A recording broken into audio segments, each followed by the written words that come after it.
Chapter 132. When Kuang Zhu saw the two of them brimming with killing intent, he retreated. Together with Zhang Bai, he stood in front of Xiaoguzi and Xiaozui to protect them.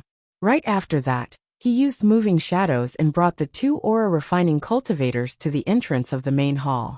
Upon seeing this, the smiles on Yi Jingwen and Imo Tianga's faces grew wider.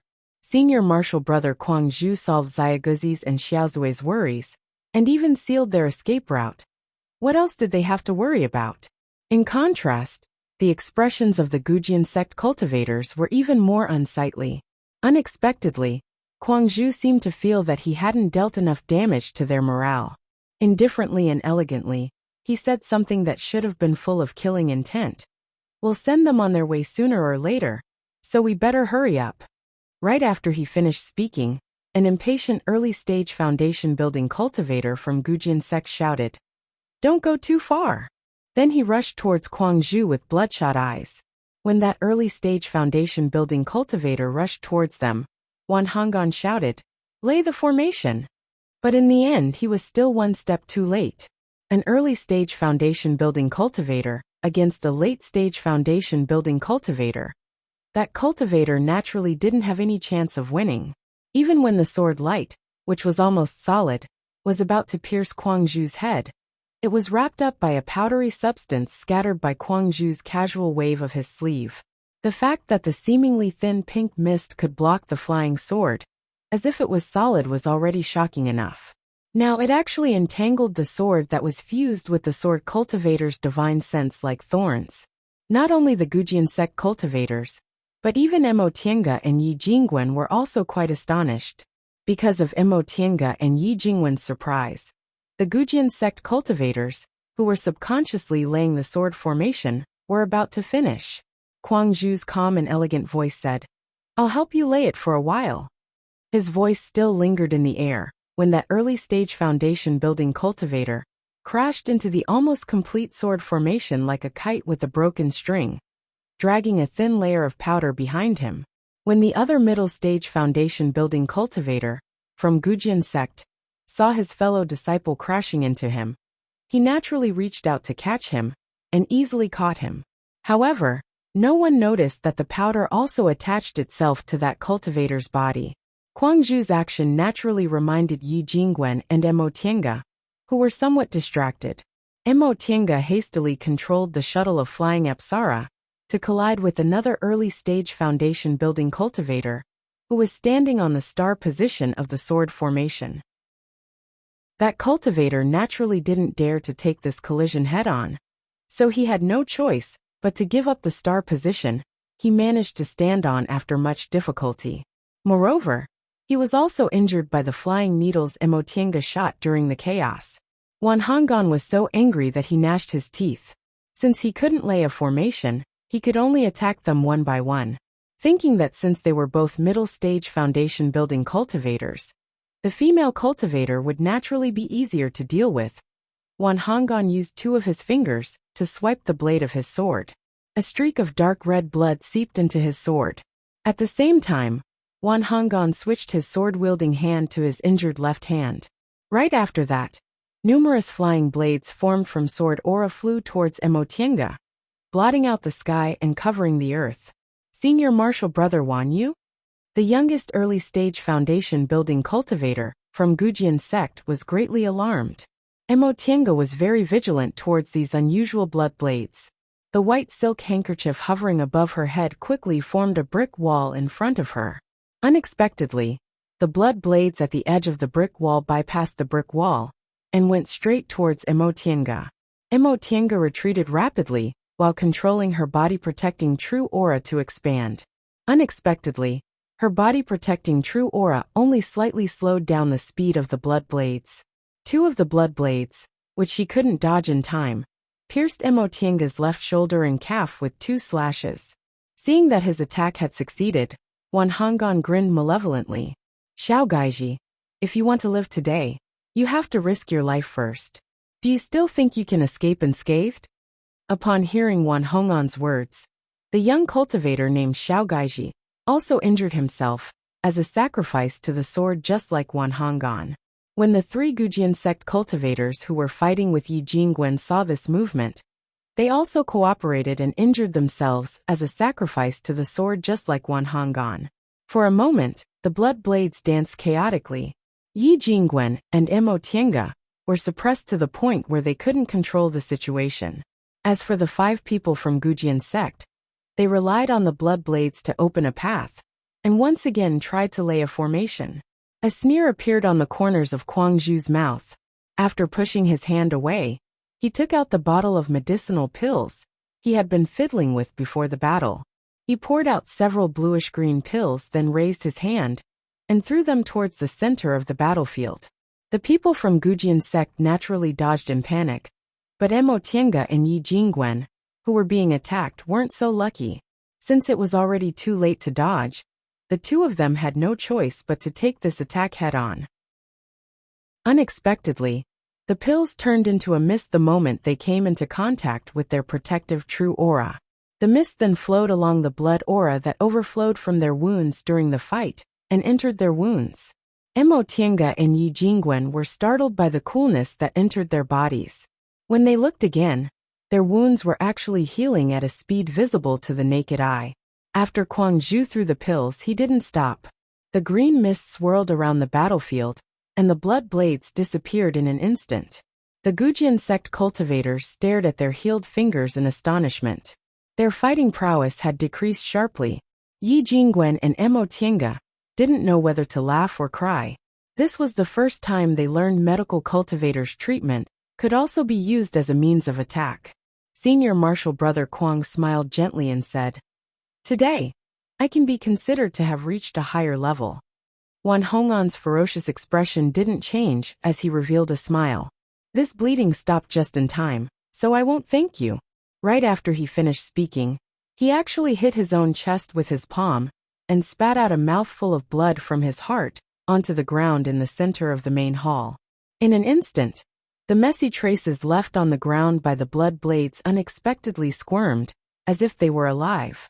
Wan Honggan burst into frenzied laughter. "Since I can't lay the thousand-shaped star formation, I'll let you have a taste of our Gujian sect's thousand-shaped Azura formation. Ha ha ha ha." The expression of another middle-stage foundation-building cultivator from Gujian sect changed greatly. "Wan Honggan, you're crazy. You even dared to learn our sect's forbidden technique, and even tricked us." The blood blades on the ground naturally weren't something Wan Honggan could create by himself. Wan Honggan, who clearly knew he had no way out, not only did he use his own body as a sacrifice to kill his opponent, but he also directly used his fellow disciples as blood mediums for the thousand shapes Azura formation. Wan Honggan stared at the rapidly squirming bloodstains on the ground in the main hall. He laughed until his strength was almost exhausted, but he still said, "Since you can't live, follow me to hell." Ha ha ha ha.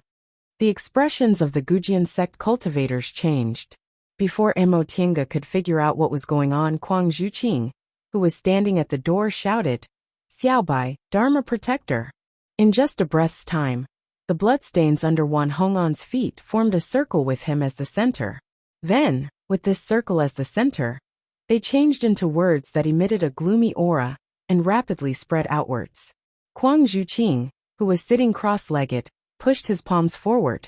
A cloud of white fog rapidly spread from where he stood towards the place where Yi Jingwen and Mo Tiange were standing. That white fog also managed to stop the spreading of the bloody words in time. When the Gujian sect cultivators saw that white fog, they acted as if they saw a life-saving straw. They wanted to rush over, but they only had enough time to rush halfway before the spreading bloody words enveloped their bodies and froze them in place. Mo Tiange watched in horror as the frozen Gujian sect cultivators' faces rapidly turned pale. The bloody words on the ground became even more vigorous and spread towards the walls of the main hall, as well as the area covered by Kwang Zhuqing's white fog. Seeing Senior Martial Brother Kwang Zhuqing, who was controlling the white fog to resist the bloody words, Mo Tiange and Yi Jingwen glanced at each other.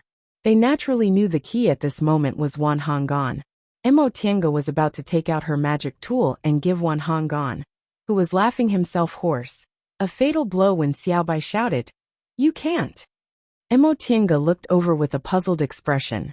Zyaguzi poked his head out from behind Senior Marshal Brother Bai, who was guarding them. He said, "This thousand shapes Azura formation can only be slightly restrained by incorporeal objects like Senior Marshal Brother.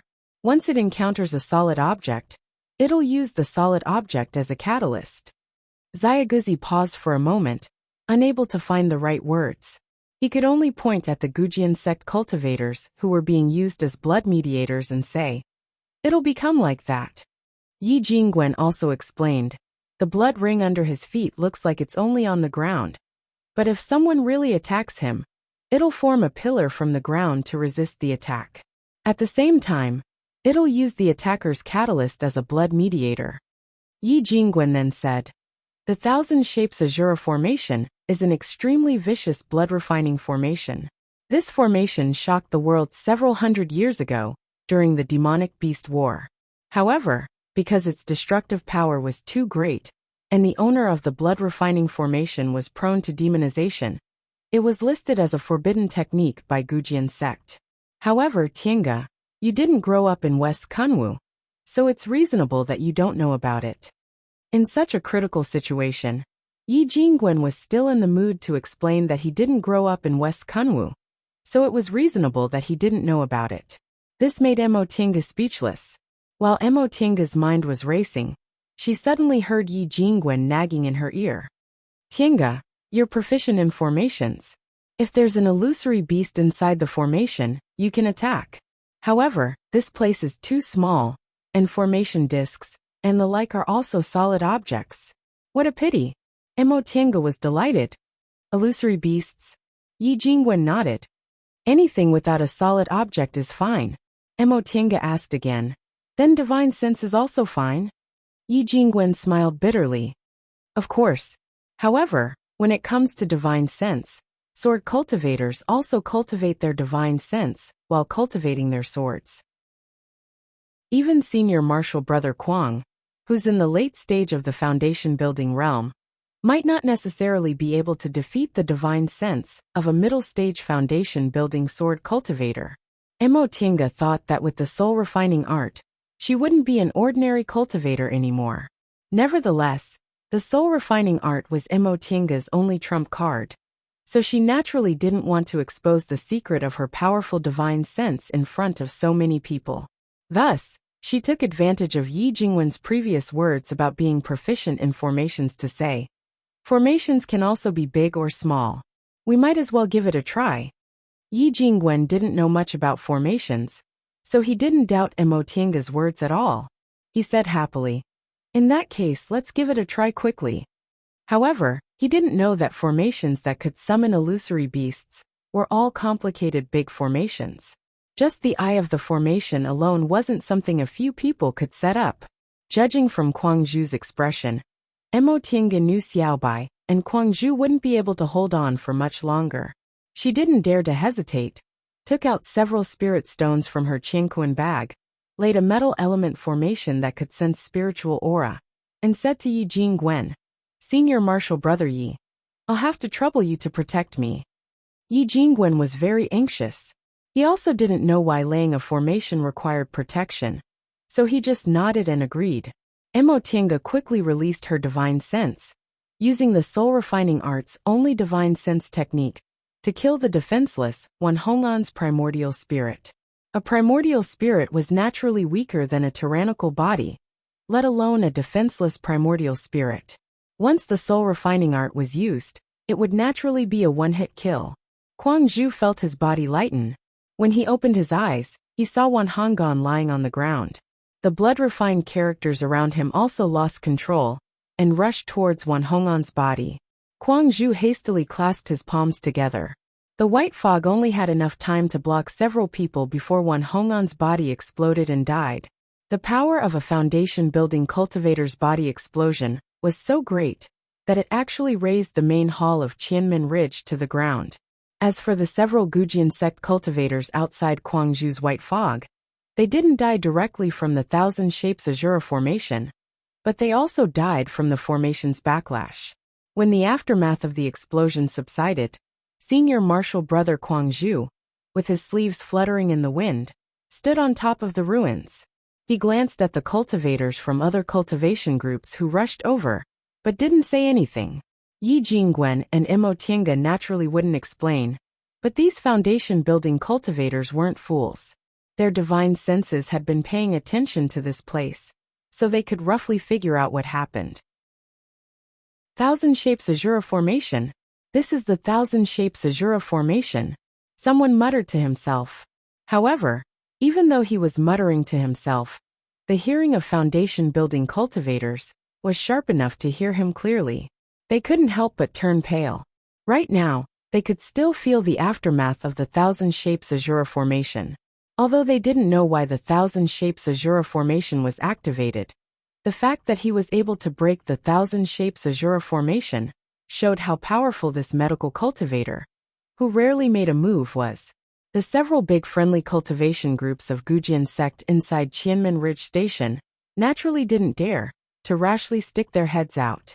As for the remaining Gujian sect cultivators, who didn't have a single foundation-building cultivator left, they were even more tight-lipped.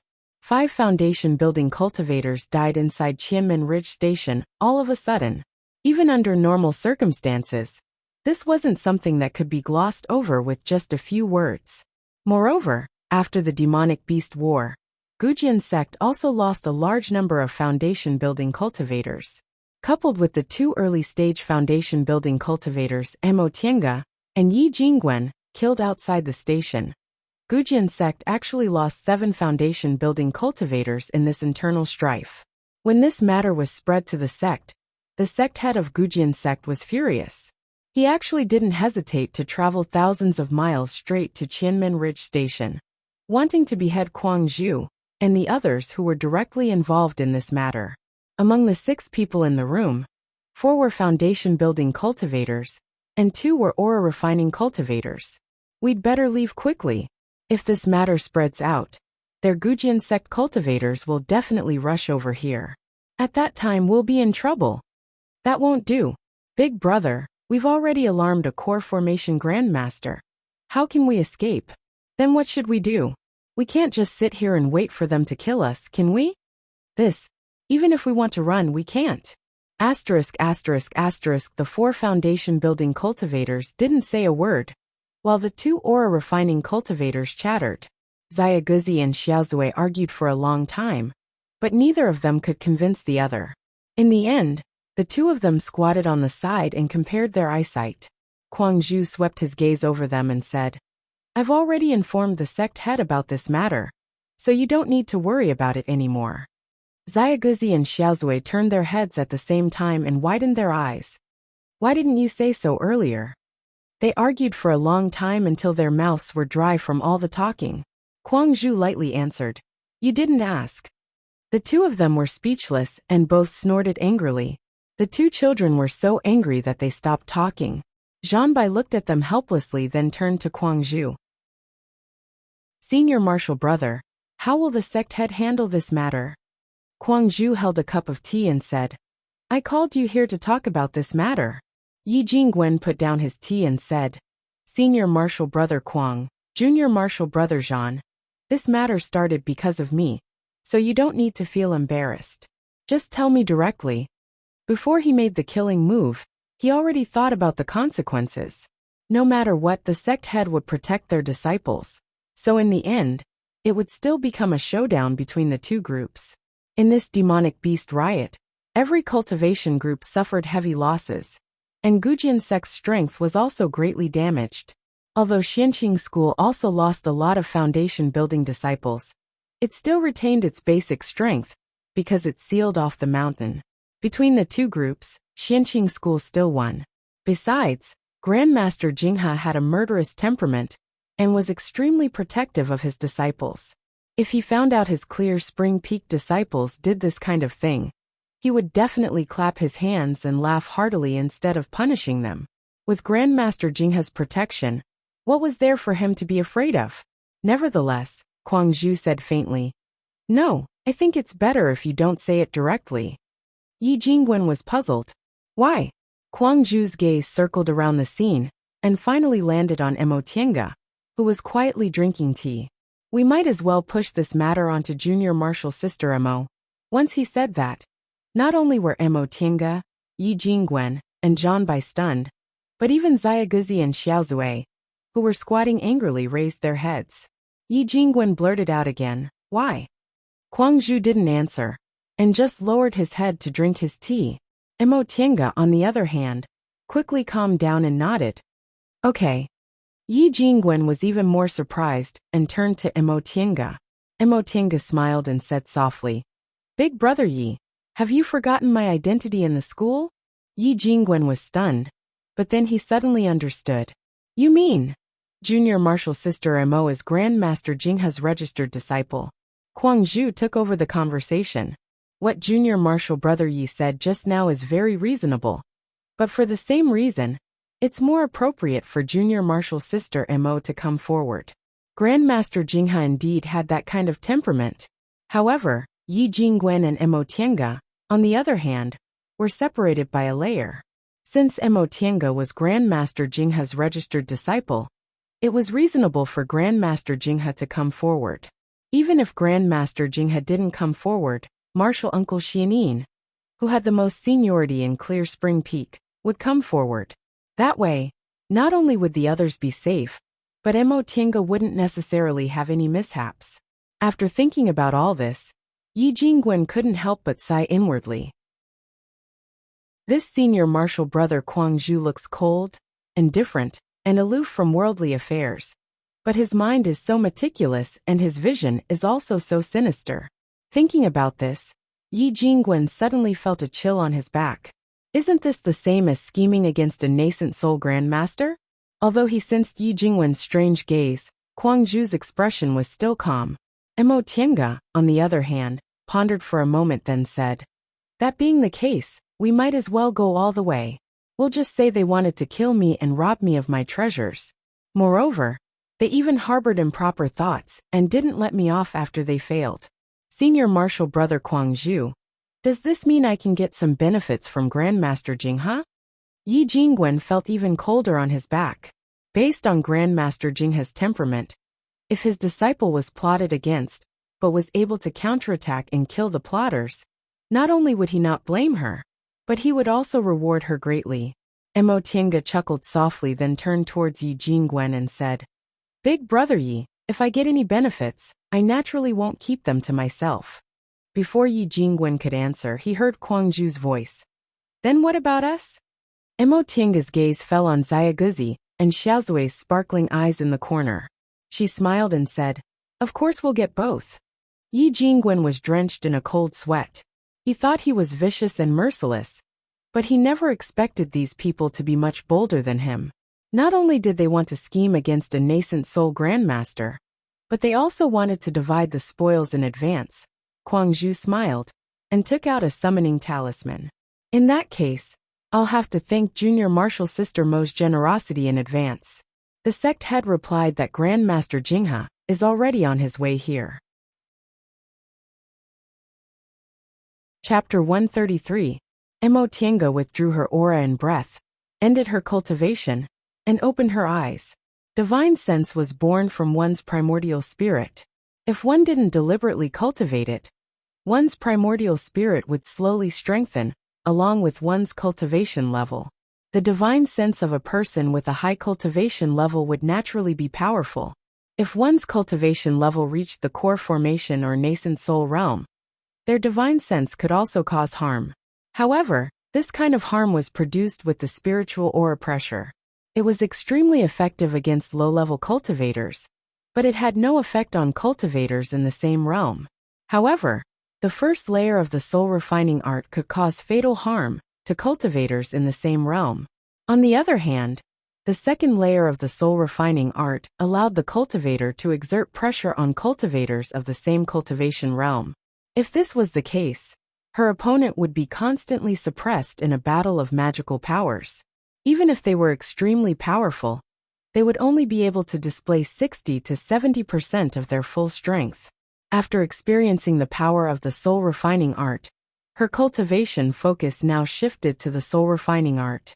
After going through the 5 spirits body cultivation method, Her meridians were tough, and her spiritual aura was stable, so she wouldn't be possessed by the devil again. Cultivating this art was many times faster than others, so it would be a loss if she didn't cultivate it. In the past 2 years in the virtual sky world, Mo Tienga had finished cultivating the first layer of this art, and could use her divine sense to attack. Now she was starting to cultivate the second layer. If she completed the second layer, she would be able to directly exert pressure on other people's divine senses, which would allow her to seize the initiative in fights of magical powers. At the same time, the second layer of the soul-refining art could also make her resist the spiritual aura pressure of high-level cultivators. However, Gujian sect people probably came very quickly. The second layer of the soul-refining art had just started, so it probably wouldn't have any effect in this fight. As soon as Mo Tienga finished thinking, she felt a furious spiritual aura pressure filling the entire sky above Qianmen Ridge. Mo Tienga's whole body trembled. This was at least a middle-stage core formation cultivator. Had Gujian sect people already arrived? She summoned the white silk handkerchief and flew to the sky outside the house. There, she saw a middle-aged sword cultivator wearing Gujian sect clothes, standing on top of the gate of Qianmen Ridge Station, with a long sword on his back. At the same time, Senior Marshal Brother Guangzhu flew towards the gate of Qianmen Ridge Station, on an ever-changing white cloud. Upon seeing this, Mo Tienga hurriedly rode the white silk handkerchief to approach the gate. Aside from Yi Jingwen and Zhan Bai, the other foundation-building cultivators of Xianqing School also approached Guangzhu. The other cultivators of the 7 major sects watched from afar. Guangzhu stopped in front of Qianmen Ridge's main gate. He cupped his fists and said, "Reverend Lufeng has come from afar. Please forgive me for not going out to meet you." Reverend Lufeng suppressed his anger and asked, "You are Guangzhu?" Facing Taoist Master Liufeng's question, which was filled with pressure and anger, Guangzhu answered calmly, "Yes, I am." "Since that's the case, hand over the other accomplices who murdered the 7 foundation-building cultivators of my Gujian sect." Guangzhu showed a faint smile. It seemed that Taoist Master Lufeng had come to handle this matter in his capacity as the sect master. Thereupon he said, "No murder has occurred in Qianmen Ridge Station. May I know who the accomplice is that sect master Du is referring to?" Mo Tienga, who was standing on the side, was extremely astonished. Gujian sect head actually came here in person. Apparently today's matter couldn't be settled peacefully. Taoist Master Lufeng was furious. My Gujian sect had 7 foundation-building cultivators in total in Qianmen Ridge Station. My sect's disciples personally saw one Honggan, and the other 4 foundation-building cultivators perish right after they entered the main hall. The whereabouts of the other 2 foundation-building cultivators are also unknown. Manager Guang, how are you going to explain this matter to my Gujian sect? Guangzhu still looked calm and elegant. Presumably, Gujian sect's disciples didn't report this matter clearly. Otherwise, I wouldn't have to explain it to them. Then Guangzhu pointed at the main hall that had been razed to the ground and said, "This place used to be the main hall. Taoist Master Lufeng, may I ask if you can sense what happened here?" The blood-refined aura of the 1,000 Shapes Azura formation wouldn't completely disperse in less than 3 to 5 months. So Taoist Master Liufeng's expression changed after just a sweep of his divine sense. Guangzhu stopped smiling and asked, "If it weren't for my magic tool, which happened to be able to stop the 1,000 Shapes Azura formation from taking shape, and if it weren't for my junior martial sister who was good at arranging formations, and using the formation's illusory beasts to kill the culprit, one Honggan inside the formation, sect head Du wouldn't have been able to collect the corpses of the other disciples of Gujian sect, let alone denouncing me." Before Taoist Master Lufeng could answer, Guangzhu continued, "The disciples who launched the 1,000 Shapes Azura formation seem to be regarded as Gujian sect's traitors. Sect head Du, may I ask, during this chaotic demonic beast war, what should the disciples of the 7 great cultivation groups do when they appear in Kunwu Alliance's station? Not to mention that launching the 1,000 Shapes Azura formation required at least 3 blood mediums. Even if the formation master was lucky enough to survive, he would become a devil cultivator, and his cultivation level would be greatly reduced. This formation was completely a formation that would perish together with the enemy. However, Kwang Ju didn't talk about why Gujian sect's disciples launched the Thousand Shapes Azura formation. Instead, he directly pointed to what happened after the Thousand Shapes Azura formation was launched. No matter how much Taoist Master Lu Feng reprimanded him, Kwang Ju had already pushed the dead disciples of Gujian sect to the opposite side of everyone in Qianmen Ridge Station. So Taoist Master Lu Feng couldn't make things difficult for him. Taoist Master Liu Feng's face turned from red to white, then from white to green. In the end, he said indignantly, "You killed all the foundation-building disciples of my Gujian sect, who participated in this matter. So you naturally wanted to silence them. I don't know what despicable method you used to actually lure my Gujian sect's disciples into using the Thousand Shapes Azura formation. But I won't be confused by your lies. Since I can't explain it clearly, I might as well fight." Once he said that, all the foundation-building disciples of Xianqing School took out their magic tools. Kwang Ju was the only one who remained calm. Not to mention that it was Sect Head Du's disciples who broke the rules. Does Sect Head Du plan to kill all the disciples of the 7 great cultivation groups in Qianmen Ridge? Just as Taoist Master Lu Feng was about to say something, a magnificent voice accompanied by a frightening spiritual aura pressure came from afar. "Sect Head Du, you might as well kill me too." The nervous-looking Xianqing School disciples were instantly overjoyed. Some of them even shouted, "It's Grandmaster Jinghe!" Before their shouts died down, a cloud chariot, surrounded by 8 foundation-building female cultivators, wearing cloud-colored clothes and holding palace lanterns, was heading towards the gate of Qianmen Ridge Station at lightning speed. This ostentatious style of a fatuous ruler was naturally none other than Xianqing School's Lord Taoist Jinghe.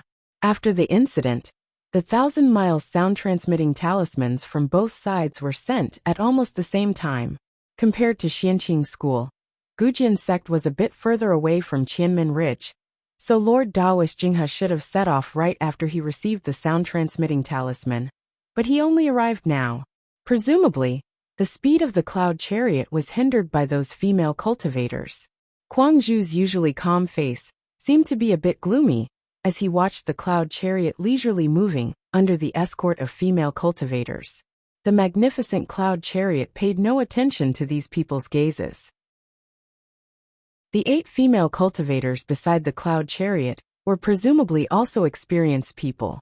They actually put away their palace lanterns with smiles on their faces and took out identical flower baskets from their Qianquan bags. Under everyone's gazes, they scattered fragrant flower petals from the air, as if they were performing. When the flower petals completely covered the ground, the cloud chariot slowly landed on the ground. Everyone watched as 2 maids pulled up the gold-painted curtain in front of the cloud chariot.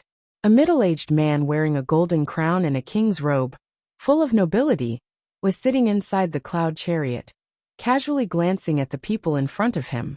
Some people might have thought this cloud chariot was too ostentatious before, but now that they saw the master of the cloud chariot, they felt this ostentatious display wasn't excessive at all. In the end, Lord Taoist Jinghe stared at Master Lu Feng, who looked as if he was facing a formidable enemy, and smiled amiably. "Your Gujian sect advocates the supremacy of force, but our Xianqing school is a Dao school. Dao schools naturally have to be reasonable." All the Xianqing school disciples were greatly embarrassed. "Our Dao is the Dao of unity with the heavenly Dao. It's the Dao of balance. What does this have to do with reason? Besides, this Grandmaster Jinghe has always been a bloodthirsty person. When has he ever been reasonable?" Lord Taoist Jinghe didn't wait for Master Lu Feng to answer. He turned to Yi Jingwen and said, "Jingwen brat, it'd be better if you tell me the whole story. I can also properly reason with Sect Head Du." Yi Jingwen first glanced at Kwang Ju. Kwang Ju nodded. Yi Jingwen then looked at Emo Tiange. Emo Tiange said, "Big brother Yi, just tell me the truth." Yi Jingwen naturally wouldn't be stupid enough to tell the truth, so he could only optimize the story they'd discussed.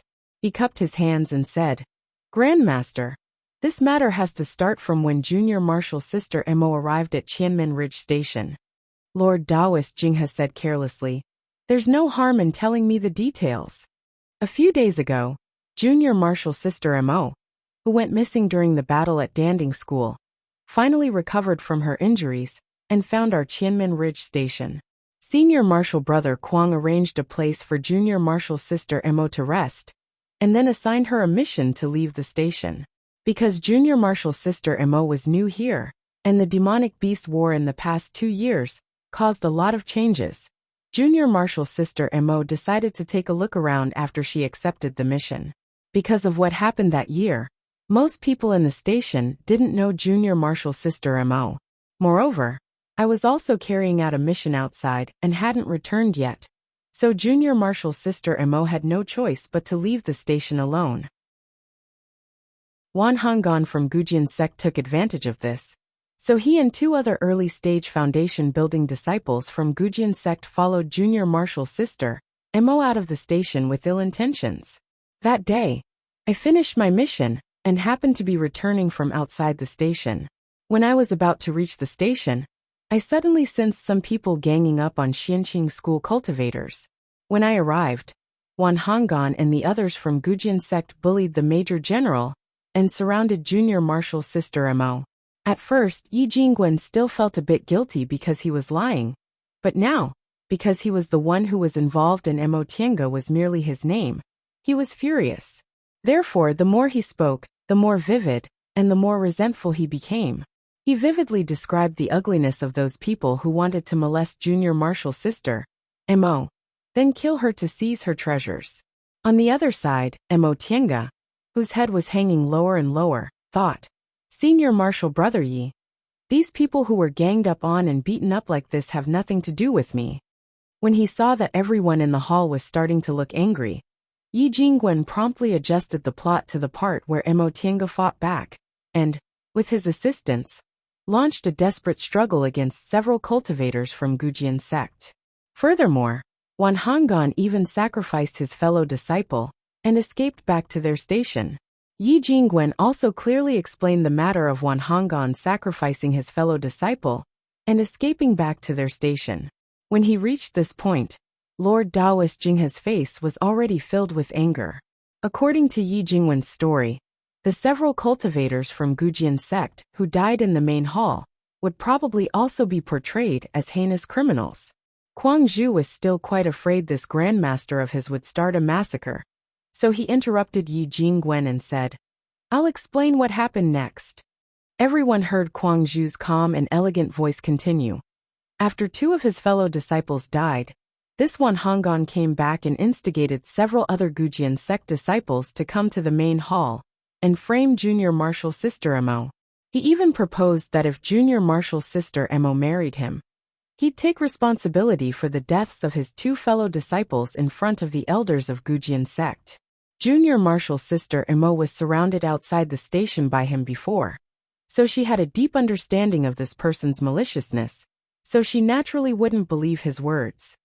I believe everyone in Qianmen Ridge Station should also know that Wan Honggan's temperament isn't righteous. After his true colors were exposed by Junior Marshal Sister Mo, the senior marshal brothers of Gujin sect naturally wouldn't help him when he abandoned his fellow disciples. This person saw that the matter was exposed and the deaths of his 2 fellow disciples would also be blamed on him, so he launched the Thousand Shapes Azura formation, intending to kill us and the senior marshal brothers of Gujin sect in the main hall. When we just entered the main hall, several senior marshal brothers of Gujin sect were too impulsive and started a small fight with us. Wan Honggan plotted to use them as blood mediums. If it wasn't because my medicinal cloud just happened to have the effect of preventing the Azura formation from taking shape, Qianmen Ridge Station would have been filled with resentful souls. It's just a pity that those senior marshal brothers of Gujin sect died unjustly. Kwang Zhu heaved a long sigh, sounding very regretful. Ultimately, Yi Jingwen didn't plan on letting Wan Honggan go from the beginning, and Kwang Zhu wasn't a soft-hearted person either, so he deliberately used his words to infuriate the foundation-building cultivators of Gujin sect. However, the other cultivators of Gujin sect who died in the main hall did indeed die rather unjustly, So Guangzhu's words could be considered to have cleared their names. Lord Taoist Jinghe, who'd always been irascible, let out a cold humph after he heard the whole story. He raised his hand and blasted a big hole in the main hall that was razed to the ground by Wan Hong'an's explosion. The remaining power greatly shocked everyone present. Some of the aura-refining disciples with slightly weaker cultivations even had blood trickling down the corners of their mouths. At the same time, Lord Taoist Jinghe said furiously, "Is my Lord Taoist Jinghe's last disciple someone you can casually take liberties with?" Emotienga raised her head in astonishment. She quickly glanced at Lord Taoist Jinghe, then looked at Yi Jingwen. Yi Jingwen also looked at Emotienga with astonishment written all over his face. Although he already knew Emotienga was Lord Taoist Jinghe's registered disciple, the difference between last disciple and registered disciple was like the difference between heaven and earth. Registered disciples would at most pay attention to them when they remembered. Although they naturally had more benefits than ordinary disciples, they lacked a proper master to take care of them, so their cultivation path would be much more difficult. Becoming a last disciple wasn't as simple as becoming an official disciple. Most of the last disciples were also direct disciples, because they felt it was enough to have such a disciple. The master would naturally focus on teaching the last disciple, and would naturally give them all kinds of good things. With Lord Taoist Jinghe's words, it wouldn't be an exaggeration to say Emotienga had reached the sky in a single bound. At that moment, Lord Taoist Jinghe was facing the sect head of Gujian sect.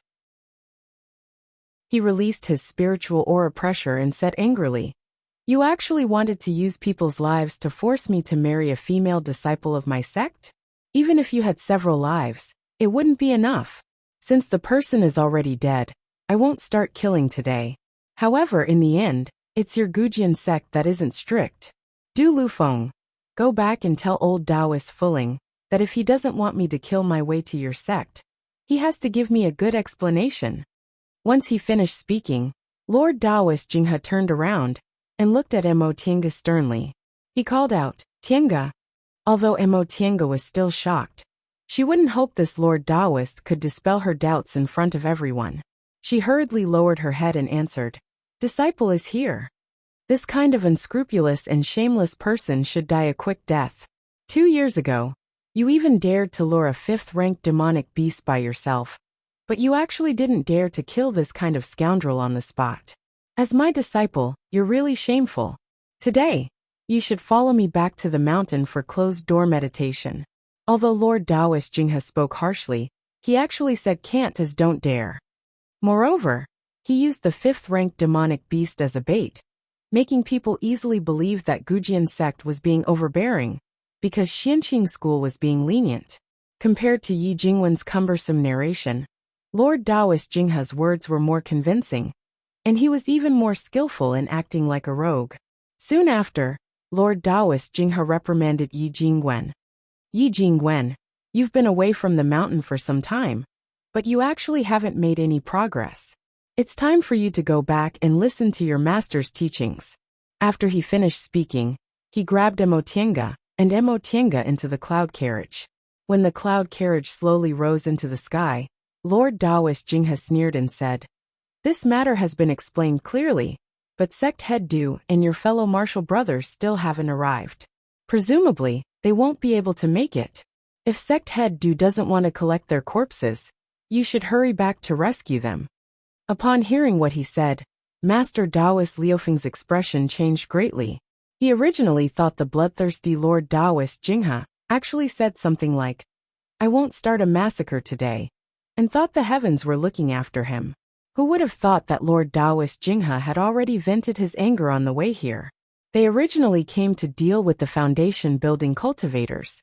If they lost a few core formation cultivators' lives, because of this, Gujian sect would probably end up as miserable as Danding School, whose foundation was destroyed by demonic beasts. Master Taoist Lufeng naturally didn't dare to linger. By the time Lord Taoist Jinghe finished speaking, he was already gone. After the cloud carriage rose into the sky, Lord Taoist Jinghe once again shouted, "Guangzhu." Guangzhu hurriedly answered, "Disciple is here. I'll give this to you as a reward." If those ignorant people from Gujin sect come looking for us again, beat them up and kick them out. You can't be lenient. The female cultivator next to the cloud carriage took a medicine bowl from the carriage, then stepped on a flower basket and floated to Kuang Zhu's side. After presenting the medicine bowl to Kuang Zhu, she gracefully flew back to the side of the cloud carriage. Lord Taoist Jingha's voice, which no longer contained any anger, came from inside the cloud carriage. This bowl is called the Heaven Mixing Bowl, and the medicinal pestle inside it is called the Earth-Splitting Pestle. One for offense, and the other for defense. They complement each other, and they can even strengthen the medicinal properties of spiritual plants. It's most suitable for you. Right after that, the female cultivator next to the cloud carriage took a dress from inside the carriage. Lord Taoist Jingha said from inside the cloud carriage, "This 100 fragrances gorgeous dress is for your family Xiaobai. A girl should look like a girl. Is it interesting to dress like a man all day long? This lord hates this kind of thing the most." All the Xianqing school disciples widened their eyes when they heard what he said. In an instant, Zhanbai became the focus of everyone's attention. This time, everyone saw senior martial brother Kuang Zhu's face, which had always been calm and collected, darkened. The female cultivator next to the cloud carriage gave the 100 fragrances gorgeous dress to Zhan, by then left Qianmen Ridge Station with Lord Taoist Jingha's cloud carriage. All the Xianqing school disciples watched as Grandmaster Jingha left. They then turned their heads to look at Zhanbai again, but then they heard senior martial brother Kuang Zhu, who wasn't very quiet, roar, "What are you looking at? All of you go back." He then pulled Zhanbai away. Chapter 134. Emo Tiange stood inside the carriage, listening to the whistling sound of the wind. She kept her eyes on her nose and her nose on her heart, standing motionlessly and obediently. Yi Jingwen had also practiced this set of etiquette to the point of perfection, so he didn't make the slightest mistake. The two of them were like statues, perfectly embodying the image of obedient good disciples. Lord Taoist Jingha stared at the two of them for a while. Seeing as neither of them had any intention of taking the initiative to explain anything, he slowly took out a cup of steaming hot tea. Lord Taoist Jingha didn't know where he got this tea in his flying cloud carriage. Emo Tiange and Yi Jingwen didn't make a sound, and Lord Taoist Jingha didn't say anything either. There was only the steaming tea in the cloud carriage. Aside from the sound of Lord Taoist Jingha drinking tea, there was no other sound. Lord Taoist Jingha only breathed a sigh of contentment when the cup of tea was finished, and threw it outside. Emo Tiange immediately thought that if there happened to be a cultivator below, would his head be smashed? But when she heard Grandmaster Jingha's voice in the next second, she immediately collected her scattered thoughts. "I say." Lord Taoist Jingha leaned against the back of the chair and stared at the two of them indifferently. "Do you really think I'm someone you can fool?" Although he didn't release his spiritual aura pressure, a drop of cold sweat dripped from Yi Jingwen's forehead. He knelt down and said, "Grand Disciple is incompetent. Please forgive us, Grandmaster." Emo Tiange's alarm clock was still full of Lord Taoist Jingha's words about last disciple just now. She was still having some random thoughts, so she didn't think about this at all. However, when she saw Yi Jingwen's reaction, she immediately reacted, and also knelt down with clenched teeth. Lord Taoist Jingha snorted softly, then suddenly roared at the two kneeling people. "Little brats! Do you think I don't know anything? You really have guts. Not only did you kill 7 foundation-building cultivators in one go, but you also hoped that I, your Grandmaster, would help you solve this matter. But now, you actually want to take advantage of me, your Grandmaster." As he roared angrily, the spiritual aura pressure of a nascent soul cultivator spread. Emo Tiange, who was originally reluctant, felt her whole body couldn't move when the spiritual aura pressure touched her. She was firmly pressed to the ground. Moreover, his forehead was drenched in cold sweat, and the spiritual energy in his body was surging. He was actually unable to control it. However, in the next moment, they heard Lord Taoist Jingha's light voice again. "But in the end, you're my disciple, Lord Taoist Jingha. How could I let people come knocking on my door at will?" His tone was full of complacency and complacency. Emo Tiange was stunned. This What kind of play is this? She thought even though Lord Taoist Jinghe was proud of himself, he'd still publicly reprimand them, then give them rewards. She never expected him to be so direct. Yi Jingwen was the first to react. He immediately said, "Grandmaster is right. Grand Disciple also thinks so. These Gujian sect cultivators were really shameless. How could they let them bully them? However, we also can't let those old men of Gujian sect ruin Grandmaster's reputation." So Grand Disciples and the others decided to act on their own. These words made Emo Tinga sweat once again. She had just realized Big Brother Yi was quite long-winded, but she never knew Yi Jingwen could actually be so flowery. Not only did he push all the blame away, but he also made it sound like they were thinking about Grandmaster. Lord Taoist Jinghe, on the other hand, enjoyed it very much. He laughed heartily while stroking his short beard. "Not bad, not bad. You're quite clever. Although I know you're not telling the truth, I like you, so I won't argue with you." Yi Jingwen heaved a sigh of relief, and Emo Tinga's body also felt lighter. He had finally passed this stage. But the two of them shuddered again. They saw Lord Taoist Jinghe looking at them with a profound gaze. "This matter of yours is to my liking, but you're too daring. In order to stop others from talking, from today onwards, you'll be in seclusion at Clear Spring Peak for 10 years. Within 10 years, you're not allowed to go out without orders. Do you hear me?"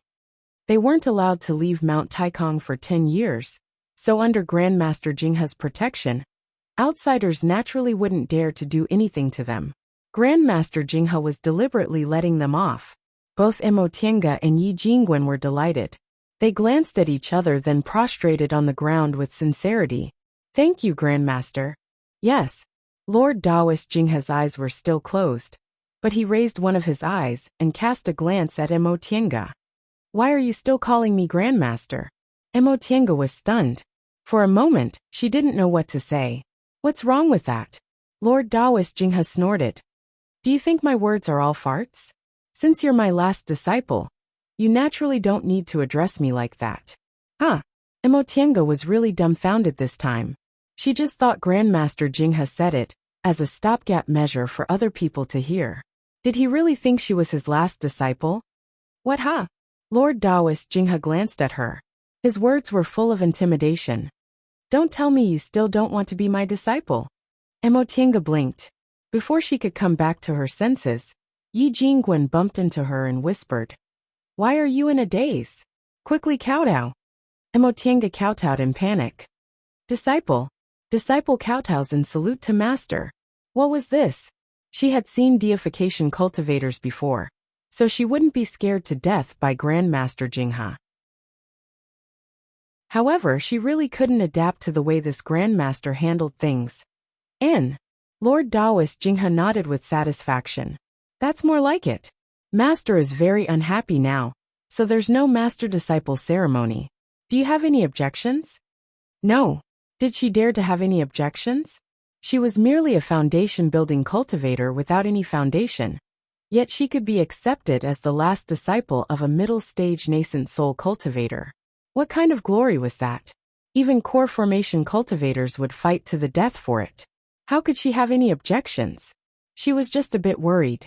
This Grandmaster had a strange character, and wasn't easy to get along with. Emo Tinga's heart was in turmoil. Before she could figure out what was going on, she heard Lord Taoist Jinghe's humph. At that moment, Emo Tinga and Yi Jingwen trembled, feeling a strong spiritual aura pressure. Emo Tinga was now very experienced. As soon as this spiritual aura pressure appeared, she knew it should be the spiritual aura pressure of a nascent soul cultivator. Another nascent soul cultivator actually appeared. At that moment, Lord Taoist Jinghe raised the corners of his lips and snorted coldly. "You want to pressure me with this little trick?" With a wave of his sleeve, a barrier appeared out of thin air, protecting the cloud carriage, so that not even a drop of water could leak through. Right after that, he clasped his hands together, and an astonishing momentum appeared. Unexpectedly, Emo Tinga and Yi Jingwen were still in the foundation-building realm inside the carriage, and they were also very close to Lord Taoist Jinghe. Once Lord Taoist Jinghe used this move, the two of them instantly vomited blood and fainted inside the carriage. Lord Daoist Jinghe frowned. This was the first time his carriage encountered an enemy with someone inside, so he actually overlooked this point. Lord Daoist Jinghe muttered in a very bad mood. Really useless. Right after he said that, he stopped the cloud carriage, lifted the gold-lined curtain and went out. When Emo Tiange woke up, she felt as if her body was trapped in a cloud. She couldn't exert force in any part of her body. She couldn't even open her eyes, and her meridians were also aching faintly. Just as Emo Tiange was about to move, she heard a woman's voice saying softly, "Martial Uncle Mo. This is Grandmaster's Wenyang Pool. Just now, we encountered an enemy on the road, and Grandmaster accidentally injured you. When Grandmaster came back, he brought you here and told us to take good care of you. Martial Uncle, do you feel uncomfortable anywhere?" Emo Tiange thought to herself, "My whole body feels uncomfortable, but it's hard for me to even speak." Soon after, another woman's voice said, "Mengzhu, Martial Uncle woke up. Help Martial Uncle take the medicinal pills Grandmaster left behind." Emo Tiange felt someone passing a medicinal pill to her lips. It took her a lot of effort to open her mouth, but she found she didn't even have the strength to swallow. The previous woman said, "Martial Uncle, I'm sorry." Then someone pinched her lower jaw and forced the medicinal pill into her body. Once the medicinal pill entered her body, its medicinal power spread along her meridians, and her aching meridians felt a lot more comfortable. However, the medicinal effect couldn't be compared to the medicinal herbs gathered by the Inferno Beast in the virtual sky world. Emo Tiange frowned. While she was doing her best to absorb the medicinal power, she felt extremely unlucky. In the battle of demonic beasts, she had to provoke a 5th-ranked demonic beast. If it wasn't for her 5 spirits cultivation body and her virtual sky world, she would have died a long time ago. She finally healed with great difficulty and met up with her fellow disciples. But then she encountered Big Brother Yi being ganged up on. Because of this incident, she was accepted as an advanced inner disciple by a nascent soul grandmaster. Who would have thought that before the title of advanced inner disciple could warm up, she would be seriously injured by her own master? How many advanced inner disciples in this world would be seriously injured by their own master right after they accepted him as a disciple? In all of West Kunwu, Emo Tiange was probably the only one who was a weirdo. She really didn't know what kind of fate she had. After thinking about this, Emo Tiange finally felt she had some strength. She struggled to ask, "Is Big Brother Yi alright?" "Martial Uncle, Senior Martial Brother Yi has been taken back to Clear Spring Peak by Martial Uncle Qingyuan to heal his injuries. Grandmaster has already given him medicinal pills, so presumably he should be fine." "Given? You're obviously the one who injured him, yet you still gave him." Emo Tiange felt very helpless when she felt the circle of people surrounding her. If she was still a registered disciple, she would have definitely been left to fend for herself.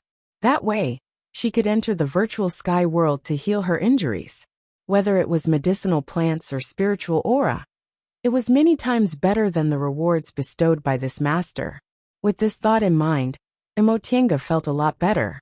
In all of West Kunwu, she was probably the only one who dared to disdain the rewards bestowed by a middle-stage nascent soul master. However, Big Brother Yi was probably in a miserable state this time. Not to mention the damage to his meridians, his cultivation level might even regress. She didn't know whether she was the one who got him into trouble, or whether she was the one who got into trouble with him. As she thought up to this point, Emo Tiange suddenly remembered another matter. "Why are you guys fine?" Emo Tiange remembered that the several female cultivators outside the cloud carriage were also in the foundation building realm like her. How could they still have the ability to take care of her when she and Yi Jingwen were seriously injured? Reporting to Uncle Master, "The 8 of us are protected by the formation that comes with the cloud carriage. So no matter how earth-shattering the battle between Grandmaster and others is, it won't affect us. However, Grandmaster is usually the only one in the cloud carriage, and Uncle Master and Senior Brother Yi are close to each other. That's why we're implicated." Before Emo Tiange could slander them, she heard the female voice say, "Riding in the same carriage with Grandmaster is such a rare honor. If word of this spread, countless fellow disciples would be envious of us. Moreover, Grandmaster really didn't do it on purpose, so I hope Martial Uncle won't take it to heart. Mo Tiange thought to herself, you guys ride the same carriage every day, but I don't see how many people would be envious of you. However, she heard a slightly sarcastic female voice say, Senior Martial Sister Mengzhu, I'm afraid it's not up to you to explain whether Martial Uncle takes it to heart or not. And such an impolite tone made Mo Tiange a bit dumbfounded. What's going on? At that moment, the female cultivator called Mengzhu changed her gentle tone and snorted coldly. I'm talking to Martial Uncle Mo. Why do you need to interrupt? The female cultivator who ridiculed Mengzhu became even more annoyed when she heard her reply. She sneered and said, Grandmaster told us to serve Martial Uncle Mo together, not just Senior Martial Sister. Why can't I interrupt? Junior Martial Sister Ruolin. Mengzhu's voice suddenly became a lot stricter. Are you the Senior Martial Sister? Or am I the Senior Martial Sister? You. Ruolin paused for a moment then said reluctantly, Of course you're the Senior Martial Sister. Mengzhu's slightly arrogant voice once again returned. Since I'm the Senior Martial Sister, it's naturally up to me to speak. After she said that, the scene became quiet for a while. The woman called Ruolin once again said angrily, Even if you're the Senior Martial Sister now, so what? Who Grandmaster likes doesn't depend on the ranking. After listening up to this point, Mo Tiange finally understood. Could this be the legendary fight for a man's affection? Thinking about that unreliable Grandmaster Jinghe. Oh, he was now her master. As well as these beautiful female cultivators who were probably no more than 100 years old, she felt a chill run down her spine. Dao schools promoted purity of heart and few desires. Although dual cultivation was prohibited, very few of them liked to take concubines. Could it be that her new master was an exception? Mengzhu Ruolin, these names were really vulgar. Grandmaster Jinghe, who considered himself to be extraordinary, noble, and graceful, actually liked this kind of name. Would there be a plum or a chrysanthemum next? Just as this thought crossed her mind, she heard Mengzhu call out, Shuangjiu, what's with your expression? Mo Tiange almost vomited blood. Unfortunately, she didn't have any strength now. She could only keep a distorted expression on her face, while doing her best to absorb the medicinal power, so that she could regain control of her body as soon as possible. At the same time, she continued to listen to these female cultivators' verbal attacks. Senior Martial Sister Mengzhu, I didn't say anything. Shuangjiu's voice was cold. It seemed she didn't want to get involved. Mengzhu sneered. You didn't say anything, but it's written all over your face. Shuangjiu didn't answer and remained silent for a while. Ruolin laughed contemptuously and said, Senior Martial Sister Mengzhu, in terms of ranking, you're not the eldest. Why did you have to bully Shuangjiu? When did I bully her? Unconvinced, Mengzhu argued. I only asked her a question. What does she mean by ignoring me? Enough. Once Ruolin spoke, the female cultivator who rarely spoke said in a dignified manner, If I don't speak, you'll really think I'm just a decoration. What's the use of arguing about this? Grandmaster told us to take care of Martial Uncle Mo. Aren't you afraid Martial Uncle Mo will take offense at your words? Once she said that, everyone became silent for a while. Shuangjiu said, Senior Martial Sister Mame, don't be angry. We'll stop talking. But right after she said that, Ruolin continued to say, Senior Martial Sister Mame, you're so attentive in taking care of Martial Uncle Mo. Don't tell me you want to use Martial Uncle Mo to curry favor with Grandmaster? I'm just afraid you've miscalculated. Upon hearing that, Mo Tiange felt even more helpless. These people quarreled in front of her. Although they called her Martial Uncle, they didn't show any respect. Weren't they just bullying her because she was a foundation-building cultivator? Lord Daoist Jinghe's way of controlling his subordinates really wasn't good. Chapter 135. After soaking in the Wunyang pool for a long time, Mo Tiange finally had the strength to open her eyes. She looked around and finally saw the appearance of the Wunyang pool clearly. It was a pool made of irregularly shaped warm jade. The water in the pool was milky white and emitted the smell of medicine she was already used to.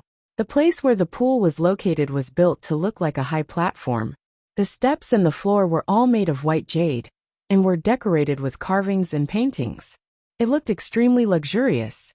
Gauze curtains were hung all around. When the wind blew, the gauze curtains would fly and countless petals would fall from the sky. The high platform was surrounded by a boundless sea of clouds. The whole platform looked like it was floating in the clouds. Emotinga didn't know where the Wunyang pool was built. While she was still lost in her thoughts, a maid called out in surprise, "Martial Uncle Mo, you're awake?" Emotinga turned around and saw 4 building realm female cultivators standing behind her. All of them were beautiful and gentle. Presumably, they were Meilon, Juju, and Juju who were serving her while bickering. The one who asked the question was Mengju, who was the most talkative. Emotinga only nodded. "Can I come out now?" Mame answered. "Since Martial Uncle can move, you can naturally come out." Emotinga was about to get up when she suddenly realized she was naked. She couldn't help but feel a bit embarrassed and asked, "Where are my clothes?" Meilon, Juju and Juju separated. 2 of them were clearly holding long towels, and the other 2 were holding clothes. It seemed they were going to serve her. Emotinga thought for a moment. They were all women, so she didn't act bashful anymore. When she came out of the pool, one of the 4 maids held her hair, one wiped her body, and the other 2 helped her dress. She didn't even need to move a finger to put on her clothes. Emotinga suddenly remembered a story she once read in the secular world. It said that in the distant past era, there was a dynasty that almost unified the celestial pole. That dynasty's emperor doted on a concubine, and the concubine liked to bathe in a hot spring. A poet wrote a long poem about this story. There was a line in the poem, "In the cold of spring, she was bestowed a bath in the Huaqing pool. The hot spring water was smooth and congealed. The maid helped her up, delicate and powerless. It was the time when she had just received the emperor's grace." Emotinga subconsciously thought up to this point, and she suddenly felt goosebumps all over her body. Even if Lord Taoist Jinghe behaved like an incapable ruler, she was his disciple, not that hapless concubine. They were completely unrelated. Emotinga shook off her uneasiness, then turned around and asked, "Should I go see Master now?" "Yes," Mengju replied. "Martial Aunt, please step onto the lotus platform." It was only then that Emotinga saw a floating lotus seat next to the high platform. She stepped onto the lotus platform, and the lotus platform slowly moved before slowly sinking down. Only now did she see clearly that this high platform was actually floating in midair. The lotus platform was slowly descending. Although it had nothing to rely on, it was steadily carrying her to the Clear Spring Peak. Several breaths later, Emotinga set foot on Clear Spring Peak. The lotus platform once again slowly rose to the sky. Emotinga watched as the lotus seat flew away. She then looked up and saw that this was Lord Taoist Jinghe's Immortal's Cave, which she once visited. Upon seeing her coming down from the lotus throne, the foundation building disciple guarding the door immediately walked towards her and greeted her enthusiastically. "Are you Martial Uncle Mo?" Emotinga nodded. These people were really quick-witted. She had just become an advanced inner disciple from a registered disciple. Yet the way they addressed her changed completely. The disciple immediately smiled and said, "Grandmaster told me that there's no need to report Martial Uncle Mo's arrival. Martial Uncle can go in now." Emotinga showed him a faint smile. "Thank you," while the disciple repeatedly said, "I don't dare." Emotinga stepped into the main hall. "Your injuries healed really fast. It's only been a few days, but you're already able to come out." Emotinga heard a voice before she even entered the hall. Emotinga looked up and saw Lord Taoist Jinghe sitting inside. She promptly knelt to greet him. "Disciple greets Master. Thank you for your trouble." Lord Taoist Jinghe waved his hand indifferently and said, "It's fine as long as you're still alive." How could she have any respect for this newly appointed master? "All right, get up. I'm not a master who treats disciples harshly, so you don't have to kneel at every turn. Just sit." Upon hearing this voice, Emotinga's face twitched, but she still stood up and obediently answered, "Yes." Lord Taoist Jinghe watched as she picked a chair and sat down. His gaze moved back and forth on her body. Sometimes he stroked his short beard in contemplation, and sometimes he stared at her and muttered to himself. Emotienga felt a bit restless under his gaze. Is there a problem? Lord Taoist Jinghe suddenly clapped his hands. Right. Why didn't I think of that? As he spoke, he turned to Emotienga. Since you're my official disciple, I'll grant you a new immortal's cave. Xiuqin.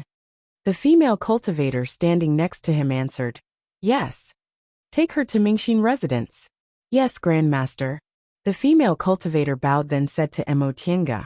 Martial Uncle Emo, please follow me. Oh. Emotienga saluted Grandmaster Jinghe again, then followed the female cultivator out of the side door. Lord Taoist Jinghe's immortal's cave could almost be called an imperial palace, but it was a palace built inside a mountain. Inside there were countless pavilions, terraces, and strange plants everywhere. Emotienga had never seen such a gorgeous and extravagant immortal's cave, so she couldn't help but exclaim in admiration. Even cultivators were different. There were those who cultivated painstakingly, and there were also people like Lord Taoist Jinghe who loved to enjoy life. If mortals saw this immortal's cave, they'd definitely think it was a paradise, right? She passed through the moon door, walked through the veranda, and finally went around to a small courtyard. This small courtyard was completely different from other buildings. Although it was made of jade steps and stone walls, it was very simple. Aside from the necessities, there were no luxurious decorations. There were 5 small rooms in a row. The maid named Xiuqin introduced them one by one. Martial Uncle Emo. There's a small hall in the middle where you can receive guests. This is a cultivation room. This is a concocting room. This is a tool refining room. This is a resting room. Also, if you have spiritual beasts, you can build a nest outside. This medicinal field was originally planted by Martial Uncle Shoujing, but it'll be yours in the future. Emotienga was dumbfounded. Who originally lived here? The maid answered with a smile. This was Martial Uncle Shoujing's childhood residence. It was only after he formed his gold core that Grandmaster gave him another immortal's cave. Emotienga looked around. The pond in front of the house and the medicinal field behind the house didn't need to use moonstones because they brought in sunlight. She stepped into the small hall and saw a simple mahogany table and chairs by the wall. Aside from the tea set on the table, there was nothing else, not even a plaything. Emotienga originally thought the things here were taken away by the original owner, but when she walked around to the cultivation room, she saw 2 bookshelves by the wall, filled with books, jade slips, and other old things. Xiuqin explained. After Martial Uncle Shoujing moved away, he didn't take these things with him. Then should we move now? Xiuqin paused. Let me report this to Grandmaster first. The 2 of them walked out of the cultivation room and saw a female cultivator walking in. She bowed to Emotienga and said, Martial Uncle Emo, Grandmaster ordered me to deliver a message. Emotienga nodded. Please speak. The maid said. Grandmaster said from now on, this place will belong to Martial Uncle. You don't need to report any items here. You can use them yourself. In addition, after Martial Uncle stays here, you don't need to see Grandmaster anymore. You can cultivate with peace of mind. If Grandmaster has something to do, he'll summon Martial Uncle. Such a long message could be summed up in 4 words. Live and die on your own. Emotienga naturally didn't expect Lord Taoist Jinghe to attach great importance to her, so she didn't feel disappointed. She just nodded and said, I understand. Thank Grandmaster on my behalf. The maid once again bowed lightly and retreated. Xiuqin looked at the direction the maid left in and said with a smile, Congratulations, Martial Uncle. Martial Uncle Shoujing left a lot of good things here. From now on, they'll belong to Martial Uncle. Emotienga didn't answer. She just asked, I want to tidy up the things in the original Immortal's cave. Can I go out? Of course, Xiuqin said. Xiuqin said, Martial Uncle, please come with me. We always take this path when we leave the Immortal's cave. Martial Uncle, just recognize the way and be at ease in the future. The 2 of them walked through many twists and turns before they came out of a side hall. Xiuqin said to the gatekeeping disciple, This is Martial Uncle Mo. From now on she'll live here. The gatekeeping disciple, was also a foundation-building cultivator. Upon hearing what Xiuqin said, he didn't dare to neglect her, and saluted Emotienga. Martial Uncle Emo. Emotienga had been called that for several days, so she was already used to it. She no longer nervously returned the salute like she did in the beginning. She just nodded naturally and asked, "I'm going out for a while. Is that okay?" The gatekeeping disciple said, "Since Martial Uncle lives here, you can naturally go in and out at will." Emotienga turned towards Xiuqin and said, "I'm going to tidy up the Immortal's cave. You don't need to accompany me anymore." Xiuqin bowed and answered, "Yes." Emotienga then left Lord Daoist Jingha's Immortal's cave and walked towards her former small Immortal's cave. At the same time, inside Lord Daoist Jingha's main hall, this little girl, she's really different now. Did you say her meridians were transformed by that deification cultivator? Lord Daoist Jingha turned towards the youth sitting in the chair. She nodded with a wooden expression. With spiritual roots of the origin and the art of the origin, this girl's innate talent can be said to not be inferior to any genius cultivator. On the contrary, I should rejoice that I accepted her as my disciple. In time, advancing to the nascent soul realm won't be a problem for her. At that time, our Clear Spring Peak will have more than 3 nascent soul cultivators, haha. Halfway through his laughter, Lord Daoist Jingha noticed that she didn't react at all. He raised his eyebrows and said, "What? Isn't that something to be happy about?" She finally moved. He stood up and said tiredly, "I'll go back first." His reaction surprised Lord Daoist Jingha. "Wait, could it be that your injuries haven't healed yet? They've healed a long time ago. Then what's the meaning of your dead face?" "It's nothing." As if it's nothing. Lord Daoist Jingha didn't believe him in the slightest. "Brat, have your wings grown hard? You actually dared to give me, your master, an unpleasant look. Tell me, what do you want?" She said helplessly. "I'll go back and cultivate, all right?" "Cultivate again?" Lord Daoist Jingha shouted. "You just came out of closed-door meditation. What's there to cultivate for?" "I just want to form my nascent soul as soon as possible." His words surprised Lord Daoist Jingha. "Why are you in a hurry to form your nascent soul? Didn't you say that deification cultivator also gave you a lot of benefits that would make it a lot easier for you to form your nascent soul? That being the case, why are you in a hurry?" At that moment, she curled up the corners of his lips and snorted softly. "Benefits? You beat me half to death first, then gave me benefits. You call that a reward? You probably don't know the feeling of powerlessness in front of absolute strength, right?" After he finished speaking, he turned around and left the cave, leaving Lord Daoist Jingha in a daze for a long time, muttering to himself, "This brat is serious." Chapter 136. What are you trying to do by hiding her identity? If you don't tell me, don't blame me for taking your life. She was silent for a long time before he said softly, "If I didn't hide her identity, she wouldn't have stayed at Xianqing School." "Stayed at Xianqing School?" Zhong Muling was a bit surprised and asked seriously, "What do you want her to do if she stays at Xianqing School?"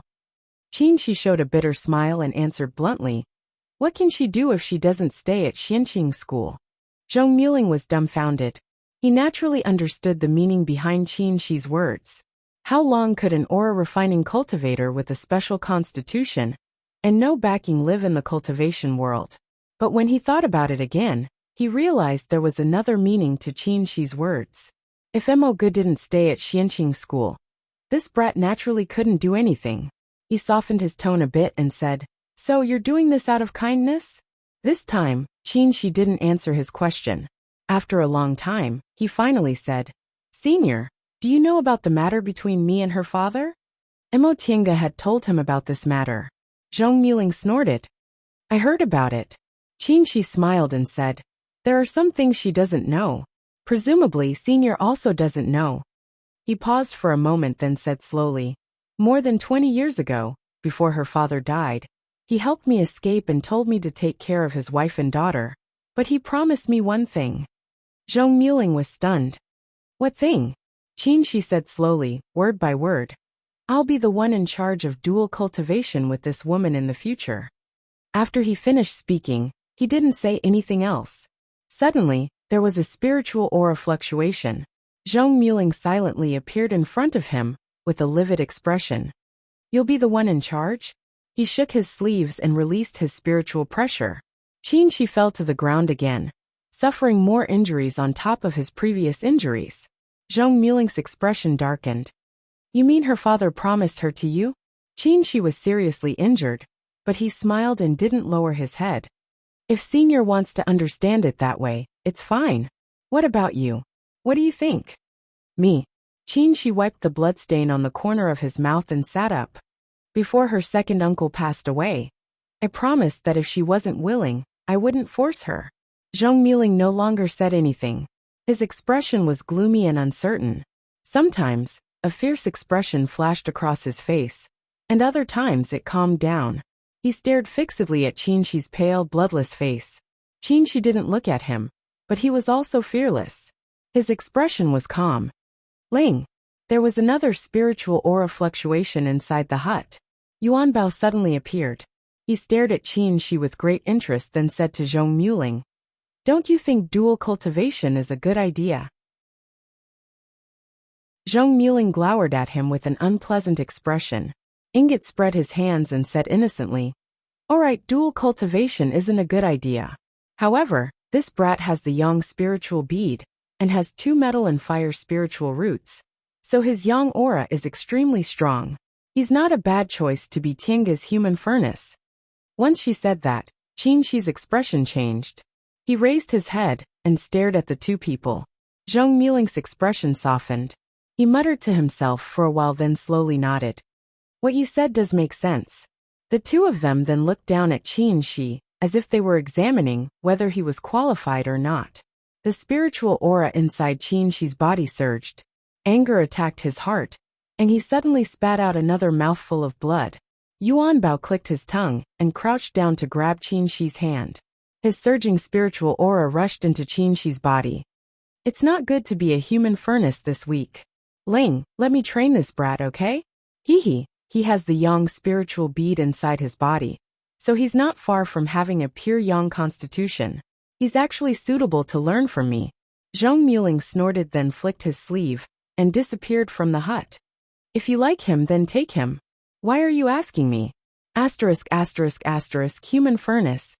Qin Shi softly muttered these 2 words and opened his eyes. In his entire life, he had never been humiliated like this.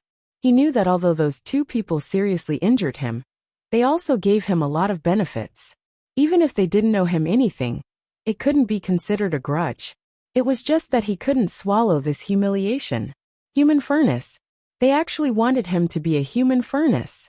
Ever since he was a child, he practiced Taoist mental cultivation techniques, and had never thought about using a human furnace. However, he never expected that one day, someone would actually want him to be a human furnace. Closing his eyes, Qin Shi calmed himself down. Ever since he came to Mount Taikong when he was 8 years old, he had never experienced such emotional fluctuations.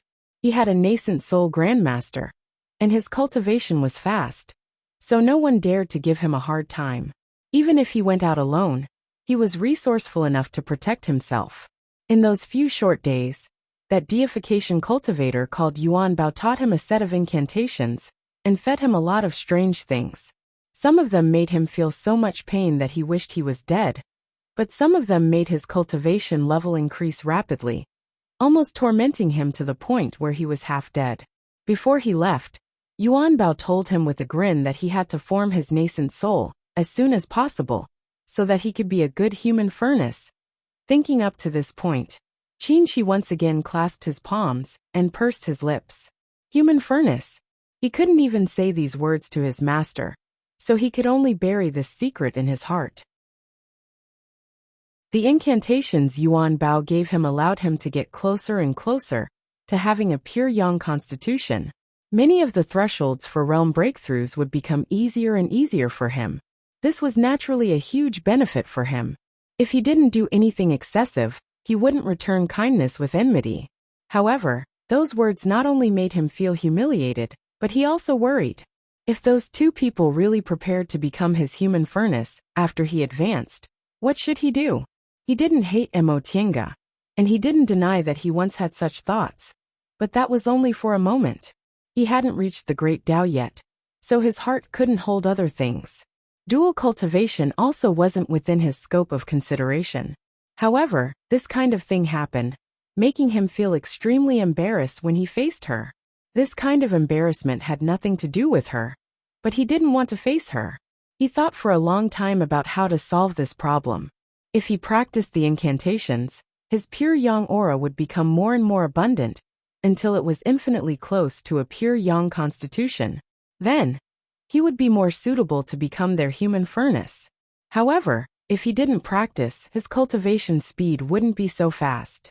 He might even be trapped in the nascent soul realm for the rest of his life, unable to advance to the deification realm.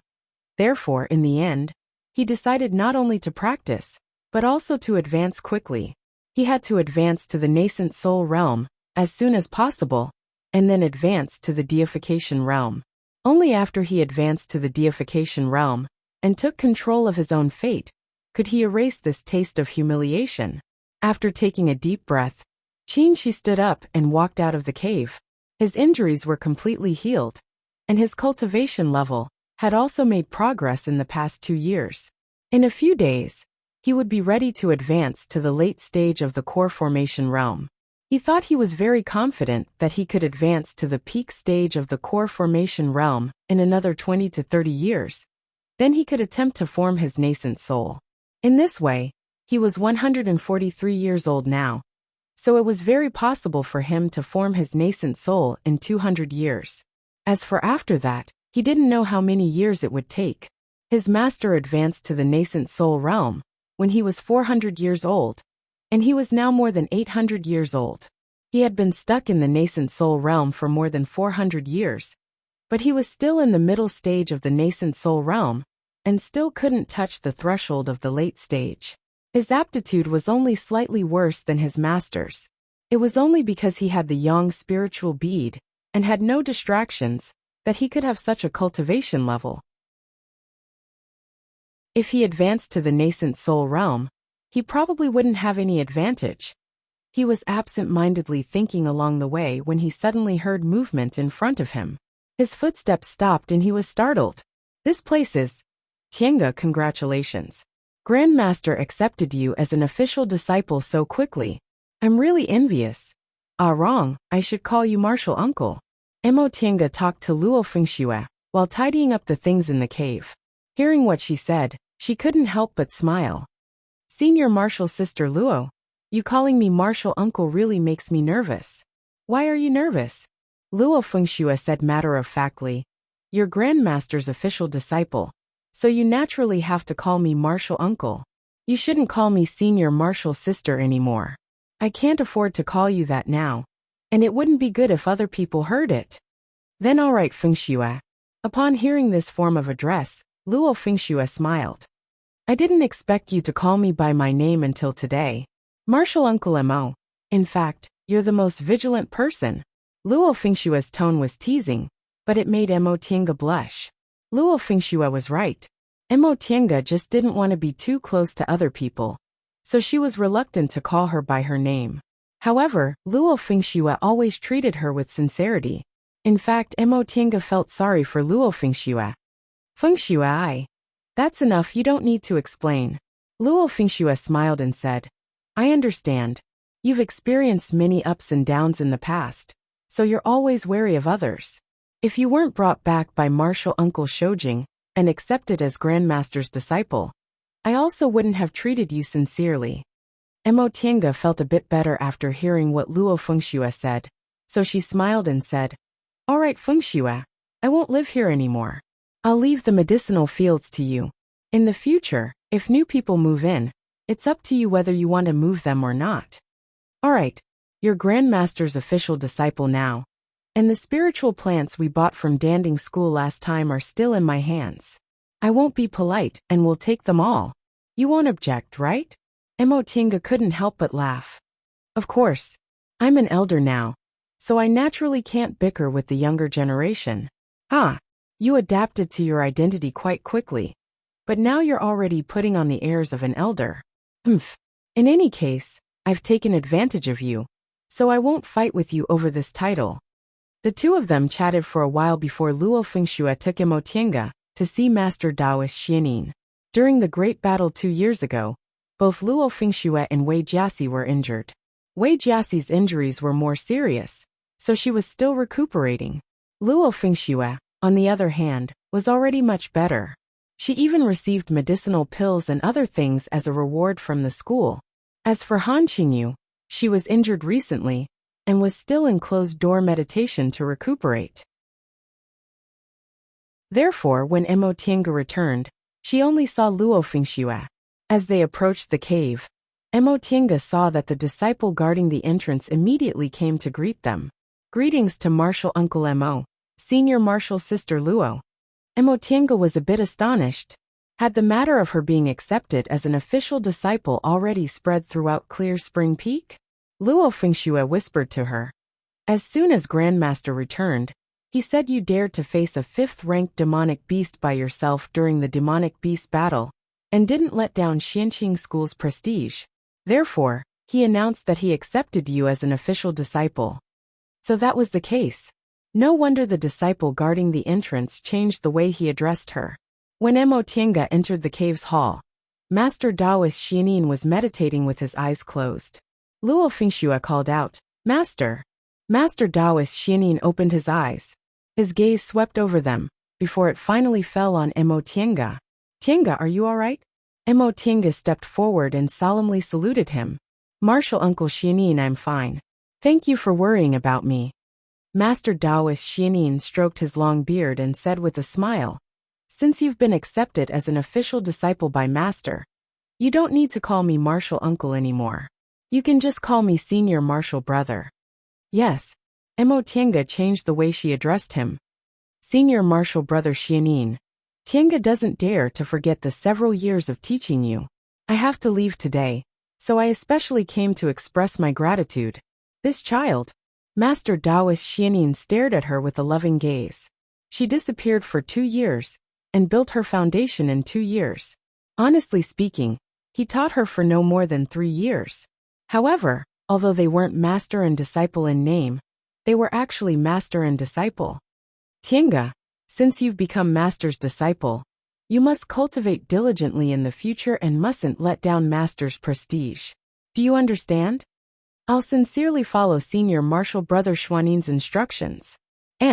You and I will have many opportunities to meet in the future, so you don't need to feel sad. Go. Yes. Emotienga thanked him solemnly, then retreated with Luo Fengxue. All right, Fengxue, I'm going back to my cave. If you have nothing to do in the future, you can come to see me. Luo Fengxue smiled and stepped forward to hug her. I understand. Although she said that, she understood that they would have fewer opportunities to meet in the future. How could she go to Grandmaster Jinghe's cave often? After saying goodbye to Luo Fengxue, Emotienga turned around and saw someone standing not far from her with an unhappy expression on his face. It was Qin Shi. They hadn't seen each other for more than 2 years, since they parted at Luoyan Cliff. When he came out of Zhong Muling's virtual sky world, Qin Shi's expression was very unsightly. Now, the way he looked at her was also indescribably complicated. He seemed to be reminiscing about her, but his gaze was alienated. His attitude was cold, and his expression was conflicted. Emotienga stopped. Her feelings were also indescribably complicated. Should I go and ask him about him? She felt unwilling for a moment, but she also felt that she shouldn't care. In the end, she finally walked towards Qin Shi with a smile on her face. But the next moment, Qin Shi lowered his gaze, turned around, and walked away without hesitation. She was stunned on the spot. It wasn't that he didn't see her walk past him. He just didn't want to greet her. She felt stuffy in her heart. She couldn't tell whether it was anger or stuffiness. Tienga. Emotienga turned around and saw Luo Fengxue looking at her in surprise. She must have seen what happened just now. Emotienga took a deep breath and smiled at Luo Fengxue. It's nothing. I'm going back. Okay. Luo Fengxue answered hesitantly. She hesitated for a moment, but in the end, she didn't say anything about the so-called senior martial brother Qin. After all, Tiange was her martial uncle now. As an outsider, she really didn't need to meddle in this matter. After returning to her new cave, Tiange sat in the small living room for a while. Every grass, every tree, every table, and every chair in this cave were left by someone else. It seemed to be full of the past that didn't belong to her. Its former owner might have been sitting here, holding a teacup, talking to someone, or just meditating just like her. He also used to meditate in the cultivation room and read those books. His handwriting could still be seen on the papers. The pill concocting room, pill concocting tools, the lounge. Everything had his traces. In the end, she smiled, stood up, took a deep breath, and put all the things in the room into an empty storage bag. Whether it was the tables, chairs, or books, none of them belonged to her, so she might as well replace them all. Martial Uncle Mo. A cry of surprise came into her ears. Tiange glanced around and saw two female cultivators standing at the door, looking at her with great astonishment. "What's wrong? Do you need something?" she asked expressionlessly. "What are you doing?" "Tidying up my cave." "Huh." Tiange glanced at them coldly. "What's wrong? Didn't you say everything in this cave belongs to me? Can't I use it even if I want to?" The two female cultivators stared at her helplessly. That being said, they never expected this martial Uncle Mo would throw away all of martial Uncle Shoujing's things. Chapter 137. Lord Taoist Jinghe's Immortal's Cave was called Shangqing Palace. When Tiange saw it, she was surprised. She thought it would be called Myriad Flowers Palace, or 100 Fragrances Palace, or something like that. She didn't expect it to be called such a normal name. In this palace, aside from Lord Taoist Jinghe, there were only her and 16 maids. These maids were all foundation-building female cultivators in the school. Their spiritual roots were ordinary, so they weren't qualified to be accepted by core formation cultivators. Therefore, they volunteered to be the maids of a nascent soul grandmaster, hoping to get some pointers. Lord Taoist Jinghe wasn't a stingy person. As his maids, they could indeed often get pointers and rewards from him. In the beginning, these maids might really have come for the advancement of their cultivation levels. However, they had been serving a man for a long time. This man had a high cultivation level, a good appearance, and a good demeanor, so they unwittingly became delusional and jealous. During her days in Wenyang Pond, Tiange was used to seeing Mei, Lan, Zhu, and Chrysanthemum bickering, so she didn't think much of it. Now that she was in Shangqing Palace, she realized that bickering among them was really nothing. These 16 maids were named Mei Lan, Zhu Ju Qin Qi Hua Hua Chun Xia Qiu Dong, Yu Shui Feng Shuang. The names were all given by Lord Taoist Jinghe, so they were extremely cliché. According to the standard of these names, this immortal's cave was actually called Shangqing Palace, which really surprised Tiange. Her Mingxin residence was relatively close to the residences of Qin, Qi, Hua, and Xiuqin. These four maids were called Xiuqin, Qingqi, Xianshu, and Daihua. These names were a bit more elegant than Mei Lan, Zhu, and Zhu, but the way they interacted with each other was even worse than Mei Lan, Zhu, and Zhu. Moreover, because her cultivation level was almost the same as theirs, these maids didn't serve her sincerely. Although they called her martial uncle and never disobeyed her, their speech and behavior gradually lost respect. So far, Tiange laid a 5-spirit formation around her small cave, and only told them to send summoning talismans outside the cave to minimize the chance of contact. Since she blocked these maids outside the cave, and Lord Taoist Jinghe left her to fend for herself, Tiange was finally able to enter the virtual sky world and continue her cultivation. With the Sinu art of the origin, her cultivation progress was extremely fast. She only needed to cultivate for 6 hours a day, and she would be able to achieve the same results as before. Nevertheless, Tiange wasn't in a hurry to cultivate. Every day, she would cultivate for 6 hours. Once she achieved the same results as before, she would stop. That was because she knew her cultivation level was forcibly raised to the middle stage of the foundation building realm, so her temperament and realm weren't stable yet. If she impatiently sought quick results, her temperament wouldn't be enough when the time came, and she would most likely fail to form her gold core. She would have to turn back and continue on this path. So it was better to walk slowly now and firmly lay a solid foundation. Because she had forcibly suppressed her cultivation speed, she had also slowed down the pace of her soul-refining art. Any art used in fights of magical power had to be based on mental cultivation techniques. And the soul-refining art was the same. She was only in the middle stage of the foundation-building realm now.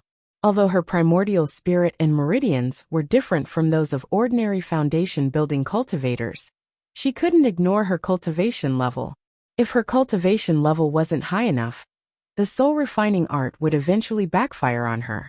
Therefore, Emotinga devoted the remaining 12 hours to other skills. Array formations, alchemy, weapon forging, talisman crafting, medicine, and mechanisms. The so-called mechanism technique was one of the more unique techniques. According to legend, in the distant ancient times, the school of Mo once appeared in the human world. Their grandmaster, Moz, was skilled in craftsmanship and could use wood, fine iron, and other materials to create extremely powerful mechanisms. One of them could fight against 100 enemies, and they could even attack cities and plunder lands. In the immortal cultivation world, this was naturally a small skill that was not worth mentioning. However, the immortal cultivation world also had its own mechanism technique. Puppets made from various spiritual objects and crystals could also obtain the same power as human cultivators. Unfortunately, after Emotinga flipped through the books on mechanism technique, she found these puppets needed something called crystals to be activated. Now that crystals couldn't be found, it was no wonder the mechanism technique was also lost. Cultivating, farming, and practicing skills, the days passed by just like that. Emotinga holed up in this small immortal's cave, but the more she learned, the more fascinated she became. She didn't even see other people.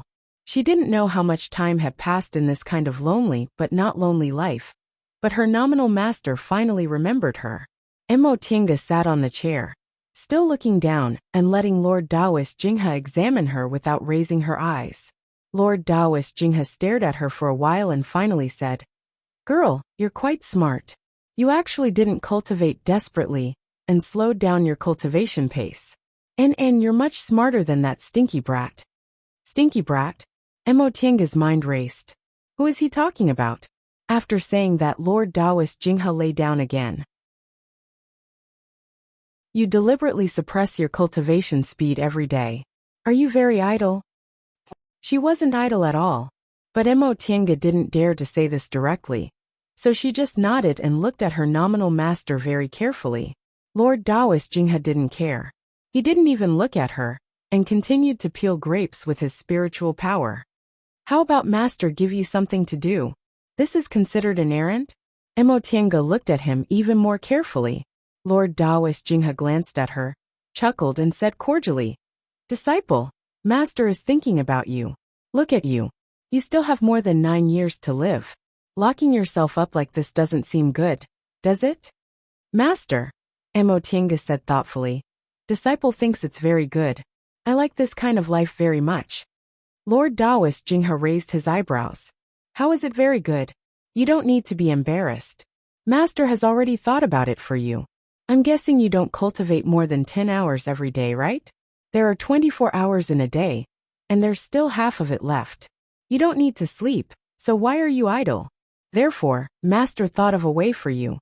I'll give you something to do." Seeing that Emotinga didn't object, Lord Taoist Jinghe immediately smiled. You're so obedient. Do you think master will harm you? I'm telling you, aside from cultivation, there are some things that are also very important. Master won't harm you." Emotinga sighed. "Master, if you have something to say, please say it directly." Lord Taoist Jinghe immediately took out a jade slip. "You just need to follow what's written on this and finish your tasks at a fixed time every day." Emotinga doubtfully sank her divine sense into the jade slip. She suddenly wanted to vomit blood. Collect dew at the Yin hour. Take care of spiritual plants at the Mao hour. Take care of spiritual beasts at the Chen hour. Go out to preach Tao at the C hour, and return at noon. Out of the remaining 14 hours, 10 hours were arranged, and most of them were done by his maids. What does this master want to do? Does he want me to run around in circles every day? Master. Emotienga's expression was a bit dark. Aren't these tasks a bit too much? Too much, Lord Taoist Jinghe said. Back then, when Xianin Qingyuan and those brats just entered the sect, they did a lot of things, but you didn't do much. Fine. Disciples have the duty to serve their masters, but the problem was that masters also have the duty to teach disciples. This master never taught her, so why should she fulfill her duty as a disciple?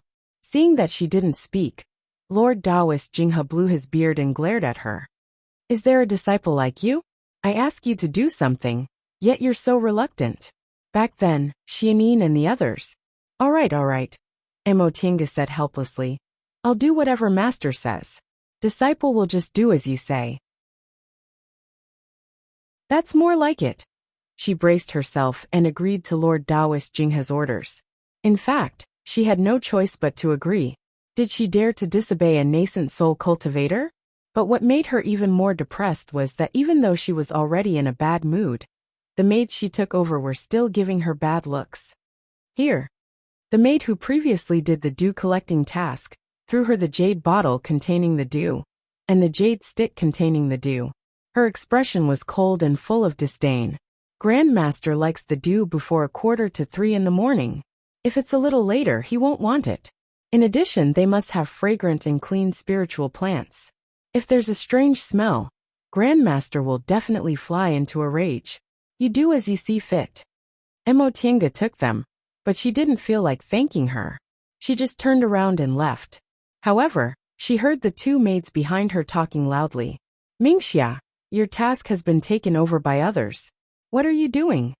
The maid who dealt with Emotienga a moment ago said in a mocking tone. Grandmaster has already spoken. What can I do?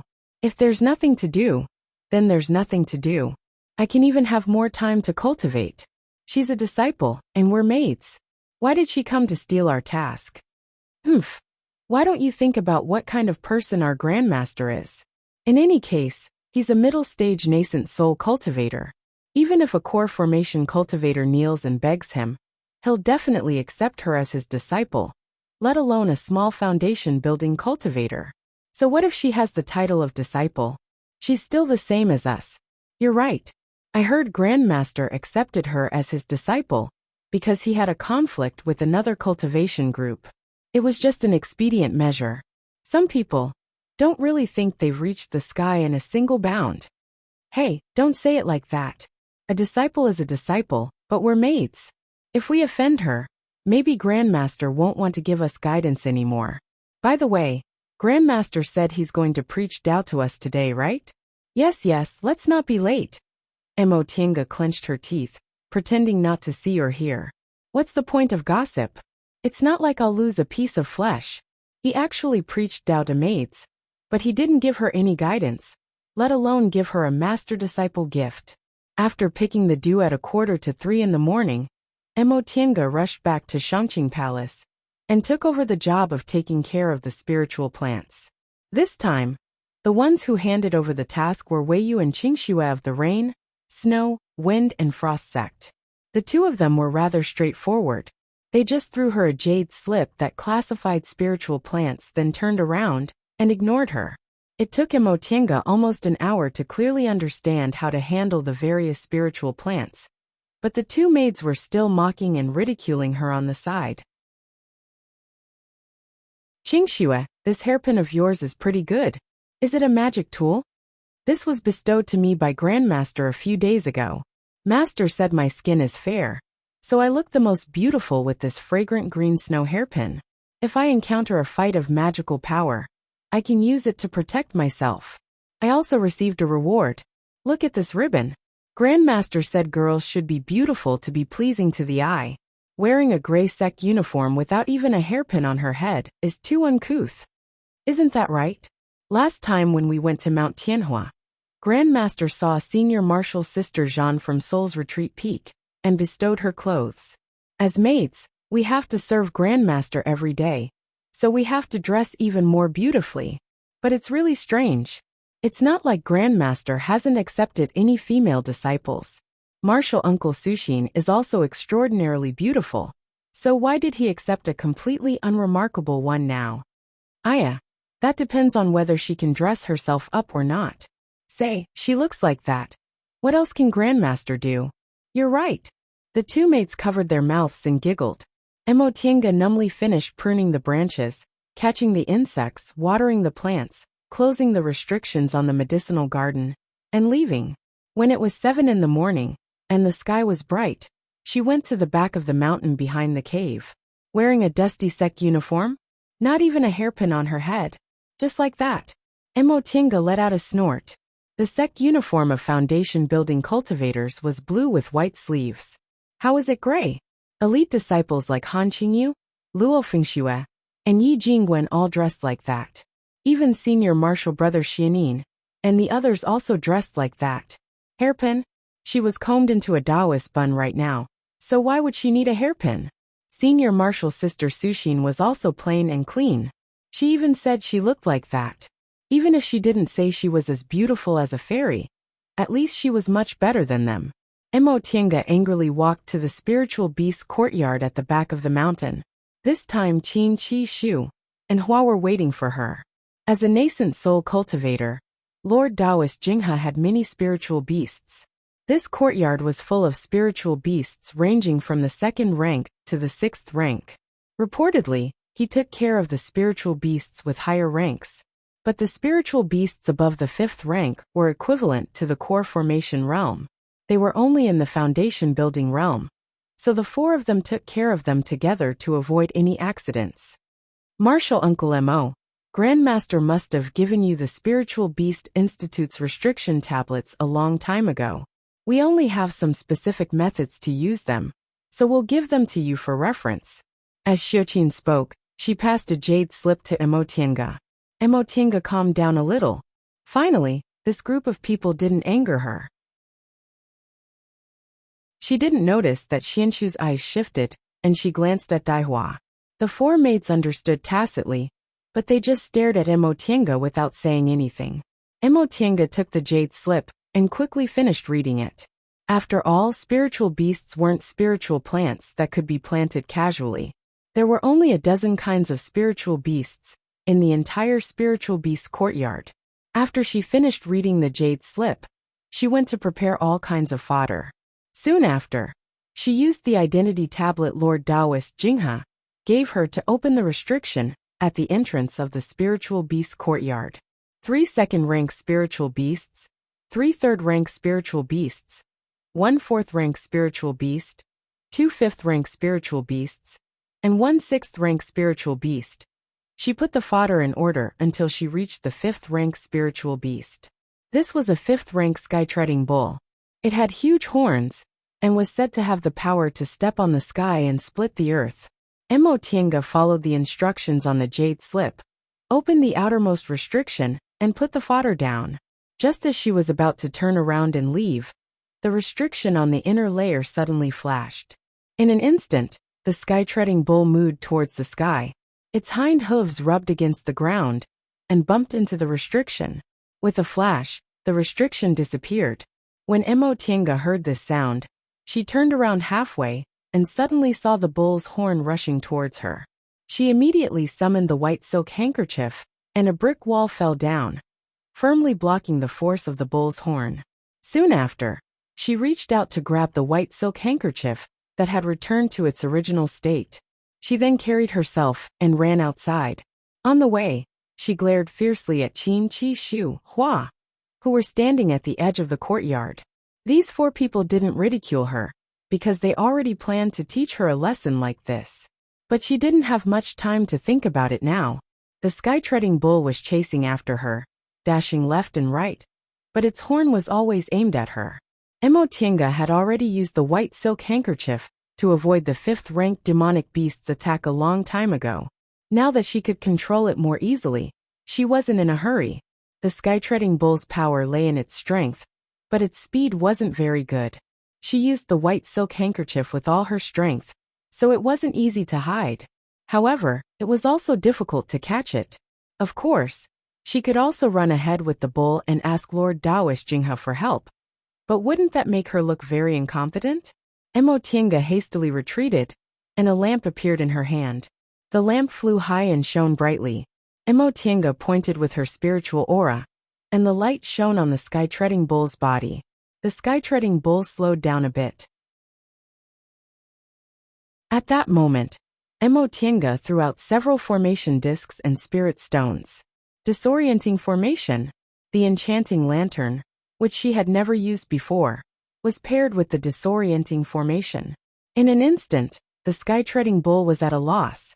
Its spiritual aura was indeed powerful, so the enchanting lantern and disorienting formation could only block it for a while. However, this short moment was already enough for Emo Tiange. Spiritual beasts also had divine senses. In the disorienting formation, spiritual beasts would instinctively use their divine senses to sense their surroundings, giving Emo Tiange a chance to take advantage of. Using the soul-refining art, she controlled her divine sense and ruthlessly lashed it. The sky-treading bull mooed and violently jumped up. The white silk handkerchief attacked again, but this time, it wasn't for protection. Instead, it ruthlessly smashed the sky-treading bull with a brick wall. Upon seeing the sky-treading bull falling to the ground, Emo Tiange heaved a sigh of relief. She didn't have a powerful enough offensive magic tool.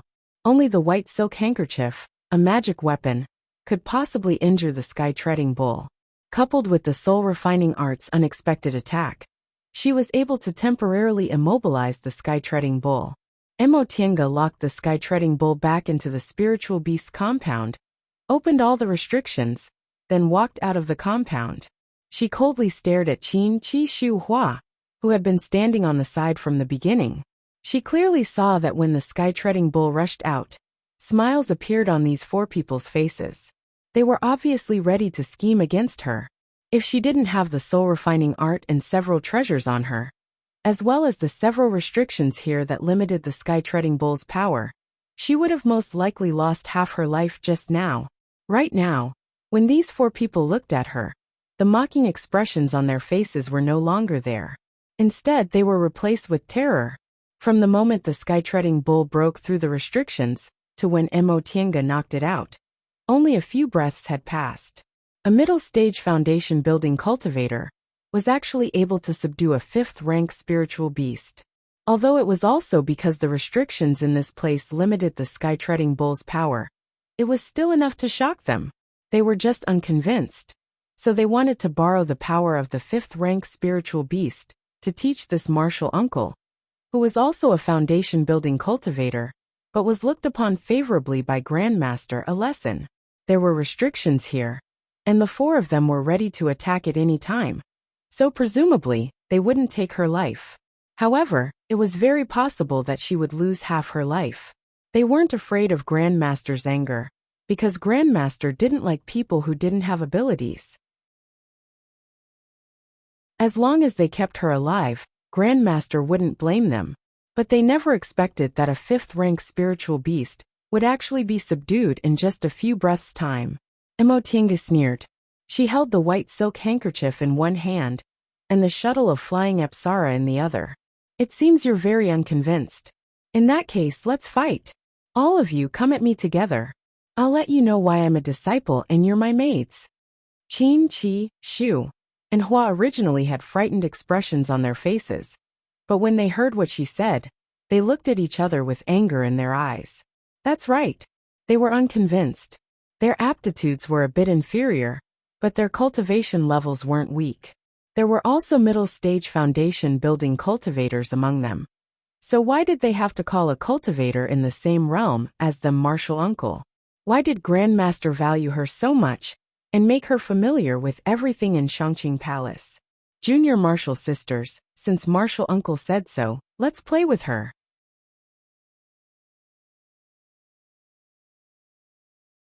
Chapter 138. Except for Xiuqin, who was in the middle stage of the foundation-building realm, the other maids were all in the early stage.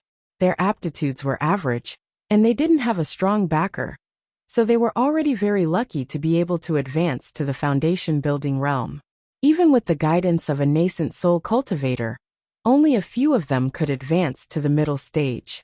But in any case, they'd been serving nascent soul grandmasters for a long time, so they'd seen a lot of big scenes. Mo Tianga's disregard for them immediately aroused their anger. Once Xiuqin finished speaking, Qingqi took out her magic tool, while Xianshu and Daihua took out their flying magic tools and chose their positions. Mo Tianga raised her eyebrows. Based on their positions, they had some knowledge of fights of magical powers and weren't idiots. But so what if they weren't idiots? 4 foundation building cultivators and female cultivators, with no experience in fights of magical powers. They weren't worthy of her attention. The 4 of them stood in their positions, but didn't attack immediately. They seemed to be waiting for her.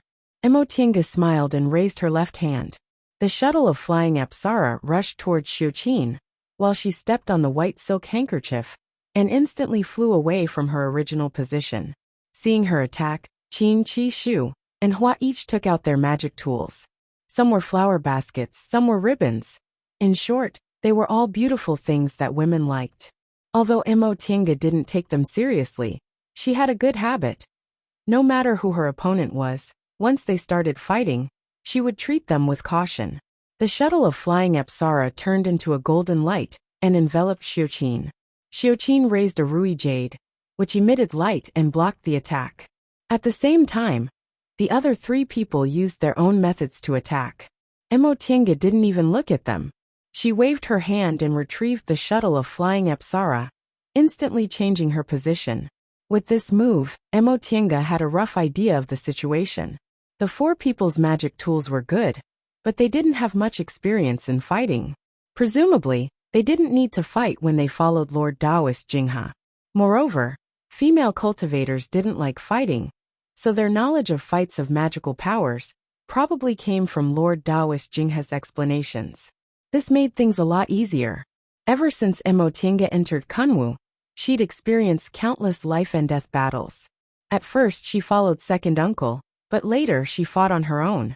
The dangers she went through were beyond these 4 people's imagination. Battles of magical powers did not only rely on cultivation and magic tools. Sometimes, in the face of life and death, one could even rely on a flash of intuition.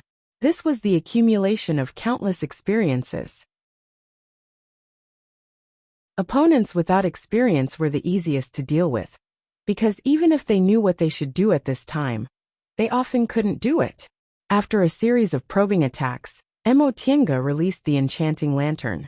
If an experienced cultivator saw the sky-treading bull's reaction after she took out this lamp, they would know it was a hallucination-type magic weapon, and they would just retreat a certain distance away from it.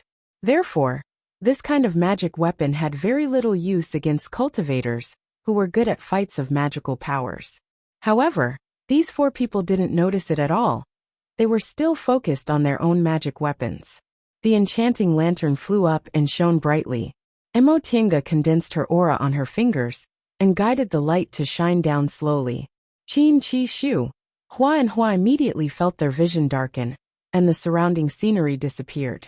They were at a loss of what to do. Suddenly, a golden light appeared above Xianshu's head, instantly covering her. Ah! Hearing their companions scream, the other 3 were shocked. Xiuqin was even more flustered. She shouted, "You dare to kill them?" What answered her was Qingqi's scream. Qingqi was fighting with a flying sword. Her flower basket had the upper hand, so she was feeling proud of herself when several flying needles silently appeared beside her and shot into her body. Next was Daihua. It was still the shuttle of flying Apsara that dealt with Daihua, but this time, it formed a square formation and trapped Daihua inside. Martial Uncle Mo. Hearing her junior martial sister's screams one after another, Xiuqin couldn't help but shout, "Even if you're Grandmaster's disciple, killing people is too much."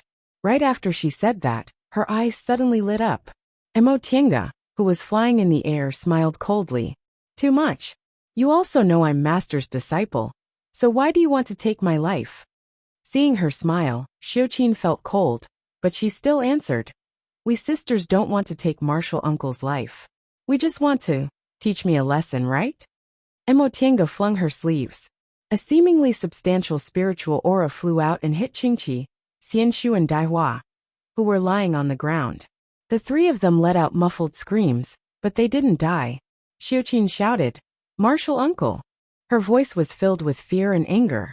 She was scared because if something happened to the three of them, she, as the leader of the four, would definitely have to take responsibility. She was angry because Emotienga didn't even care that they were Grandmaster's maids. Emotienga was unmoved. She just glanced at her contemptuously, then turned around and entered the Spiritual Beasts Institute. "I can't act spoiled, but you can't fight. That's all you've got? Don't be an eyesore in front of me in the future." Emotienga's words were very rude, but Xiuqin didn't dare to say a word. Ever since she became Grandmaster's maid, no one had ever dared to treat her so rudely. Even those core formation martial uncles were polite to her out of respect for Grandmaster. It was precisely this politeness that made her think she had some status. Now that this martial uncle Emo taught them a lesson without the slightest politeness, she finally realized that a maid would always be a maid.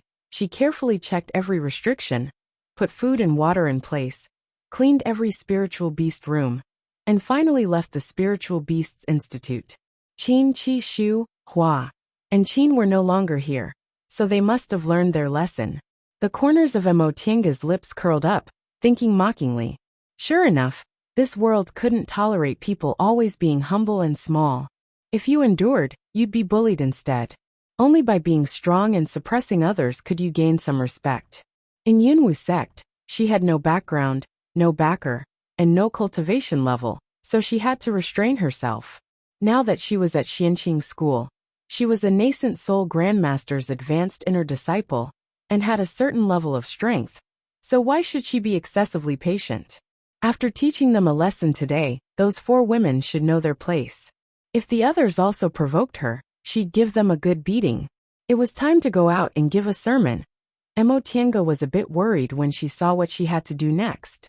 According to reason, as a middle-stage foundation-building cultivator, she could indeed give sermons to aura-refining disciples. However, she cultivated the path of the origin, which was completely different from the Tao of today. How could she give her sermons to Xianqing School's disciples? Even if she did, wouldn't it be useless to those disciples? With this question in mind, she ran to the main hall of Shangqing Palace. As soon as she stepped into the main hall, she saw Qin, Qi, Hua, and Qin kneeling in front of Lord Taoist Jinghe with an excited expression. What's going on? Emotienga was completely puzzled. She walked forward and saluted. Master. Haha, little disciple, come here quickly. Emotienga silently ignored Lord Taoist Jinghe's overly excited smile and walked towards him. Lord Taoist Jinghe called her over, but he ignored her again and turned to Qin, Qi, Hua. How badly did she beat you? Upon hearing this, Emotienga finally understood. As it turned out, those four women came to complain. However, judging from Lord Taoist Jinghe's expression, their complaint wasn't very successful. The one who spoke was Xianxiu. She cautiously looked at Emotienga and answered. Except for senior martial sister Xiuqin, martial uncle Emo knocked all of us unconscious. Her words weren't exaggerated, but her expression was delicate and pitiful. After she finished speaking, she glared at Emotienga with resentment before lowering her head. Emotienga was speechless. She wasn't a man, so what was the use of acting in front of her? Little did they know that Xianxiu did this out of habit. Probably because Lord Taoist Jinghe liked the coquettish side of women, maids like them would act like little women from time to time, in order to please their grandmaster to win his favor. But this time, not only did Emotienga ignore them, but Lord Taoist Jinghe also didn't look at her. He laughed and patted Emotienga's shoulder.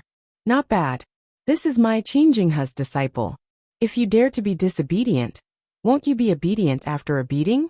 Dilly-dallying and chattering, aren't you annoying? Emotienga listened to Lord Taoist Jinghe's praise, but her eyebrows didn't even twitch. She dared to make a move, because she was sure this nominal master of hers wouldn't make things difficult for her for the sake of maids. Besides, maids were maids in the end, and she was his disciple. She didn't need to act like little girls to please him. As long as her behavior was pleasing to his eyes, and her cultivation level advanced quickly, he'd naturally protect her. With this master's flamboyant and murderous nature, how could she, his disciple, be weak? However, these maids all looked very smart. So why did they also come to complain about something so boring? This was because she thought too highly of these maids. Because Emotienga deliberately held back, Xiuqin naturally didn't dare to say anything after witnessing Emotienga's methods. The other three, on the other hand, had developed an arrogant temperament under Lord Daoist Jinghe's wing. So how could they swallow this insult? However, reality made them very depressed.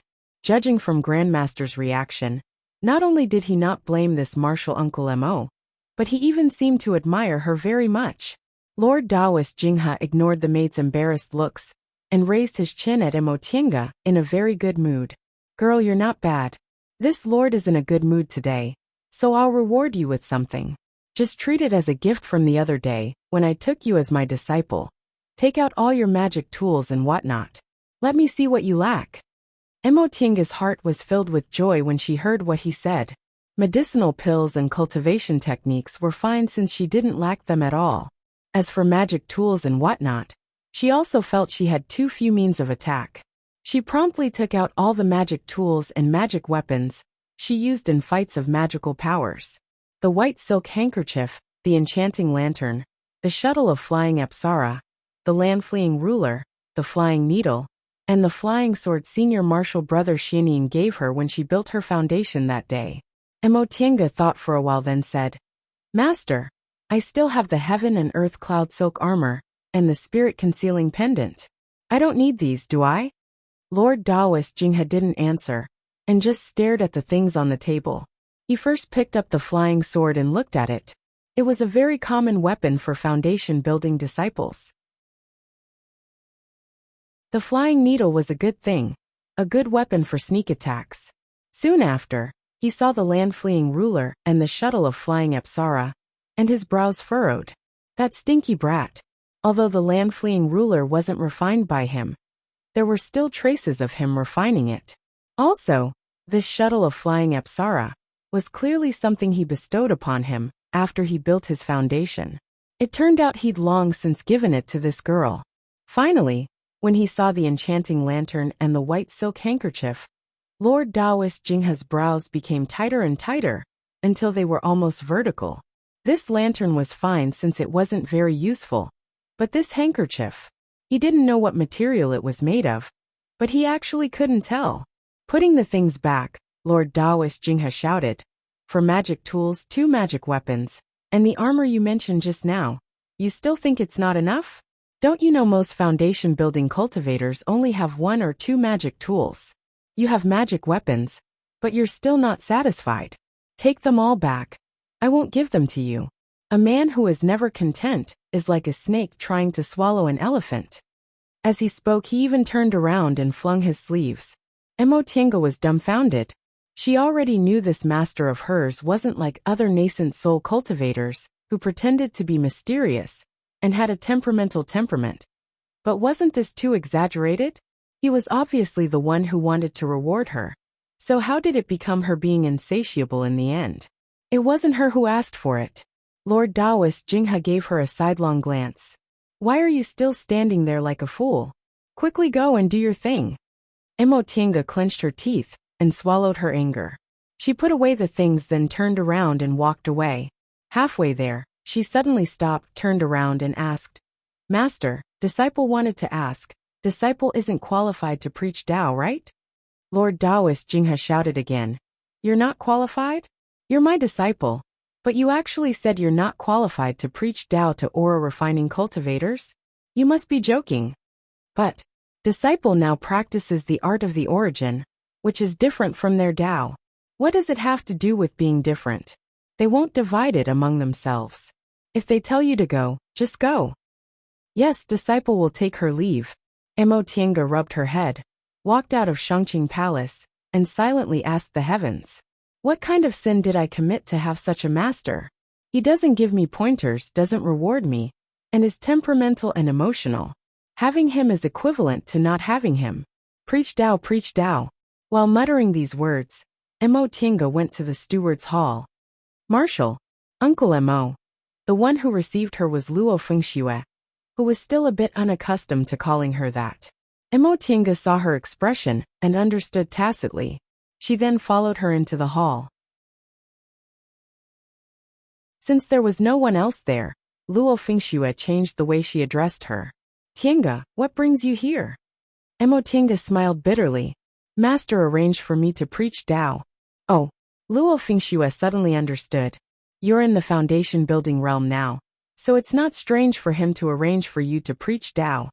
That being said, I've never preached Tao. That doesn't matter. Luo Fengxue said.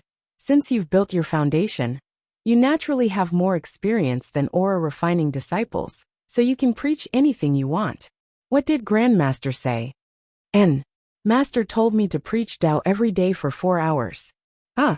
Upon hearing this arrangement, Luo Fengxue was puzzled. What's Grandmaster thinking? Our Xianqing school already gives Tao preaching to disciples frequently, once every 3 days. Even if you preach Tao every day, you won't have a place to do it. This was also the reason why Mo Tiange felt Lord Taoist Jinghe was deliberately tormenting her. 4 hours every day. Could it be that he would take all the Tao preaching at Xianqing school on his own? But Luo Fengxue's tone changed. If you think it's too troublesome, I can arrange for you to teach new disciples. That way, it'll be easy and you can report to the higher-ups. Mo Tiange thought about it and felt this seemed right, so she smiled and said, Then I'll have to trouble you. I can't refuse Master's arrangement. Right now, I'm having a headache about how to report to the higher-ups. Luo Fengxue smiled and walked to the table. She took out a blank jade slip, wrote something on it, and gave it to Mo Tiange. If you want to preach Tao to all aura-refining disciples, and have to go to the main peak, you can't teach new disciples. Just take this to Mengxue Hall on the mountainside. Someone will receive you there. Finally, Luo Fengxue satisfied her for once. Mo Tiange heaved a sigh of relief. She took the jade slip and went to the mountainside according to Luo Fengxue's instructions. Xianqing school had 3 ways of accepting disciples. One of them was the same as other big cultivation groups. Every 10 years, the school would open its gates and select individual cultivators from various clans with excellent spiritual roots or strong abilities. The other way was like Mo Tiange, which was recommended by cultivators in the foundation building realm and above. However, she was actually brought into the school by a core formation cultivator, so she didn't have to pass the test. The last way was to find mortals with outstanding spiritual roots from the secular world and bring them into the school. The last type of disciples usually had outstanding spiritual roots and were accepted by core formation cultivators as soon as they entered the school. Luo Fengxue was one of them. In the past, her elder brother also worshipped Master Taoist Xianyin as his master. After he failed in his realm breakthrough and died, Master Taoist Xianyin took care of his disciples' funeral affairs and went to the secular world. He happened to find that Luo Fengxue also had spiritual roots, so he brought her back to the school and accepted her as his disciple. Apart from the third type of disciples, who were directly accepted by high-level cultivators, the other 2 types of disciples had to start at Mengxue Hall if they were in the 5th layer of the aura refining realm or below. Therefore, Mengxue Hall was divided into 2 types of disciples. The first type was children with 3 spiritual roots or above. They were accepted because their aptitudes were high enough, so there were no requirements for their cultivation levels. The second type was disciples with poor aptitudes, but still had potential. These disciples were usually the descendants of cultivators in the school, so the requirements were relaxed. When Mo Tiange arrived at Mengxue Hall, the cultivator in charge was very respectful when he saw her. Grandmaster Mo, I didn't expect you to grace us with your presence. Please forgive my rudeness. Grandmaster. Mo Tiange trembled when she heard this title. The person in charge of Mengxue Hall was naturally a foundation-building cultivator, but the people who usually did things were all aura-refining disciples. She was now the advanced inner disciple of a nascent soul grandmaster, so her seniority was equivalent to a core formation grandmaster, so there was no problem with this title. However, it hadn't been long since she advanced to the foundation-building realm. Originally, She was just an insignificant aura refining cultivator like these people. But all of a sudden, she became a grandmaster. The contrast was too big. Moreover, the one who addressed her like this was a white-haired old man. So it was even more difficult for her to adapt. No need to be so polite. The reason I came here is clearly written in this jade slip. If there's anything you need me to do, just tell me. Yes. This aura refining cultivator, who was nearing the end of his lifespan, and had no hope of advancing to the next realm, didn't dare to be rude to her in the slightest. He still bowed and said, Martial Uncle Luo explained in the jade slip that Grandmaster came here to teach the new disciples of Mengxua Hall. However, Martial Uncle Luo probably doesn't know that all the new disciples of Mengxua Hall have teachers who are directly responsible for teaching them. I'm afraid. Is that so? Mo Tiange was stunned. Then just find me something to do. This. Mo Tiange was a bit annoyed that the old man was still hesitating when she said anything. Are you saying that I can't do anything here? The old man repeatedly shook his head. I don't dare. Grandmaster, I'll tell you the truth. The highest cultivation level among us is only in the 9th layer of the aura refining realm.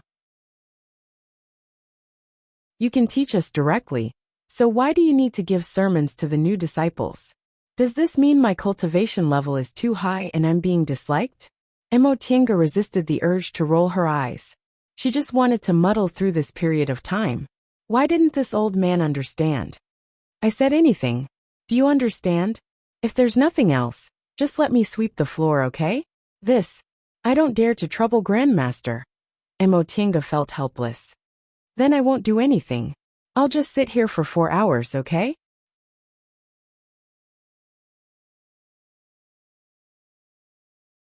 Chapter 139.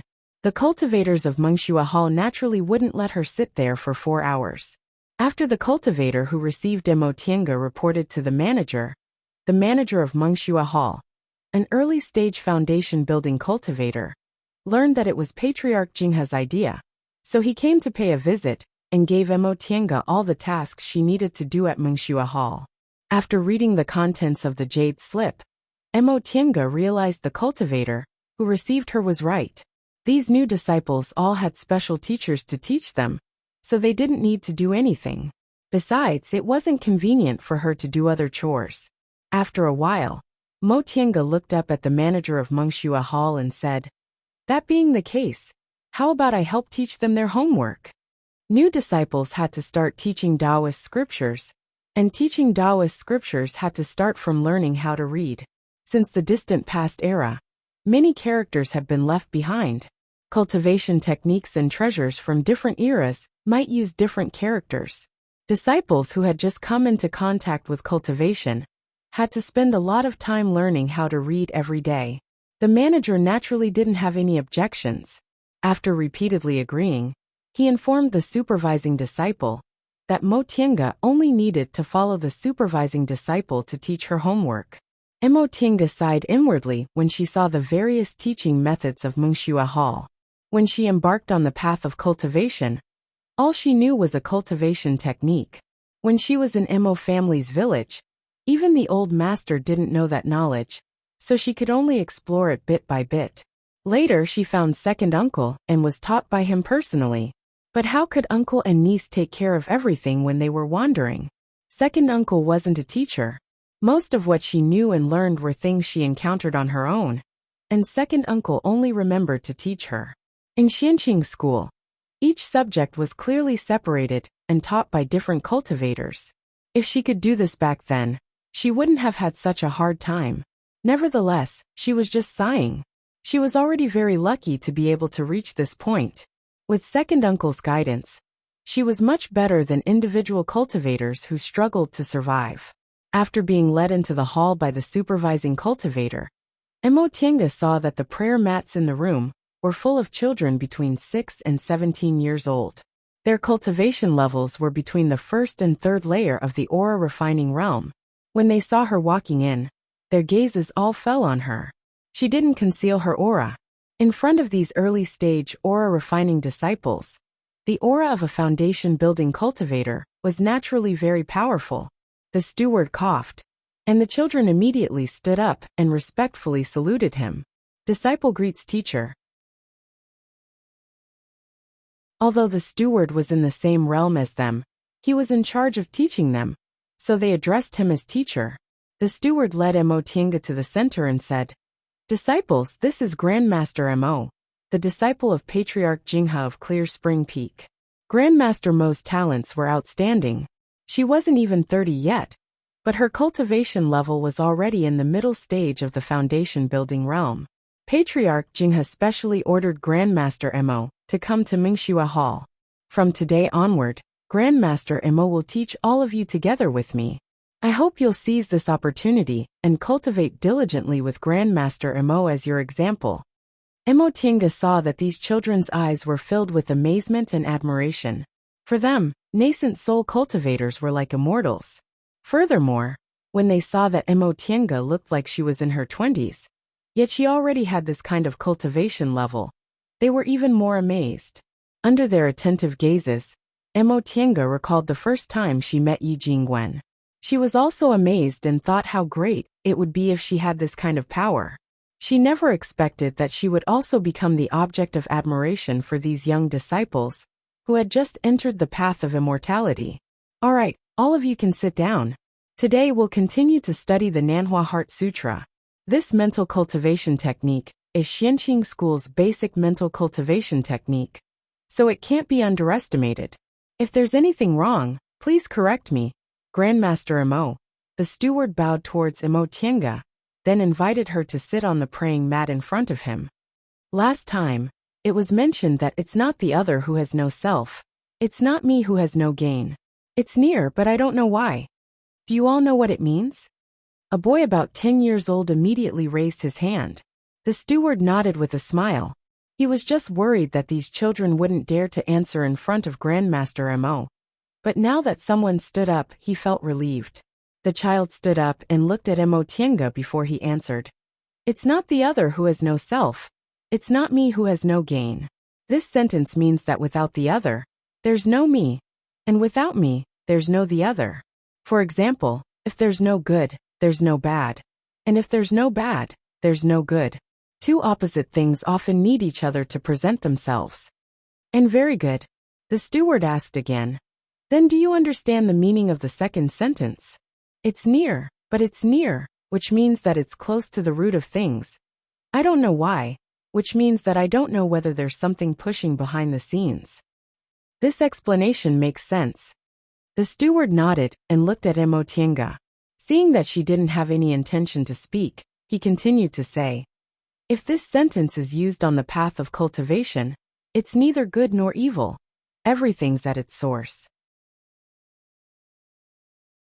Our Tao school pursues the way of the celestial being. The so-called Tao is like the laws of heaven and earth. There's a law in the dark. Therefore, although we don't insist on doing good, we can't act recklessly. After listening to the steward's explanation, the child bowed his head and said, yes, disciple will earnestly comprehend it. Good, continue. Things are nothing but that. Things are nothing but this. If you see that, you don't see it. If you know it, you know it. This steward was in the 8th layer of the aura refining realm. Judging from his age, he should be in his 40s, so it naturally wouldn't be a problem for him to explain this basic mental cultivation technique. Mo Tiange also didn't interrupt, and just listened silently. It could be seen that the boy who answered at the beginning was quite outstanding when it came to Taoist scriptures. 70 to 80% of the questions asked by the steward were answered by him. However, Mo Tiange also discovered that the others seemed to be very unfriendly towards him. Whenever he answered a question, several people would secretly make faces at him. A slight frown appeared on Mo Tiange's face. Could it be that there were also cases of bullying and humiliation in this school? 4 hours passed very quickly. Mo Tiange discovered that this errand actually passed time very quickly. She only needed to answer some questions the steward found hard to answer. For her, aura refining realm questions were very simple, so she didn't need to think too much about it. She even had to thank Luo Fengxue for thinking of a good solution for her. After she finished her time at Mengxue Hall, Mo Tiange returned to Shangqing Palace. Once she finished her errands for the day, she went to report to Lord Taoist Jinghe. Master, Lord Taoist Jinghe, who was peeling grapes with his spiritual power, only looked at her. Oh, you're back. Emotianga criticized him inwardly. This is a nascent soul cultivator who has nothing better to do, peeling grapes all day long. Nevertheless, she still looked well-behaved on the surface. Yes, master. I've finished my errands for today. Finished? Lord Taoist Jinghe propped himself up and sat up. He said to her with great interest, Tell me about it. Emotianga braced herself and said, The steward's hall arranged for me to go to Wuxia Hall, so I went. I mainly had to answer some questions from new disciples. Wuxia Hall? Lord Taoist Jinghe nodded carelessly. It was arranged by that girl Wuxia, wasn't it? Yes, I thought so. Aside from that girl, who else would think of letting you go to Wuxia Hall? That's for the best. New disciples will leave Wuxia Hall sooner or later, and at that time. Emotianga pricked up her ears. Could it be that there's a purpose to this arrangement? Unfortunately, Lord Taoist Jinghe didn't say anything more. He once again glared at her and said, Why are you standing there in a daze? Quickly go and cultivate. Yes. Emotianga swallowed her words sullenly. I don't need to think too highly of this master. He's just torturing me. From then on, Emotianga repeated these days, collecting heavenly dew, taking care of spiritual plants, tidying up the beast yard, going to Wuxia Hall, and cultivating. Day after day, she became familiar with all the affairs in Shangqing Palace. Because she stayed in Wuxia Hall for a long time, she also became familiar with the affairs in Clear Spring Peak. Because of this, she somewhat understood why Lord Taoist Jinghe arranged these things for her to do. She had been in Xianqing school for 7 years, but 2 of them were in the foundation building realm, and 2 of them were missing. In the remaining 3 years, she was in closed-door meditation all day and didn't integrate into the school at all. Now she took care of Shangqing Palace's affairs every day, and came into contact with cultivators in Wuxia Hall. She gradually became familiar with Clear Spring Peak, and slowly became a real disciple of Xianqing school. Now that she understood all this, her feelings towards Lord Taoist Jinghe were complicated. This master almost never gave her pointers, and didn't give her medicinal pills or treasures. Instead, he used this kind of method to correct her cultivation path. She was now 27 years old, but she was already in the middle stage of the foundation building realm. What she lacked wasn't medicinal pills or treasures, but the growth of her mental state. In particular, from the early stage to the middle stage of the foundation building realm, she didn't experience any hardships, and didn't have enough mental experience. With such an unstable cultivation level, it was easy to breed inner demons. Inner demons were the most terrifying hurdle on the road to the core formation realm, and the nascent soul realm. Although he didn't say it explicitly, this cheap master actually had great expectations for her. Under a tree in Wuxia Hall, a 10-year-old boy was reading Taoist scriptures diligently. As the Tao, don't bother with the formula and keep the truth. All the joints in the Naiwen have the spirit. The spirit of the hair is blue, the word Taiyuan. The spirit of the brain, the word Naiwen. The spirit of the eyes, the word Yingxian. The spirit of the nose, the word Yulong, the word Lingjian. The spirit of the ears, the word Yingtian. The word divine ability, the word life, the word Jingluan. His cultivation level was only in the first layer of the aura refining realm. He was only the most ordinary new disciple in Xianqing school, and was still studying Taoist scriptures.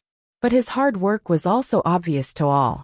Apart from the daily morning classes, he spent the rest of his time reading Taoist scriptures. He had only been in the sect for 2 years, but he had already surpassed many ordinary disciples who were 15 or 16 years old. It had only been 2 years since he entered the school, but he had already surpassed many ordinary disciples who were 15 or 16 years old. Now it was almost time for class to start. He seized the last bit of time he had to memorize this passage. As the Tao, don't bother with the formula and keep the truth. All the joints in the Naiwen have the spirit.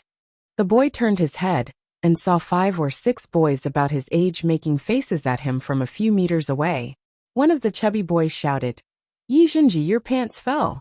Right after he said that, the other boys burst out laughing. The boy named Yi Zhenji glared at them fiercely, then turned around and continued to memorize.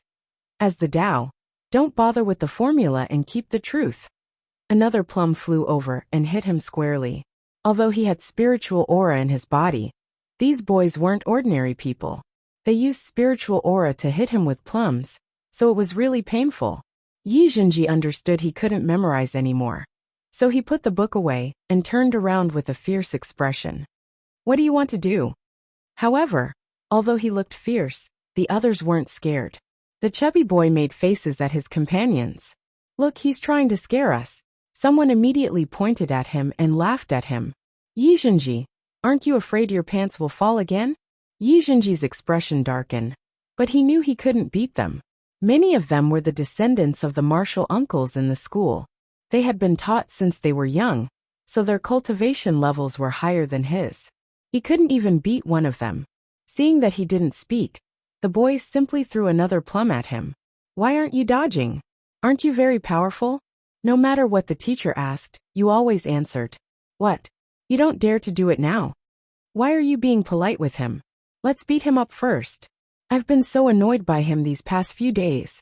An impetuous boy jumped out and shouted while pointing at him. The children were provoked and swarmed up to her. Yi Zhenji immediately turned around and ran. He knew he couldn't beat them, but he also didn't want to be beaten by them. If he ran to the front, they wouldn't dare to beat him, because there were others around. But he didn't realize this idea. Before he could run far, he was hit by a plum, causing him to stagger. One of the boys immediately grabbed his sleeve, and the boys surrounded him and started beating him. These boys were smart and knew they couldn't act recklessly, so they only used their fists and feet, without using spiritual aura. However, this made him feel even more pain. Yi Zhenji was surrounded in the middle. He held his head, gritted his teeth, and didn't say a word. It was just pain. He'd be fine once he endured it. In any case, he was already used to it. Mo Tiange frowned. She just came to Mengxua Hall early, but she unexpectedly saw such a scene. She gently flicked her sleeves, and the children who were punching and kicking the boys in a circle immediately felt a strong wind sweep over them, and they were immediately knocked to the ground. Who? A chubby boy crawled up and shouted angrily. Who dares to hit me? I'll call my father. How about calling your father? Mo Tiange looked at him coldly and took over the conversation. It was only then that the children saw her. They were instantly tongue-tied. Mo. Grandmaster Mo. Mo Tiange knew many of these children were juniors of cultivators in the school, so they developed arrogant and willful temperaments. She just didn't expect them to be arrogant to this extent. At such a young age, they already knew how to bully their fellow disciples. What are you waiting for? Go to the training office and receive your punishment. Grandmaster Mo. Upon hearing what she said, the children shouted, we're just. Unfortunately, they couldn't even defend themselves. Mo Tiange didn't intend to listen to them. She helped the beaten boy up, turned her head and said, hurry up and go. Yes. The children left unhappily. They weren't stupid. Grandmaster Mo was Patriarch Jinghe's advanced inner disciple, so they didn't dare to say anything to Grandmaster Mo despite their status. If they made Grandmaster Mo angry again, their punishment would be even heavier. Mo Tiange turned her head to look at the child she helped up. She had some impression of this child because every time she gave sermons, he repeatedly answered questions and was praised by the cultivator in charge. The cultivator in charge once told her this child came from the secular world. He had no foundation and his aptitude was ordinary, so he wasn't valued much. However, he was very hardworking and knew how to work hard. People like him would most likely achieve something. At that moment, the child looked up and saluted her. Thank you for saving me, Grandmaster Mo. Mo Tiange showed a faint smile. She cast a small spell to heal the bruises on his body. What's going on? Do they often beat you? Yi Zhenji looked at her cautiously and nodded slightly. Then why didn't you say anything? Yi Zhenji's expression darkened. He answered, They all have backers. I don't, so it's useless to say anything. Upon hearing this, Mo Tiange couldn't help but sigh. Even Xianqing school couldn't avoid this kind of problem. Disciples without foundation would inevitably be bullied. Then don't you feel bad about being beaten by them? The child bit his lip and nodded cautiously. I'm not afraid. When I succeed in my cultivation, they naturally won't dare to bully me anymore. What he said was quite ambitious. Mo Tiange nodded inwardly and said with a smile, when you succeed in your cultivation, you're only in the first layer of the aura refining realm right now. And your aptitude is also ordinary. How long do you want to wait? Her words made Yi Zhenji hang his head. He also knew his chances were slim, but if he didn't think that way, what else could he do? Mo Tiange couldn't help but think of herself. Didn't she also think the same way? Although her aptitude wasn't good and her path to immortality was uncertain, she firmly believed she'd succeed, even though sometimes she also felt it was hopeless. She became a little interested in this child and asked, "What's your name?" Yi Zhenji. Yi as in Yi, Zhan as in real, and Ji as in fated chance. Yi Zhenji. Turns out your surname is Yi, Mo Tiange said. In that case, we can be considered half from the same clan. Yi Zhenji was surprised. Grandmaster Mo, isn't your surname Mo? Mo Tiange smiled. I followed my mother's surname. My father's surname is actually Yi. Oh. Mo Tiange smiled again and said, if they bully you again next time, just come and tell me. Huh? Yi Zhenji suddenly raised his head and stared at her in astonishment. He was grateful to be saved by Grandmaster Mo, but he didn't have much hope. It was just this time. After those people were punished, they'd still bully him in the future. After all, Grandmaster Mo wasn't anyone to him. But now Grandmaster Mo said this. Grandmaster Mo, you mean? Mo Tiange repeated patiently. If they beat you again in the future, just come and tell me. I'll help you. Yi Zhenji immediately jumped up upon hearing her confirmation. Really? Grandmaster Mo? You'll help me and won't let them bully me again? The child's face instantly bloomed with joy. Grandmaster Mo, you're really good to me. Ever since I left home, no one has been this good to me. Ever since I came here, they've been bullying me. They secretly cut my belt, causing me to drop my pants in front of everyone. At this point he was a little embarrassed. I'm sorry, Grandmaster Mo. I shouldn't have said this in front of you. It doesn't matter. Since she had nothing to do, Mo Tiange didn't mind listening to a child's complaints. If you have anything to say, just say it. This child probably hadn't complained to anyone before, so he immediately became a chatterbox. When I was at home, my father always said how good it was to cultivate. He said our family was originally a cultivation clan, but it declined, so we had no choice but to move to the secular world. Since I was a child, I've always yearned to cultivate. Later, a martial uncle happened to pass by and discovered I had spiritual roots, so I followed him to Xianqing school. But now I feel cultivators are very annoying.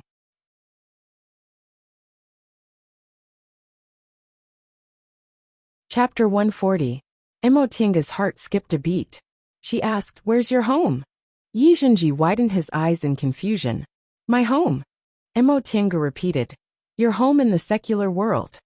Although he didn't understand what this grandmaster wanted to do, he still answered honestly. My home is in Tong'an City in Weigua. Have you heard of it, Grandmaster? Tong'an City in Weigua? Mo Tiange muttered and frowned. It seemed to be the one second uncle mentioned. She asked again, do you know the name Yicheng? Yi Zhenji looked confused. I think Patriarch Grandpa's name is Yicheng, but I'm not sure. Patriarch Grandpa. Second uncle moved Yi clan out of Mount Qingming about 20 years ago.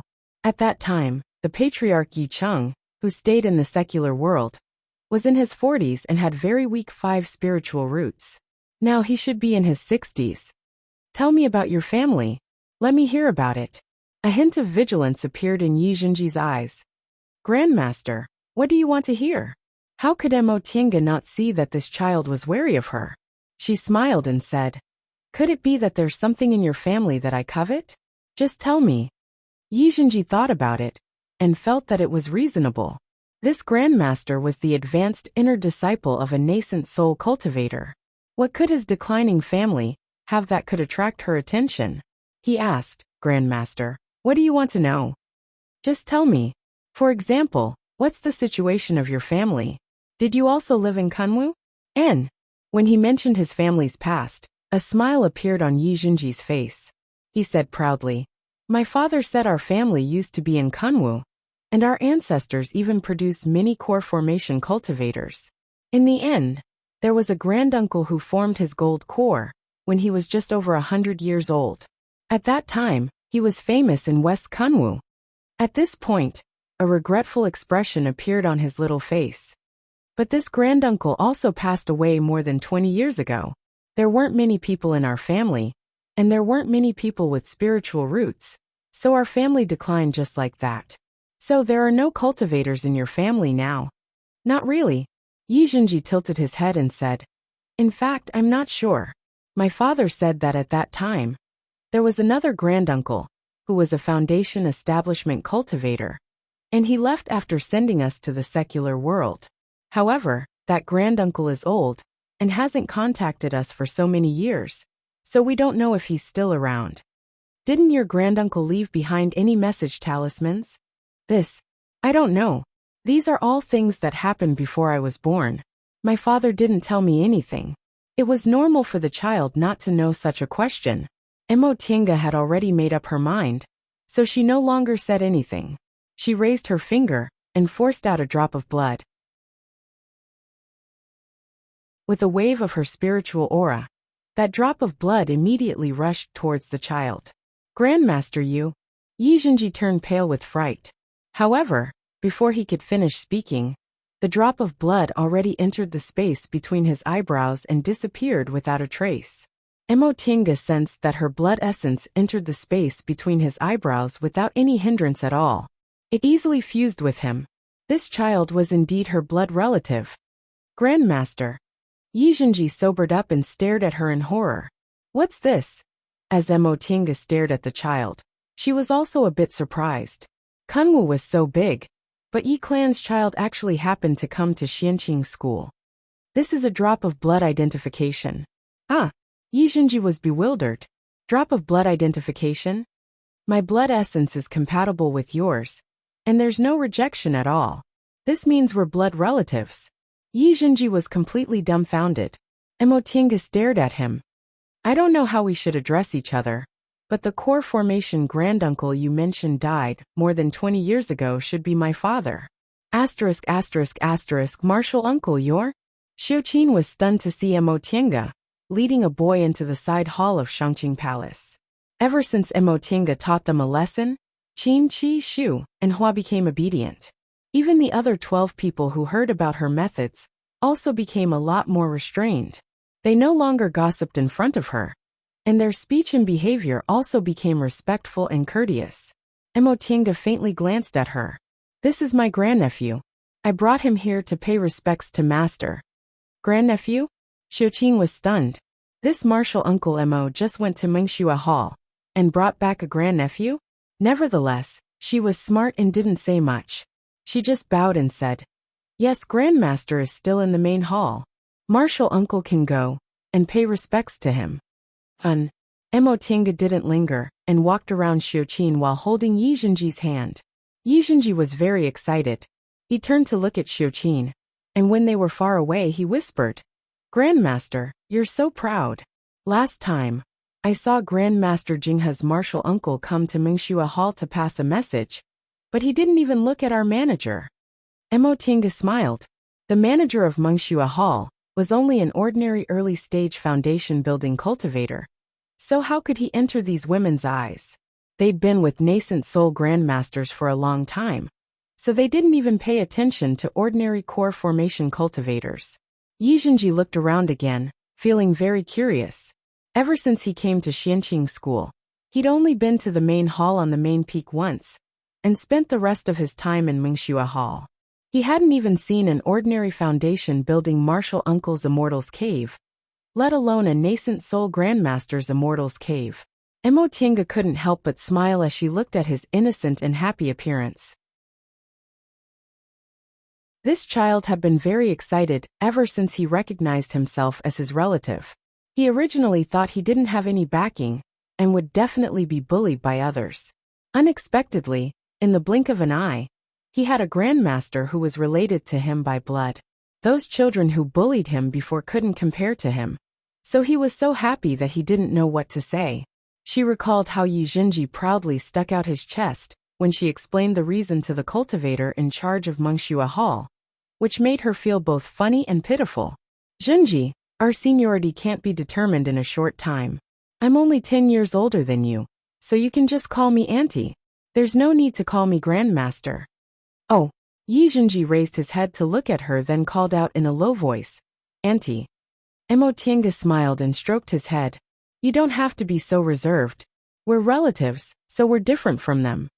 Yi Jinji finally became a bit more courageous. I understand. Auntie, can I follow you in the future? And you should be able to. But before that, I have to report to the grandmaster. In fact, Mo Tiange also wasn't sure. Her identity now was indeed different. Taking care of a blood-related junior shouldn't be a big problem. But she was now living in Lord Taoist Jinghe's Immortal's Cave. And this master of hers wasn't serious. She really couldn't say for sure. Auntie, Yi Jinji raised his head to look at her, then asked worriedly, won't this make things difficult for you? Mo Tiange was stunned. Just now she unconsciously frowned, but this child was actually so sharp? Yi Jinji said, Auntie, if you're in trouble, you don't have to worry about me. Now that they know you're my granduncle, they won't dare to bully me anymore. Seeing the child's serious expression, Mo Tiange smiled and answered seriously, you don't have to worry. You'll understand after you meet the grandmaster. As they spoke, the two of them arrived at the main hall. In Shangqing Palace, aside from Lord Taoist Jinghe himself, there were only the maids and her, so there was no need for anyone to report to them. Leading Yi Jinji into the main hall, Mo Tiange saw that Lord Taoist Jinghe was still lying on his dragon chair, enjoying the service of the maids while flipping through an unknown book. He was also mumbling something. Master. Lord Taoist Jinghe didn't even raise his head. Oh, you're back. Why did you bring back a little guy today? Mo Tiange let go of Yi Jinji's hand and signaled him with her eyes. The child very cleverly knelt down and kowtowed. Yi Jinji greets the grandmaster. Mo Tiange said, Master, this child is related to me by blood. I want to bring him back to teach him personally. I sincerely ask for your permission. Lord Taoist Jinghe was surprised. He then turned around and casually waved his hand at Yi Jinji, signaling him to stand up. Then he turned to Mo Tiange. What's going on? Where did this child come from? Mo Tiange patiently reported. When I went to Mengxua Hall today, this child happened to be bullied by others, so I conveniently saved him. Unexpectedly, this child actually came from my clan in the secular world. Oh, what a coincidence. Lord Taoist Jinghe wasn't interested in these trivial matters of the branch family. However, when he saw Yi Jinji standing up and shrinking behind Mo Tiange timidly, his interest was piqued. Little fella, come here and let Grandmaster have a look. Yi Jinji raised his head to look at Mo Tiange. It was only after he saw her nod that he carefully moved to Lord Taoist Jinghe's side. He had never seen a nascent Soul Realm patriarch before. How imposing! The little guy looks pretty good. He looks like you. As Lord Taoist Jinghe spoke, he grabbed Yi Jinji's wrist. Your aptitude is a bit lacking. You have 3 spiritual roots. And fortunately, all of your spiritual roots are fine. So building your foundation shouldn't be a problem. If you work hard, there's also hope for you to form your gold core. Yi Jinji widened his eyes. He wasn't sad at all that the sovereign said his aptitude was a bit lacking, because disciples who could enter Xianqing school all had excellent aptitudes. He only had 3 spiritual roots, so he could only be considered barely qualified. However, the ancestral master said that if he worked hard, he would be able to form his gold core. This was something he had never thought of. That'll do. This kind of trivial matter, do as you see fit. Lord Taoist Jinghe let go of Yi Jinji's hand, then lay back down. You haven't formed your gold core yet, so you don't have the qualifications to accept disciples. Just leave him by your side for now. Mo Tiange was delighted to receive his consent. Thank you, master. He thank me? Girl, you've been cursing me behind my back a lot. Forget it. Lord Taoist Jinghe waved his hand. Go. Mo Tiange didn't feel embarrassed, even though she was exposed in public. In any case, it was a fact that this cheap master of hers didn't act respectfully. She only saluted him one last time, then took Yi Junji away. Junji, now that the sovereign has agreed, you can stay by my side from now on. I'll try my best to help you, but you also have to work hard, understand? Yi Junji's face flushed with excitement. A nascent soul sovereign. He actually met a nascent soul sovereign. He thought for a moment, then asked, Auntie, do I still have to go to Mengxua Hall in the future? Of course, Mo Tiange said. You haven't finished learning the Taoist scriptures, so you still have to go. What? You don't want to go? No. Yi Junji repeatedly waved his hand, revealing a slightly embarrassed smile. He then secretly said, Auntie, I actually want to go. I have Auntie now, so Jian and the others won't dare to bully me anymore. I just want to go and see their faces. Mo Tiange couldn't help but laugh when she heard what he said. Sure enough, he was still a child. He was bullied in the past, but now he wanted to hold his head high. Mo Tiange nodded. There's nothing wrong with being quick to repay gratitude and enmity, but you mustn't be too stubborn, understand?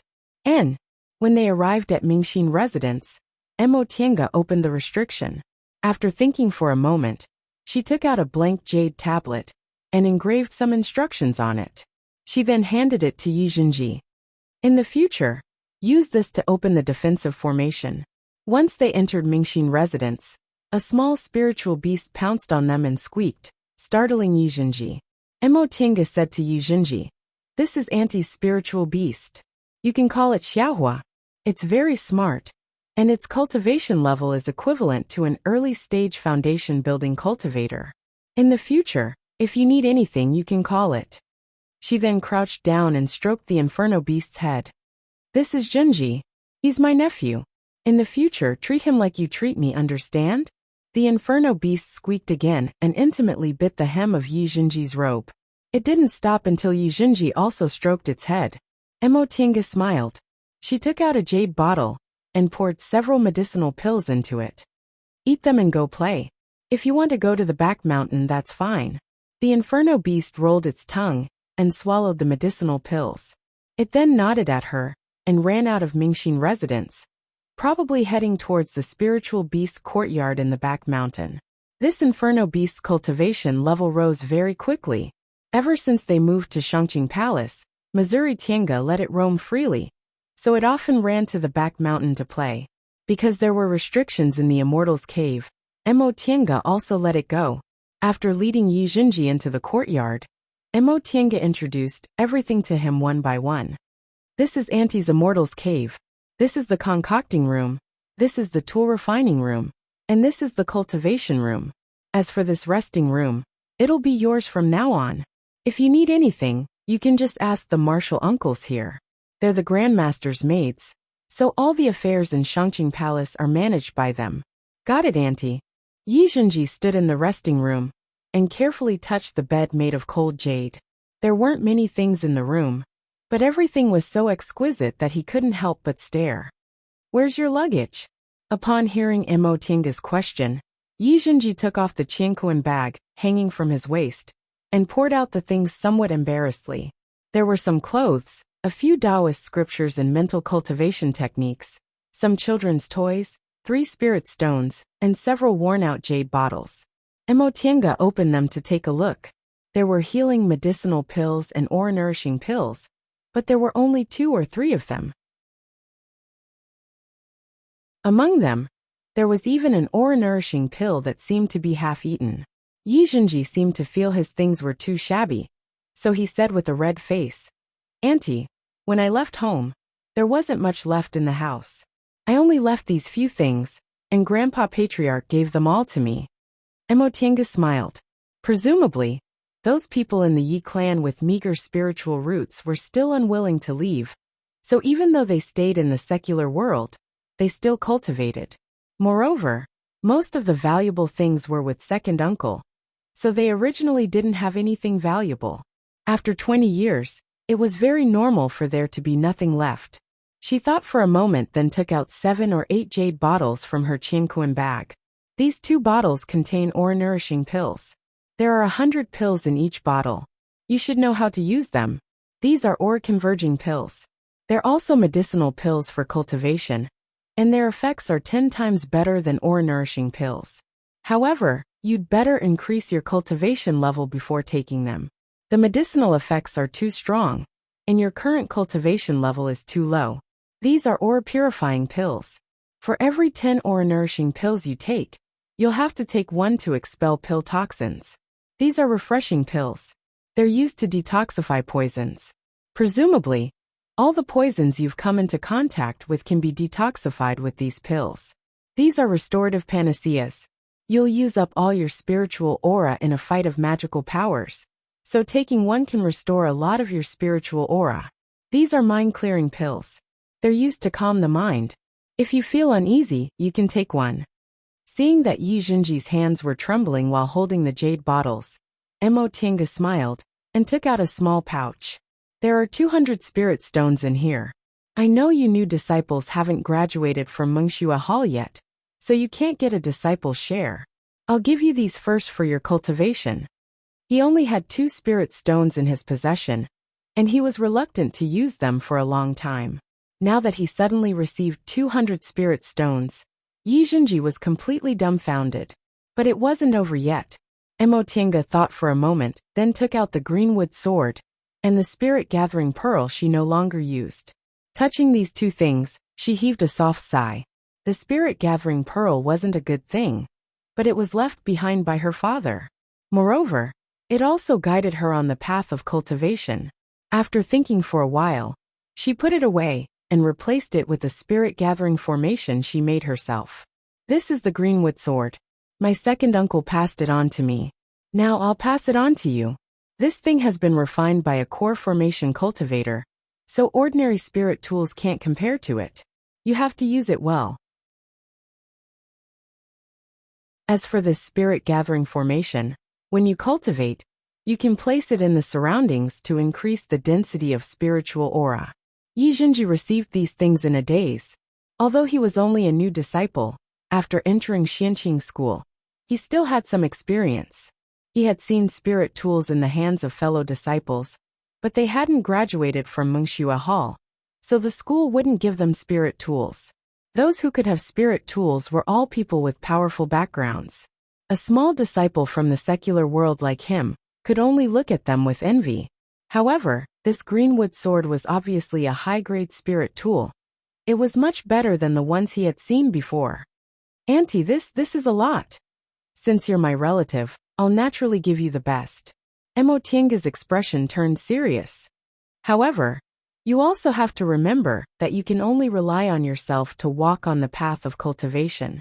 If you're complacent and don't move forward, then no matter how many treasures you have, it'll be useless. Yi Jinji was startled by Mo Tiange's stern shout, but he soon regained his composure. He obediently lowered his head and said, I understand. I'll cultivate diligently and live up to Auntie's expectations. Mo Tiange was very satisfied that this child was so obedient. She stroked his head and said, All right, Auntie's going to cultivate. It's good for you to cultivate and familiarize yourself with it first. If you need anything, just call me outside the cultivation room. Yes. Mo Tiange turned around and was about to leave, but Yi Jinji hastily called out, Auntie. Mo Tiange stopped. When she saw Yi Jinji looking at her, she blushed and said in a low voice, I'm hungry. Stunned, she couldn't help but knock her own head, then said with a smile, Auntie hasn't eaten for a long time, so I forgot you still need to eat. Wait a moment. I'll call someone to bring you some food. After returning to the cultivation room, Mo Tiange first sent a summoning talisman to Xiuqin, asking her to call someone to bring her food every day. After that, she arranged a formation and entered the virtual sky world. Standing inside the virtual sky world, she felt the gentle breeze and exhaled. However, she didn't immediately enter the hut to cultivate. Instead, she sat down by the stream. She didn't expect to run into someone from Yi Clan. She never grew up in Yi Clan, so Yi Clan only existed in her imagination. However, before second uncle passed away, he always told her to take care of Yi clan if she had the ability in the future. Now that she ran into a child from Yi clan, she naturally couldn't ignore him. This child told her that Yi clan lived a good life in the secular world. There were still several cultivators in the clan. Although their cultivation levels were low and not worth mentioning in Kunwu, they were immortals in the eyes of mortals. Yi clan quickly gained a foothold in Wei country. Now they were rich and healthy, and they even became Marquis Chang Ningho in Wei country. Hearing this, Mo Tinga felt relieved. In the past, Yi clan was forced to move to the secular world because apart from second uncle, they didn't have any real cultivators. Even if they had spiritual roots, they only had 5 spiritual roots, and could barely reach the second or third layer of the aura refining realm by relying on medicinal pills. However, living in the secular world was already enough.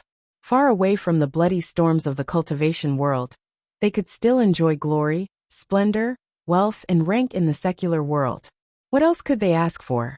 Even if Lord Taoist Jinghe's clan in the secular world produced a nascent soul cultivator and a core formation cultivator, it was still just an ordinary rich clan. At first, those people from Yi clan also gave up. However, 10 years ago, Yi Zhenji was born and was unexpectedly tested to have 3 spiritual roots. Yi clan was wild with joy. Later, when Xianqing school disciples ran errands in the secular world, the patriarch of Yi clan treated Yi Zhenji with a lot of money. So Yi Zhenji was able to return to Kunwu and even entered a famous clan. This matter was only a trivial matter, so even the stewards hall of Clear Spring Peak didn't know Yi Zhenji's identity and origin. Thus, they didn't report it to Lord Taoist Jinghe or Master Taoist Shoujing. So Mo Tinga naturally had no way of knowing. If it wasn't for Lord Taoist Jinghe tormenting her and Luo Fengxue making her go to Mengxue Hall, she would have probably waited until she formed her gold core and went to the secular world to fulfill second uncle's wish before she learned of Yi Zhenji's existence. At that time, if Yi Zhenji's luck wasn't good, he might have already become old. Yi clan racked their brains to send Yi Zhenji to Xianqing school. First, they didn't want to waste Yi Zhenji's talent. Second, they probably wanted to revitalize their clan. However, Yi Zhenji's spiritual roots were only ordinary. He was already very lucky to be able to enter a big cultivation group, so Yi clan didn't have any delusions. However, because of this, Mo Tinga had another thought. It had only been a few years since Yi clan left Kunwu, so they obviously still wanted to return to Kunwu. If they found out about her existence, she was afraid they might have some other thoughts. Thinking up to this point, Mo Tinga made a decision. That being the case, she didn't plan to let Yi clan know of her existence for the time being. If they found out, some troubles would inevitably arise. Of course, she didn't want to hide it forever. When the time was right, she would go back to Yi clan and tell them second uncle's last wish. But in that case, she would inevitably warn Yi clan that if they didn't have enough high-level cultivators, they shouldn't think about returning to Kunwu. How many small cultivation clans have been wiped out in Kunwu? Yu clan from Danding School still had several foundation-building cultivators, but after a disaster, they declined just like that. Mo Tinga didn't know whether they could survive or not. In that case, it would be better to stay in the secular world and enjoy glory, splendor, wealth, and rank. If they produced a descendant with good spiritual roots, she would naturally lend a helping hand. Mo Tinga shook her head and threw these thoughts to the back of her mind.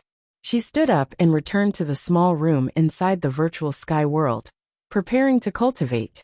Yi Zhenji hadn't even finished reading the Taoist scriptures, so he still had a long way to go. When the time came, she would give him some medicinal pills and ask her master to help him. Presumably, building his foundation wouldn't be a problem, and he might even have a high chance of forming his gold core. After making this decision, Mo Tinga sat down, sank her aura into her dantian, and started today's cultivation.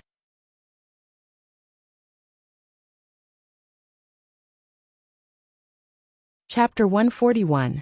Auntie. Upon hearing Yi Zhenji's cheerful voice, Mo Tinga came out of the virtual sky world and opened the cultivation room's restriction with a wave of her hand. With a smile on his face, Yi Zhenji bumped into her. "What's wrong?" Yi Zhenji ran over and looked up at her. "Auntie, I went to Mengxua Hall today. When Jian and the others saw me, they all ran far away. It was so funny." Mo Tiange smiled and stroked his head. "Are you very happy?" Yi Zhenji nodded vigorously. "I've always thought that when I built my foundation, I'd beat them all to the ground, so they wouldn't dare to bully me." Mo Tiange smiled. When she was in Mo family's village, she also had the same idea. She wanted to read good books, listen to her mother, and when she grew up, she would teach Tianjun and the others a lesson. In the end, Tianjun didn't bully her anymore, and she also walked on a different path. Although they don't dare to bully you now, you still have to work hard to build your foundation. You can't always rely on others, understand? "And Auntie, I'll work hard to cultivate and won't embarrass you," Yi Zhenji said earnestly. "I know my aptitude isn't good, but before I came to Kunwu, Grandpa Patriarch told me that hard work can make up for my lack of talent. As long as I cultivate hard, I still have hope of advancing. It's good that you understand." Mo Tiange nodded with a smile. "At first my aptitude was worse than yours, but in the end, I still built my foundation. Therefore, although aptitude is important, hard work and fated chances can't be underestimated." Yi Zhenji blinked. He understood the second half, but what did the first half mean? "Auntie, they said you were accepted as a disciple by the Grandmaster when you were only in the foundation-building realm, because your aptitude was higher than that of a single spiritual root. Why did you say your aptitude was bad? If your aptitude was bad, the Grandmaster wouldn't have accepted you as a disciple, right?" Both of these sentences are correct. Auntie's spiritual root is a very special kind of spiritual root. Before I built my foundation, I always thought my aptitude was bad. But after I built my foundation, I realized that wasn't the case. "Oh, but if that's the case, you were able to build your foundation because your aptitude is good, right?" This question startled Mo Tiange. The vision triggered during her foundation building had indeed made her suspicious for a very long time. Mo Tiange didn't know whether her success in building her foundation was related to the spiritual roots of the origin or not. Maybe the art of Sinu also had something to do with it. Although she didn't know what the spiritual roots of the origin were before she built her foundation, and considered them to be almost useless spiritual roots, maybe she benefited from the spiritual roots of the origin when she advanced. That's not necessarily the case. Auntie also had a hard time cultivating in the qi condensation realm. At that time, it was my second uncle who took care of me and provided me with a large amount of medicinal pills for my cultivation. That's why I was able to reach the foundation building realm one day. Yi Zhenji pondered for a moment, then smiled again. "I understand. Auntie has granduncle to take care of her, and I also have Auntie to take care of me. I'll work hard to make a realm breakthrough just like Auntie." This child was smart and sensible. He didn't need anyone to take care of him all the time. Just a few words of advice from time to time would do. Mo Tiange chuckled and patted his head. "It's good that you know. All right, you've been dawdling for so long. Hurry up and cultivate." "All right, I'll go now," Yi Zhenji answered obediently, then went back to cultivate.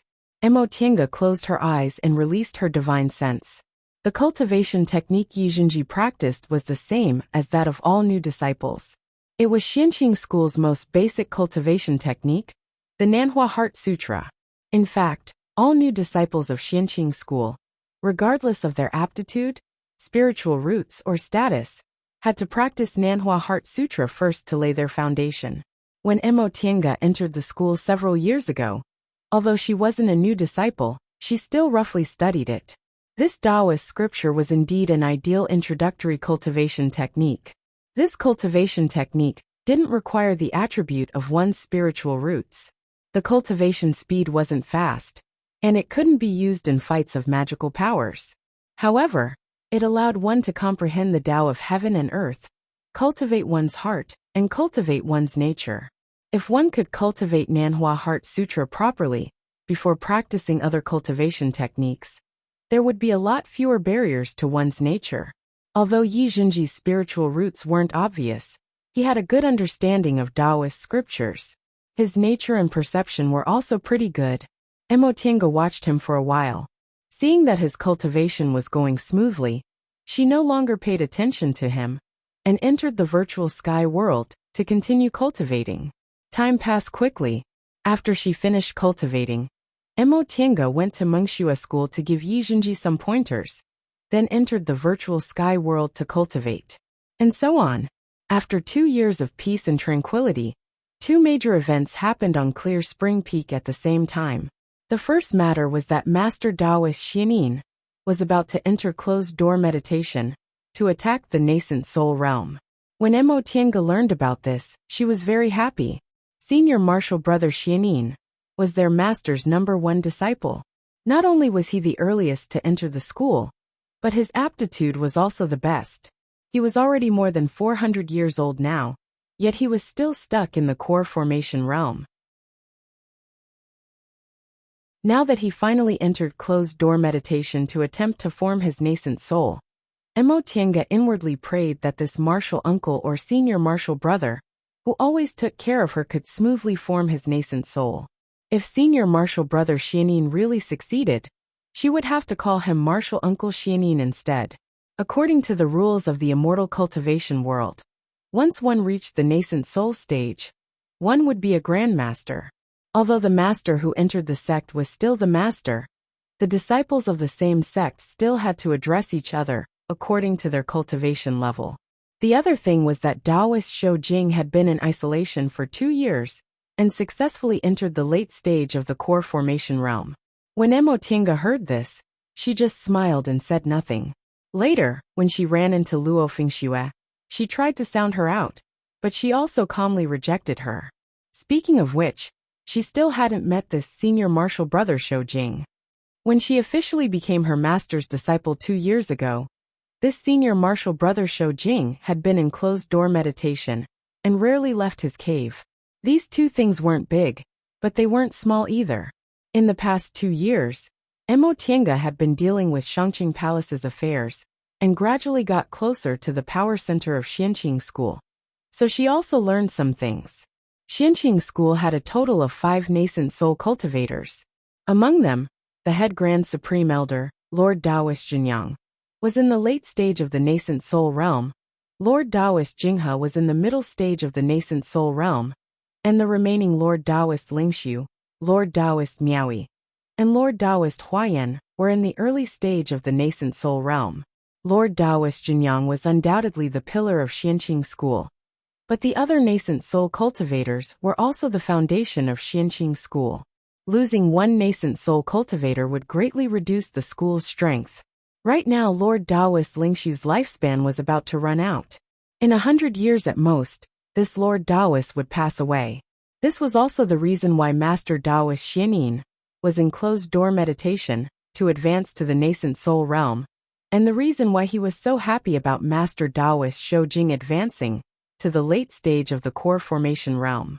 When a nascent soul cultivator passed away, another nascent soul cultivator would be needed to fill the gap to ensure the school's strength and status. Of course, these things had nothing to do with her. Right now, Mo Tiange encountered something that made her not know whether to laugh or cry. Senior martial sister Mo Tiange had been very careful since she was ordered to go to the main peak by her master. But she still heard a surprised and gentle call from behind her. She instantly had the urge to step on the white silk handkerchief and fly back to her cave. She adjusted her expression, turned around and smiled. Junior martial brother Bai. This junior martial brother Bai wasn't Zhan Bai. Although Zhan Bai had always been called Little Bai, Martial Uncle Bai, or Junior martial brother Bai, his surname was Zhan. This guy's real surname was Bai, and his name was Yanfei. He was the disciple of Xianqing School's head Grand Supreme Elder, Lord Taoist Jinyang. He had a single spiritual root that was hard to come by in 100 years. As soon as he entered the school, Lord Taoist Jinyang made an exception and accepted him as his disciple. This junior martial brother, Bai, was now 25 years old and had been in the foundation building realm for 3 years. Ever since Emo Tiange was officially accepted as Lord Daoist Jinghe's disciple, almost all the affairs in Shangqing Palace were handed over to her. She was even in charge of some matters related to the Grand Supreme Elders. As a result, she gradually came into contact with the real heavenly favored ones in the school. The so-called heavenly favored ones could be said to be the elite disciples among elite disciples. In Yunwu sect in the past, foundation-building cultivators could accept disciples, so elite disciples were only slightly better than ordinary disciples. Big cultivation groups like Xianqing School, on the other hand, were different. Only core formation cultivators were qualified to accept disciples. Needless to say, disciples who could become disciples of core formation cultivators had to have outstanding talents, but they also had to have a good attitude and comprehension. Such elite disciples were naturally much better than ordinary disciples. However, heavenly favored ones could only be called disciples under nascent soul cultivators, and their cultivation levels had to be especially outstanding. For example, there was one in Clear Spring Peak, Master Daoist Shoujing. He started cultivating at the age of 8, and became Lord Daoist Jinghe's disciple as soon as he entered the school. He built his foundation at the age of 20, and formed his gold core at the age of 78. In Xianqing School, he was one of the core formation cultivators most likely to form their nascent souls. Emo Tiange could also be considered a disciple of Lord Daoist Jinghe. She was in the middle stage of the foundation-building realm at such a young age, and received her master's attention and high hopes. Forming her gold core was only a matter of time, and she might even form her nascent soul. This Bai Yinfei was the same. In terms of status, he was the last disciple of the head Grand Supreme Elder, Lord Daoist Jinyang. In terms of cultivation level, he built his foundation at the age of 22, and was now 25. His future was boundless. If it was before, Emo Tiange wouldn't have dared to believe she could make friends with someone with such status. But now, she only had a headache. This was how things started. She was now the one running errands for her master. A few days ago, she happened to go to Lord Daoist Jinyang's Immortals cave to handle some matters for her master. She didn't know what was wrong with this junior martial brother Bai, but as soon as he saw her, not only was he overly enthusiastic, but he also invited her to meet him from time to time. In the beginning, Emo Tiange didn't think there was any harm in making friends with such a person. Unexpectedly, after several visits, she realized something was wrong. This junior martial brother Bai obviously didn't treat her as a senior martial sister and junior martial brother. He seemed to be pursuing her. Upon realizing this, whenever Bai Yinfei invited her again, she would find all kinds of reasons to dismiss him. However, for some unknown reason, the more she refused Bai Yinfei, the more enthusiastic he became. Almost every time she left Shangqing Palace, this person would use all kinds of methods to find out her whereabouts. He would then pretend to stick to her unintentionally, causing Emo Tiange to be afraid to go out recently. But even if she didn't dare to go out, she still had to go out. She had to carry out the things her master told her to do. If she accidentally ran into Bai Yinfei, she could only pretend she didn't know and think of a way to dismiss him. This matter made Emo Tiange feel strange. When she was a teenager, she always disguised as a man. When she came to Xianqing School, she changed her appearance to that of a woman. Moreover, she was always under Lord Daoist Jinghe's protection, so she had never experienced any pursuers. Now that one suddenly came, it made her want to avoid him like the plague. Seeing that she didn't look displeased, Bai Yinfei walked towards her with a smile. He was quite handsome, and he was also Lord Daoist Jinyang's last disciple, so he also had some admirers. However, Emo Tiange didn't have any feelings for him. Senior martial sister Emo Bai Yinfei smiled at her. Long time no see. This time, Emo Tiange indeed hid for a long time. Because of this, she even asked Lord Daoist Jinghe not to go to Mingxua Hall. She holed up in Shangqing Palace every day and didn't go out. No matter what Bai Yinfei's intentions were, he was always polite and courteous to her face. So Emo Tiange answered with a smile. It's nothing. I've been practicing a secret technique recently, so I don't have time to go out. Really? Bai Yinfei's eyes brightened. What secret technique is it? Senior martial sister, do you want to study it together? How could it be called a secret technique if I casually mentioned it? Emotinga paused for a moment, then squeezed out a smile. Junior martial brother Bai, why are you here? Did you come to do something? Sort of. Bai Yanfei said vaguely, then said, Senior martial sister, we haven't seen each other for a long time. Since we ran into each other, how about we have a good gathering? This isn't too convenient, right? Emotinga said, my master still has something he wants me to do. Junior martial brother Bai, I'm sorry, but I'll take my leave first. She immediately got on the white silk handkerchief and flew towards Clear Spring Peak. Senior martial sister, Bai Yanfei called out from behind her. Emotinga didn't dare to stay and didn't even look back. She flew back to Clear Spring Peak and rushed into Shangqing Palace. Emotinga only heaved a sigh of relief when she saw Bai Yanfei didn't follow her. She was really afraid of this junior martial brother Bai. She really didn't understand. Although her identity wasn't ordinary now and her aptitude wasn't bad, there were many beautiful and outstanding female cultivators in Xianqing School. Was it necessary for him to chase after her like this? Why are you burning your buttocks? Lord Daoist Jinghe's voice rang in her ears. She didn't make it, so she went straight through the main entrance. Once she passed through the main entrance, she saw the main hall. Lord Daoist Jinghe was meditating, which was very rare.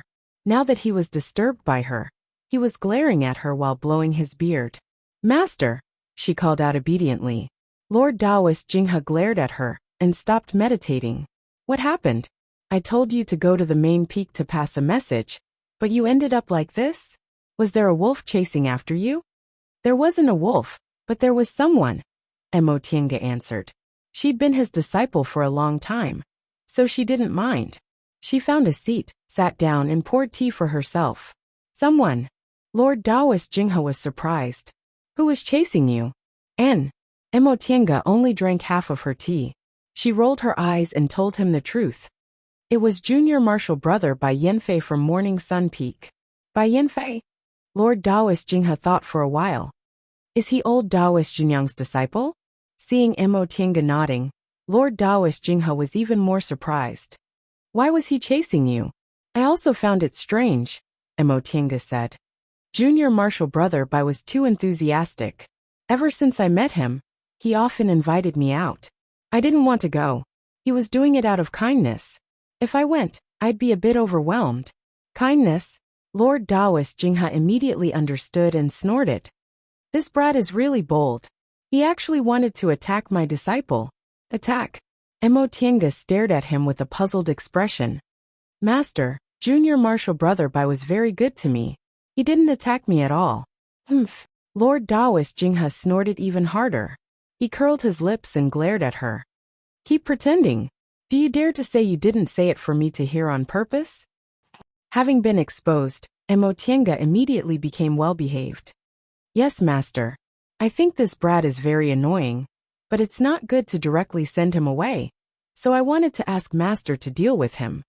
Upon hearing what she said, Lord Daoist Jinghe showed an expression that said that's more like it. He then raised his head complacently. Don't play tricks in front of master.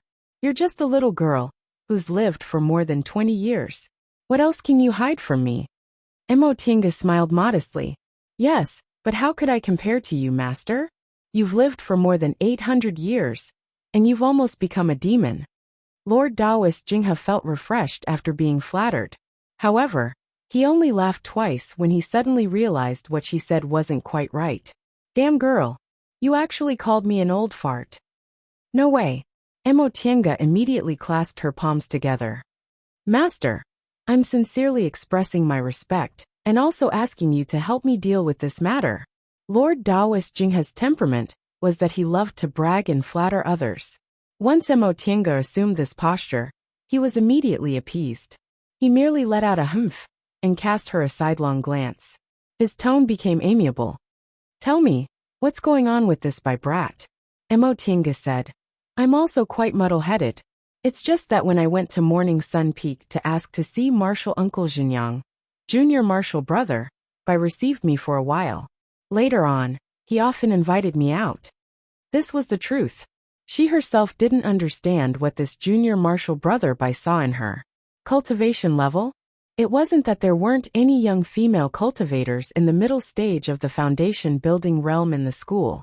Martial Uncle Miaowie of Blue Phoenix Peak had a senior martial sister in the middle stage of the foundation building realm in her 30s. That senior martial sister reached this stage through solid cultivation, unlike Imo Tienga, who reached this stage purely because of fated chances.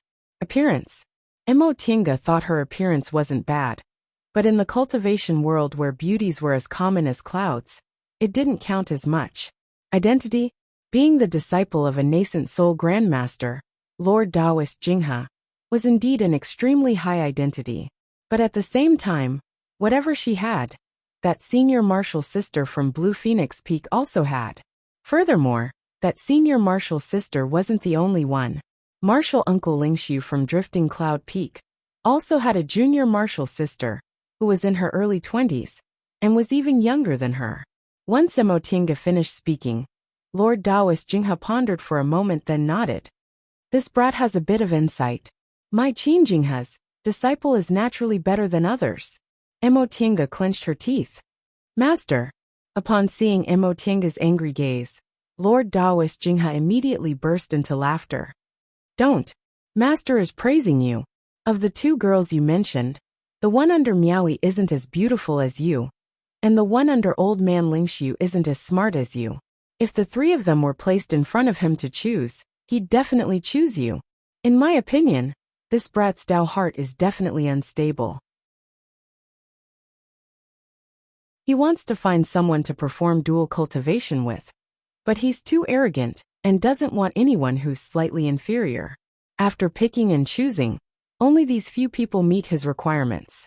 He's known Miaowie and old man Lingxiu's disciples since they were little, but he probably doesn't like either of them. As soon as he saw you, he felt you were better than the other two, so he naturally stuck to you. What he said was quite reasonable. Imo Tienga was silent for a while. Master, in that case, help me deal with it. I don't want to think about dual cultivation right now. Lord Taoist Jinghe said arrogantly. That's natural. How could it be that easy to hook up with my disciple? He then changed the topic and said with a smile. Tienga, you really don't want to consider dual cultivation? In fact, dual cultivation has a lot of benefits. No. Imo Tienga refused without thinking. You really don't want to? I'm telling you, forget about that by brat. Master will choose a good one for you. I already said I don't want to. Lord Taoist Jinghe felt bored by her resolute refusal. Fine. You're just like that stinky brat. You don't want to be taught at all. How can I be taught about this kind of thing? Master, have you ever performed dual cultivation? Lord Taoist Jinghe choked on her words. He then turned around and glared at her. What does that have to do with you? Whether I perform dual cultivation or not has nothing to do with you, master. Imo Tienga stood up. I'm going back to cultivate. In any case, master, help me deal with it.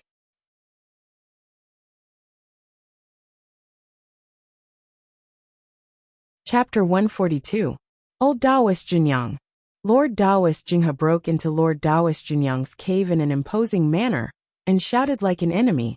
Come out! Lord Taoist Junyang's cave was as simple as most cultivators, but it didn't lack anything it should have. As one of the 4 or 5 late-stage nascent soul cultivators in the Celestial Pole, and the person with the highest power in Xianqing School, Lord Taoist Junyang's cave was naturally heavily guarded with numerous restrictions. If an enemy really came, he wouldn't be able to do anything. However, it was Lord Taoist Jinghe, so the guarding disciples could only helplessly let him come and go as he pleased. Lord Taoist Junyang, who was cultivating, opened his eyes and waved his hand to remove the restrictions around him, letting Lord Taoist Jinghe in. Different from Lord Taoist Jinghe's style of a fatuous ruler, Lord Taoist Junyang wore a simple sect Taoist robe and tied his hair in a bun. He looked calm and composed, looking like a real expert with a transcendent demeanor. Seeing Lord Taoist Jinghe breaking into his cave, Lord Taoist Junyang just raised his eyelids and then lowered them again. His voice was gentle and calm. What's up? What's up? You're asking me what's up? Lord Taoist Jinghe yelled. Old Taoist Jinyang, are you jealous of me because I accepted a genius disciple but don't dare to say it? Not to mention Xianqing school. Perhaps only Lord Taoist Jinghe would talk to Lord Taoist Jinyang like this in the entire celestial pole. Lord Taoist Jinyang was also a genius in the past. He advanced to the nascent soul realm when he was about 200 years old, and advanced to the late stage of the nascent soul realm when he was about 600 years old. From then on, he roamed the celestial pole for hundreds of years, and only 3 or 4 late-stage nascent soul cultivators could rival him. The reason why he couldn't be sure was that one of the old monsters in the late stage of the nascent soul realm had been living in seclusion for a long time, and no one knew whether he was still alive or not. As for Lord Taoist Jinghe, his cultivation experience couldn't be regarded as the best in either Xianqing school or the celestial pole. He could only be regarded as excellent. However, only Lord Taoist Jinghe talked like this, and Lord Taoist Jinyang listened. There were reasons for this. First, although Lord Taoist Jinghe's cultivation level was only in the middle stage of the nascent soul realm, he was combative by nature and had a deep understanding of fights of magical powers.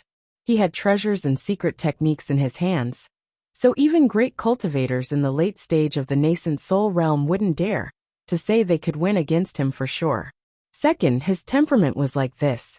Lord Taoist Jinyang knew this very well, so why would he fight with him over this trivial matter? Therefore, even though Lord Taoist Jinghe was making a big fuss, Lord Taoist Jinyang still looked indifferent and didn't even glance at him. You have your own disciple and I have mine. Why should I be jealous of you? Not jealous. Lord Taoist Jinghe sneered. If you're not jealous, why did you let your disciple seduce my disciple? This sentence made Lord Taoist Jinyang a little confused, so he raised his eyelids. Hook up.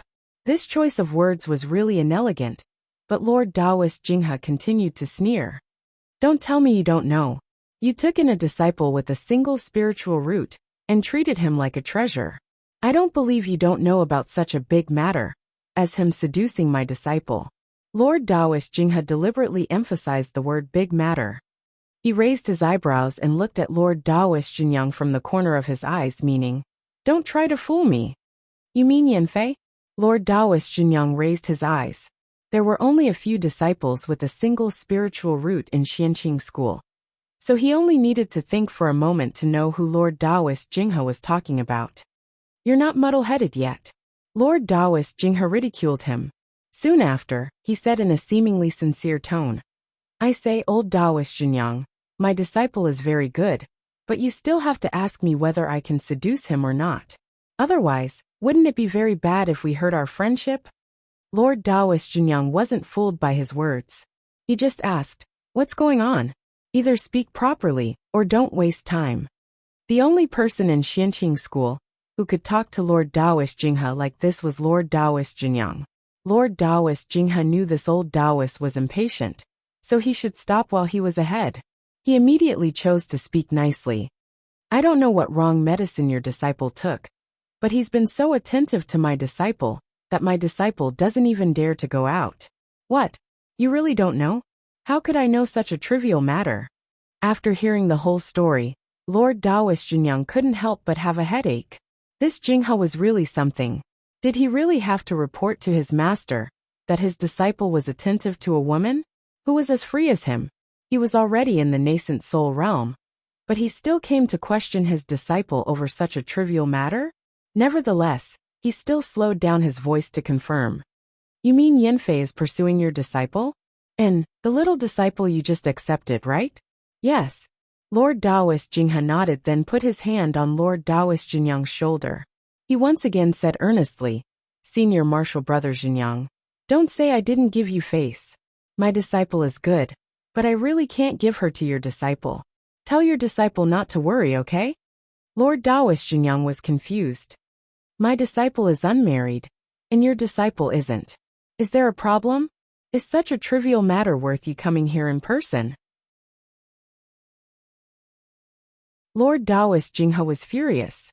Trivial matter? I'm telling you, this isn't a trivial matter. He looked around mysteriously, then leaned close to Lord Taoist Jinyang and said in a low voice, "This disciple of mine was brought back by my brat. You also know what kind of personality that brat has. It's so rare for him to bring back a girl. Right now, he's in a hurry to form his nascent soul, and can't take care of this matter.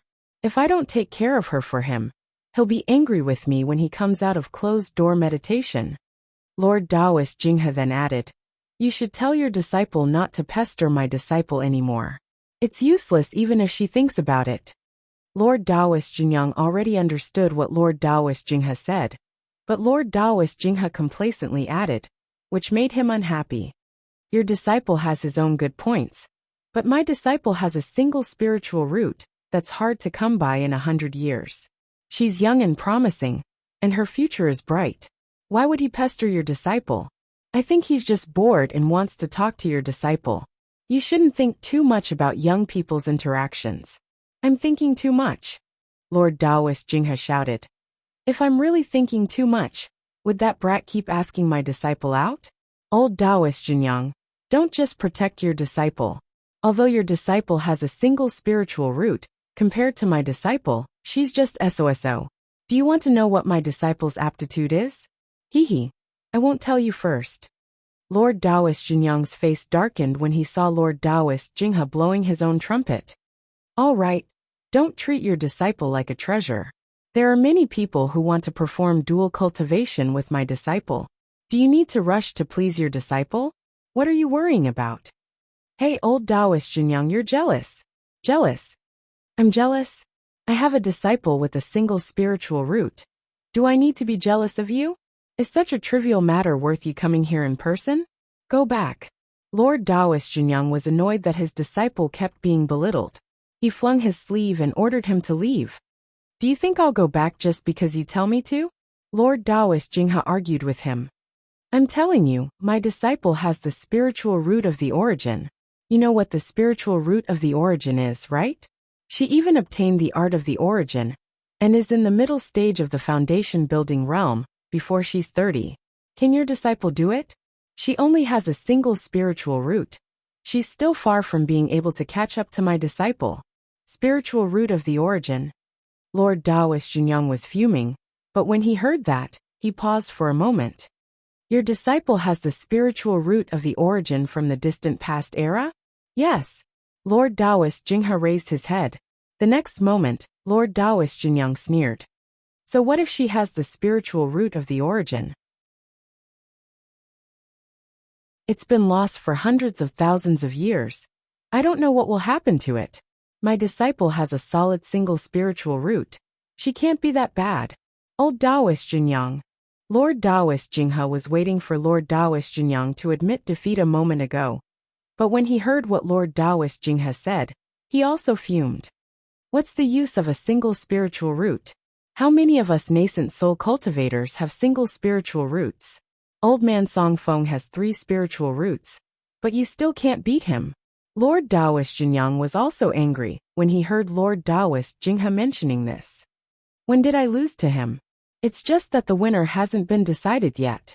Then he said sarcastically, "Haven't you always looked down on old man Song Feng? Why are you speaking for him now? You also have a single spiritual root. Isn't a single spiritual root good? How did you cultivate it?" "It's because I have a single spiritual root that I don't speak for it." What's so great about a single spiritual root? Many people with single spiritual roots can't even cultivate to the nascent soul realm. Lord Taoist Jinghe was already pestering him endlessly. Lord Taoist Jinyang was so angry that he laughed. "Qin Jinghe, you're itching for a beating, aren't you? I'll fulfill your wish." As he spoke, he took out something, clasped his hands together, and threw it at Lord Taoist Jinghe. Lord Taoist Jinghe flashed, and a surge of spiritual aura blasted a stone wall into ashes. He was also burning with anger. He took out a gourd, raised it, and a wisp of real fire spurted out of the gourd. He shouted, "Old man Jinyang, if I don't teach you a lesson, you'll really think I'm easy to bully." Lord Taoist Jinyang didn't speak. Instead, he withdrew his magic weapon and attacked again. Imo Tienga naturally didn't know that her casual words caused the 2 most powerful nascent soul cultivators in Xianqing school to fight each other, and almost razed Lord Daoist Jinyang's immortals cave to the ground. Of course, this was actually because Lord Daoist Jinghe was too good at stirring up trouble. Anything he said would make people unhappy, and it didn't have much to do with her. At that moment, she stepped into Yi Xinji's small room with a solemn expression. 2 years had passed. Yi Xinji had grown a lot taller, and his cultivation level had also improved. A few days ago, he finished his studies at Mengxue Hall and became an official disciple. Because the distribution of elite disciples and ordinary disciples was different, their management methods were also different. Since Yi Xinji lived in Shangqing Palace, the steward's hall couldn't interfere too much, and it was difficult to stop other people's mouths. Thus, Lord Daoist Jinghe waved his hand and directly indicated that Yi Xinji should be recorded as Master Daoist Shoujing's disciple. Mo Tiange originally didn't approve of this. Why should she record a child she taught herself as someone else's disciple? Especially when that person basically didn't care about him. But Lord Daoist Jinghe said that she was only in the middle stage of the foundation building realm now. No matter how fast her cultivation was, it would still take her 50 to 60 years to form her gold core. By that time, Yi Xinji should have already built his foundation. The method of distributing foundation building pills to elite disciples and ordinary disciples was also different. Did Lord Daoist Jinghe want to drag him into building his foundation? For this reason, Mo Tiange could only acquiesce.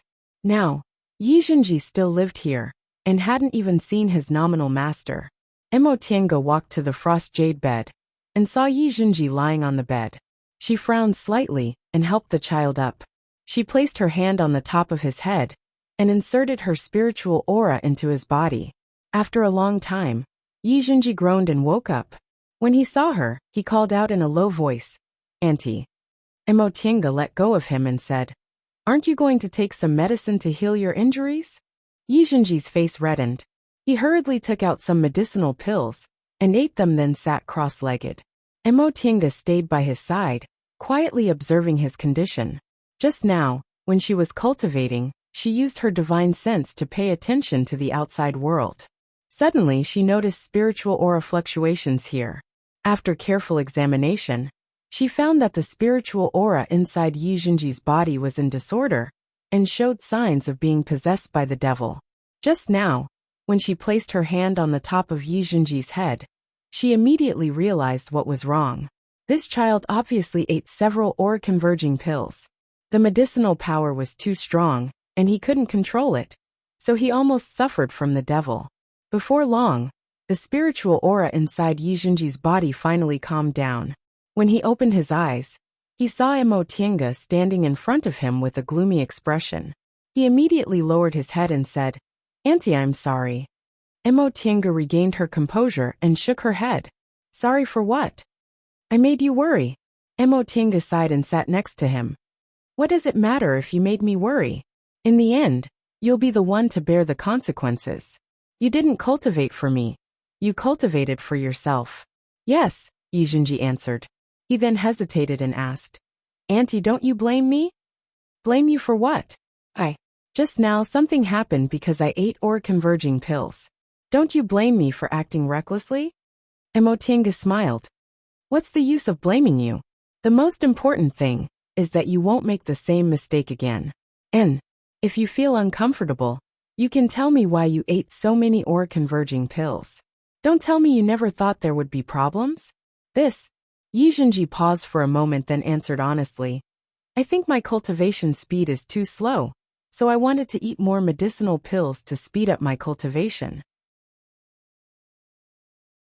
Slow cultivation.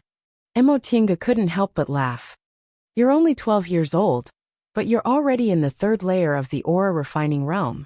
How could it be slow?" "But Hualing is the same age as me, and he's already in the 5th layer of the aura refining realm." Hualing was the youngest disciple of Lord Daoist Jinghe's 2nd disciple, Master Daoist Mingjin. Because he was the same age as Yi Xinji, he could be considered Yi Xinji's little playmate. Mo Tiange smiled. "Hualing is your martial uncle Mingjin's blood-related descendant. His spiritual roots are also better than yours, And he's been carefully taught since he was a child. How could he be the same as you? Upon hearing what she said, Yi Zhenji pursed his lips and his gaze dimmed. I know my aptitude isn't comparable to his. But if that's the case, doesn't that mean I'll never be able to catch up to him for the rest of my life? Of course not. Emotinga stroked his head. On the path of cultivation, aptitude isn't enough. You might not be able to catch up to him now, but as long as you continue to cultivate earnestly, you'll eventually catch up. Besides, in the past 2 years, you've advanced 2 layers from the first layer to the 3rd layer, while Hualing barely advanced to the 5th layer a few days ago. What are you afraid of? Seeing that Yi Zhenji lowered his head and didn't say anything, Emotinga knew he was still unconvinced, so she said with a smile, Then let's do it this way. You'll spend 10 years cultivating earnestly. Let's see if you'll build your foundation first, or if he'll build it first. What do you think? Yi Zhenji thought about it. He still had a high chance of advancing to the foundation building realm within 10 years, so he smiled and said, N. But let's make this clear. You can't do things like you did today, pulling up seedlings to help them grow. Cultivation has to be done step by step.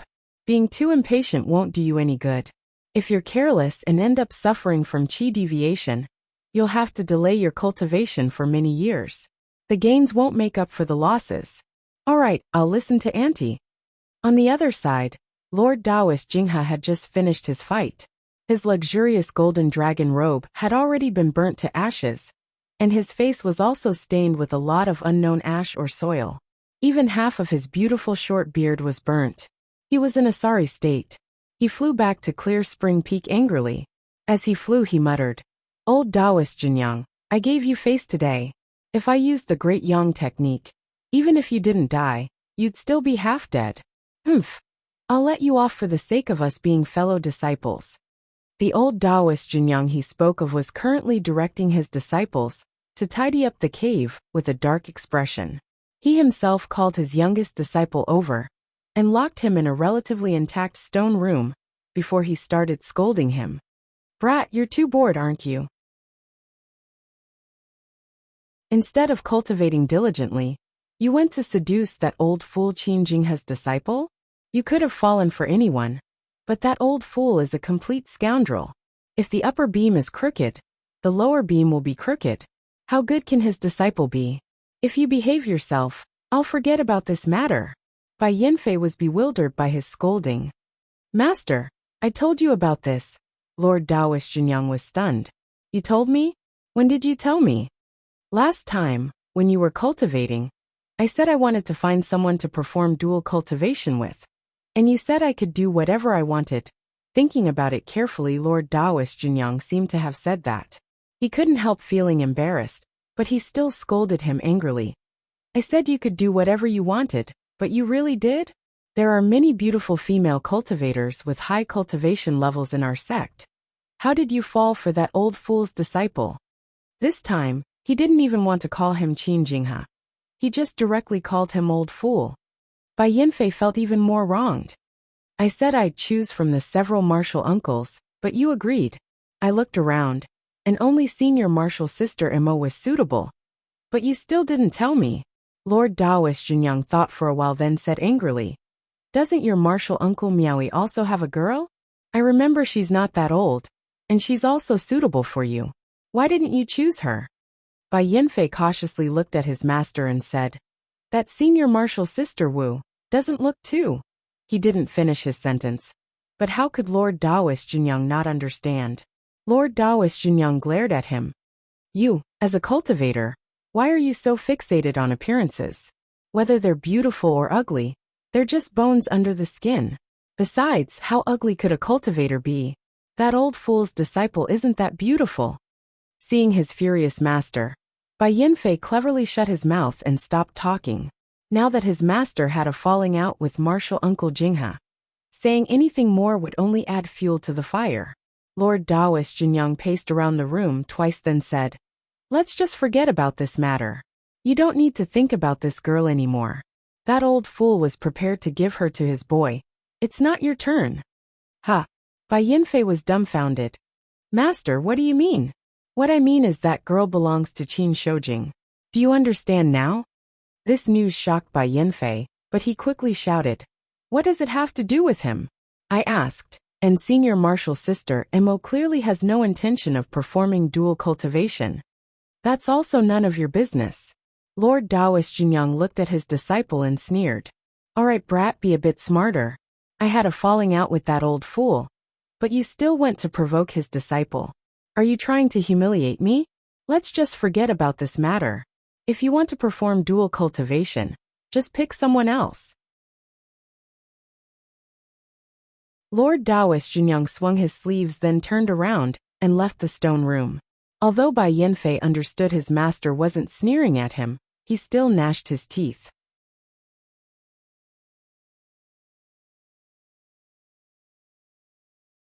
Chapter 143. A grayish humanoid object landed on a remote hilltop on the clear spring peak. It stealthily looked around, and after confirming that there was no one around, it went to the front of an immortal's cave. It clasped its palms together and cast a set of hand seals to open the outer restriction, then entered the stone door. As soon as he entered, he shouted, "Shi'er, where are you?" He walked through the stone path, entered the hall, and skillfully chose a stone door. After another set of hand seals, the stone door opened, and a handsome but gloomy face greeted him. But when this face saw him, it immediately turned into astonishment. Lord Taoist Jinghe carelessly wiped his face, causing his entire face to become even darker. She couldn't help but frown and ask, "What did you do? Why did you make yourself like this?" Lord Taoist Jinghe looked down at himself, still sitting in front of him indifferently, and pointed at his nose. "It's because of you." "Because of me?" She raised his eyebrows suspiciously. He absolutely didn't believe this. How could he not know what kind of moral character this master was? How many years had it been since he called his name? Every time he called him lad. Now that he suddenly called his name so warmly, he must have done something ridiculous to please him. Sure enough, Lord Taoist Jinghe looked around to make sure there was no one else in his immortal's cave, then mysteriously approached him. "It's because of you that I fought with old man Jinyang. Brat, what's with your expression?" Lord Taoist Jinghe rolled up his sleeves. "I fought for you to this extent, but you're not moved at all?" She calmly said. "Tell me what happened first."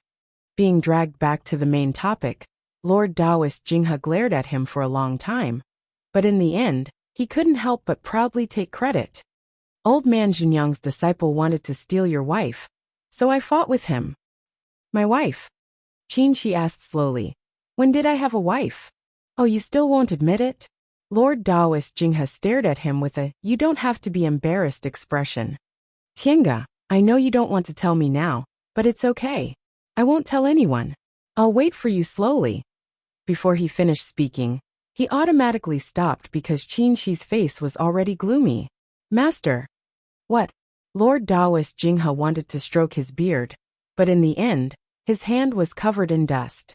He then patted his clothes in annoyance, causing the black dust and dirt in the entire stone room to fly everywhere. She glared at him angrily, but he didn't know what to say. After a long time, his expression finally softened. "Master, if you have nothing to do, why don't you go out and experience the world? Now that your cultivation level is high enough, you should look for fated chances to advance to the late stage."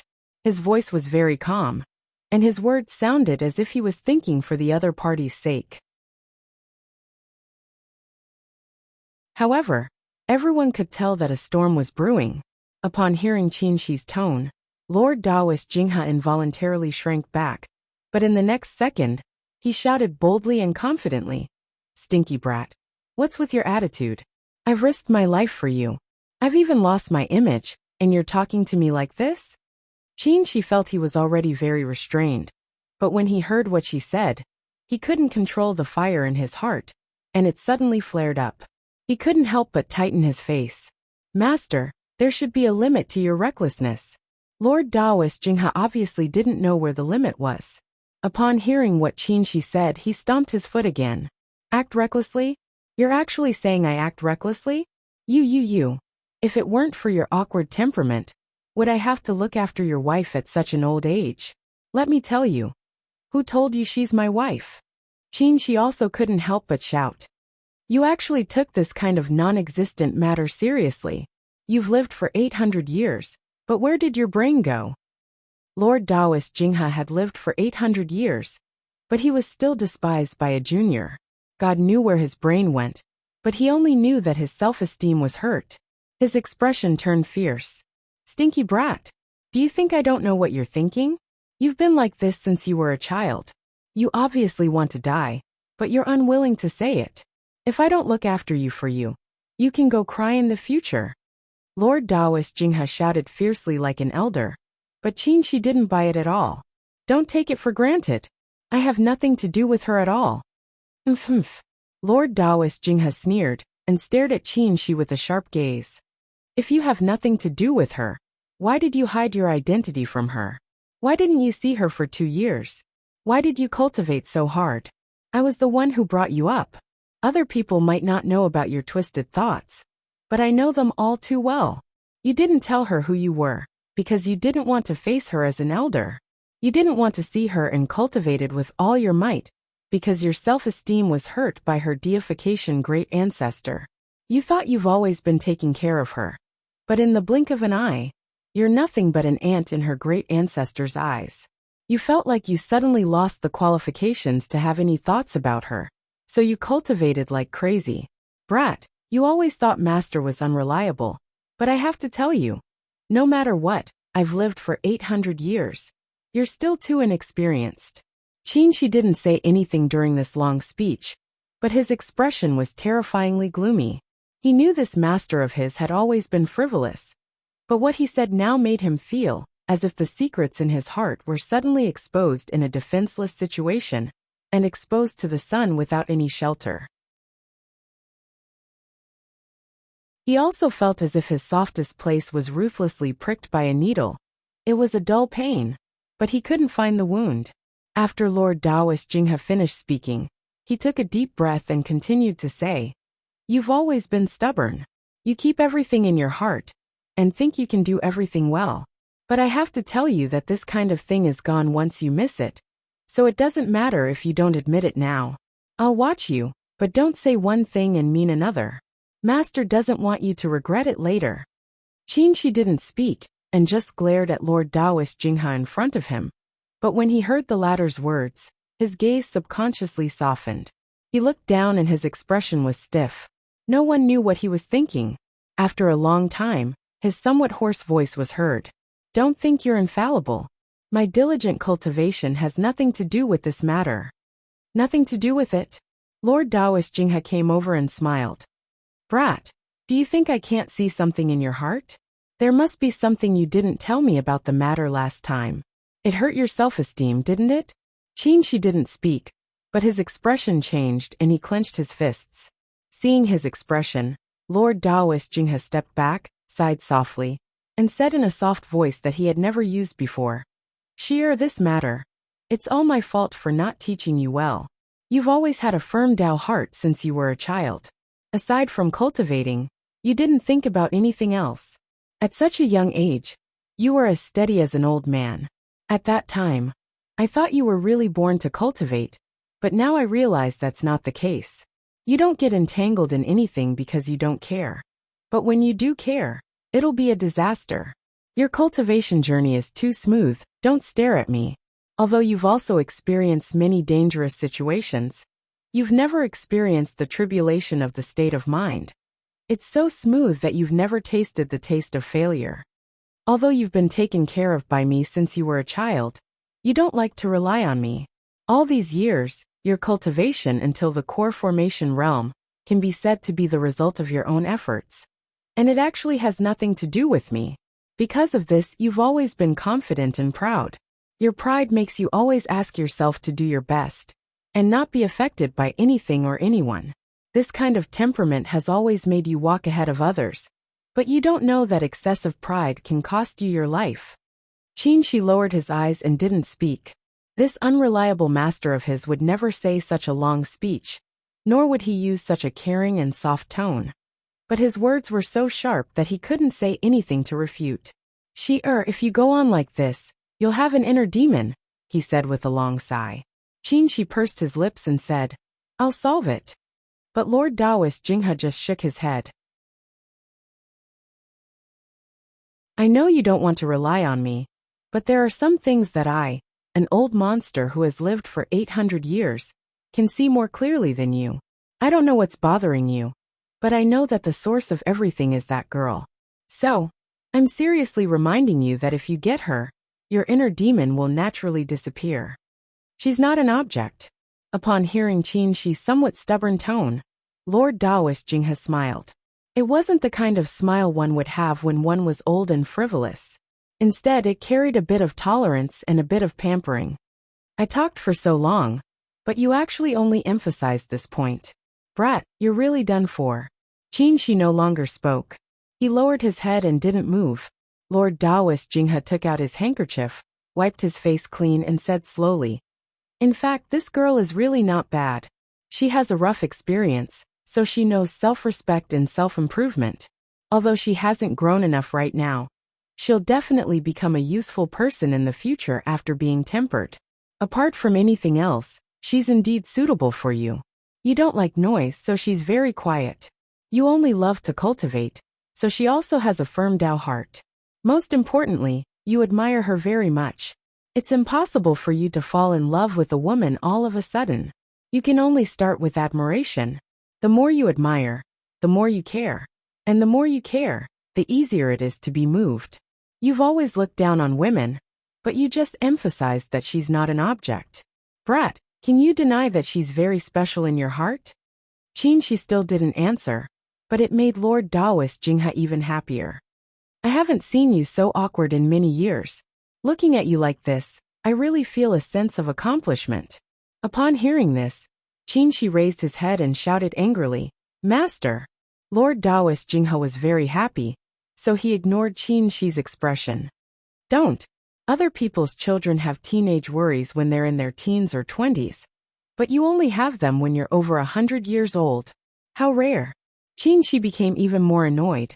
Although he didn't say anything, he clenched his fists as if he wanted to punch him. Of course, he wouldn't do such a disgraceful thing like beating his elder. But he didn't mind driving him out.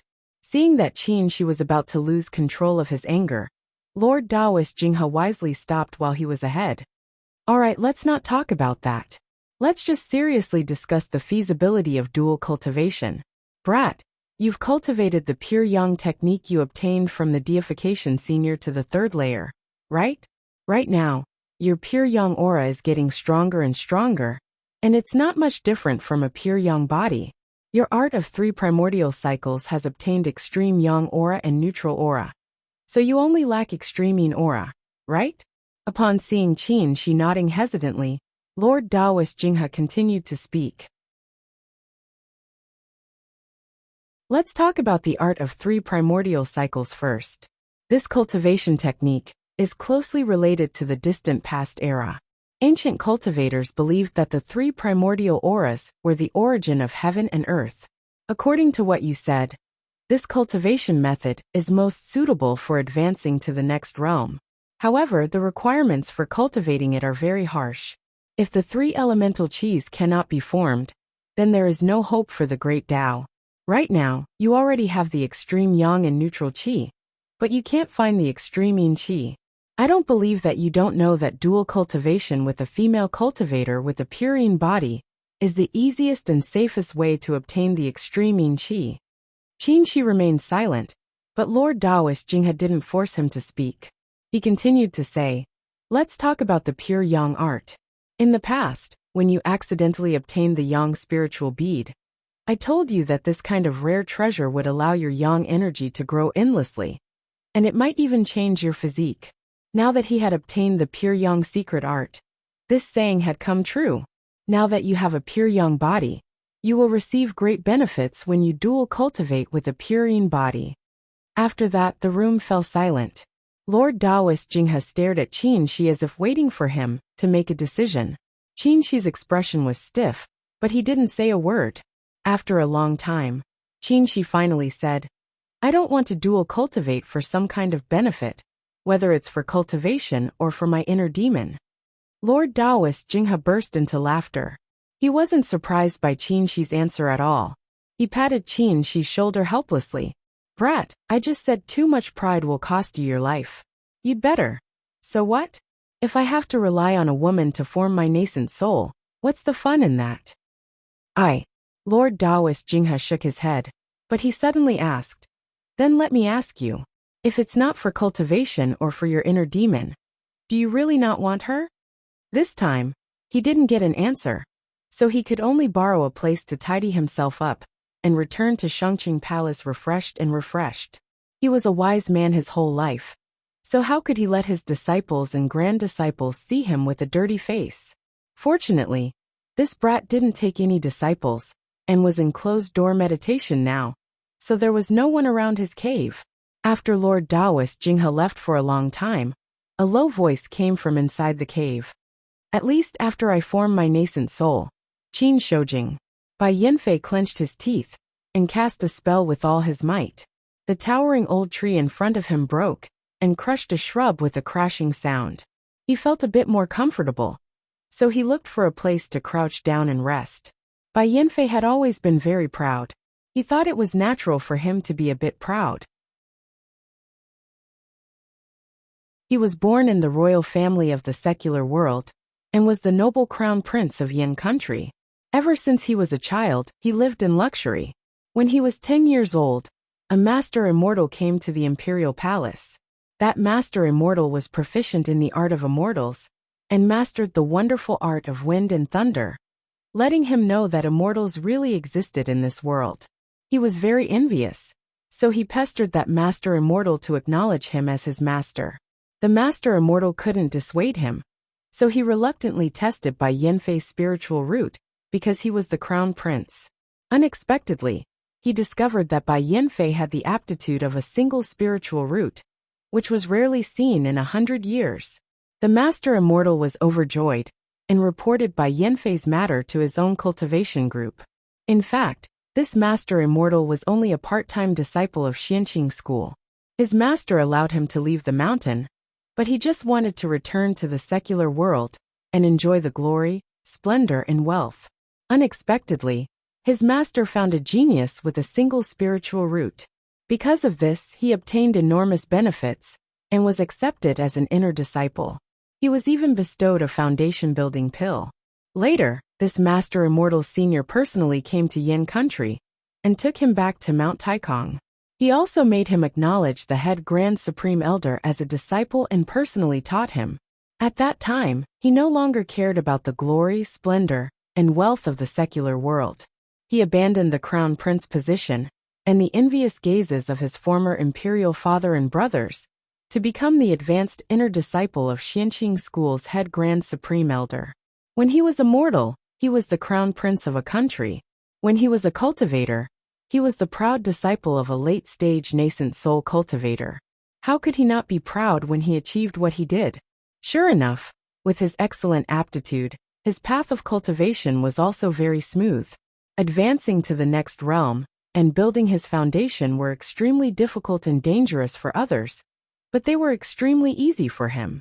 However, there were still times when he wasn't happy.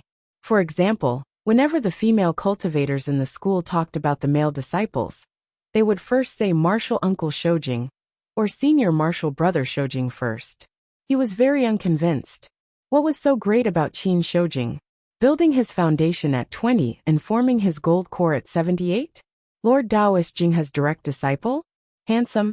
Speaking of appearance, he had seen Senior Martial Brother Shojing's appearance, and he was just SOSO. He thought he was handsome and charming, not losing to anyone else at all. Speaking of identity, he was Lord Taoist Jinyang's last disciple. Was Qin Shojing worse than him? Lord Taoist Jinyang was also a late-stage nascent soul great cultivator. His cultivation level and identity were even higher than Lord Taoist Jinghe's.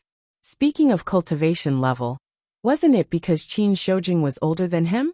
Speaking of aptitude, Qin Shojing was nothing but a person with double spiritual roots, far inferior to him. In conclusion, Qin Shojing was only born more than 100 years earlier than him. If he had more than 100 years, Qin Shojing wouldn't even be qualified to carry his shoes for him. Of course, he was just casually thinking about these things before. Mentioning Qin Shoujing just made him unhappy. But now, he was gnashing his teeth, wishing he could blast Qin Shoujing away with a spell just like that tree. In fact, it wasn't that he couldn't be with that senior martial sister Mo.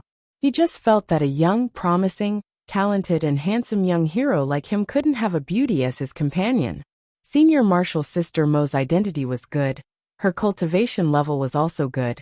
Her appearance was also considered good. And she was about the same age as him. Most importantly, she had a gentle temperament. She wasn't as boring as senior martial sister Wu of Blue Phoenix Peak, or as unruly as junior martial sister Jiang of Drifting Cloud Peak. She was also capable of handling affairs, so she definitely wouldn't have a problem taking care of her husband and raising their children. But he never expected that when he finally found someone pleasing to his eyes, that guy, Qin Shoujing, would unexpectedly poke his nose in. What was Qin Shoujing? A guy who couldn't compare to him in anything.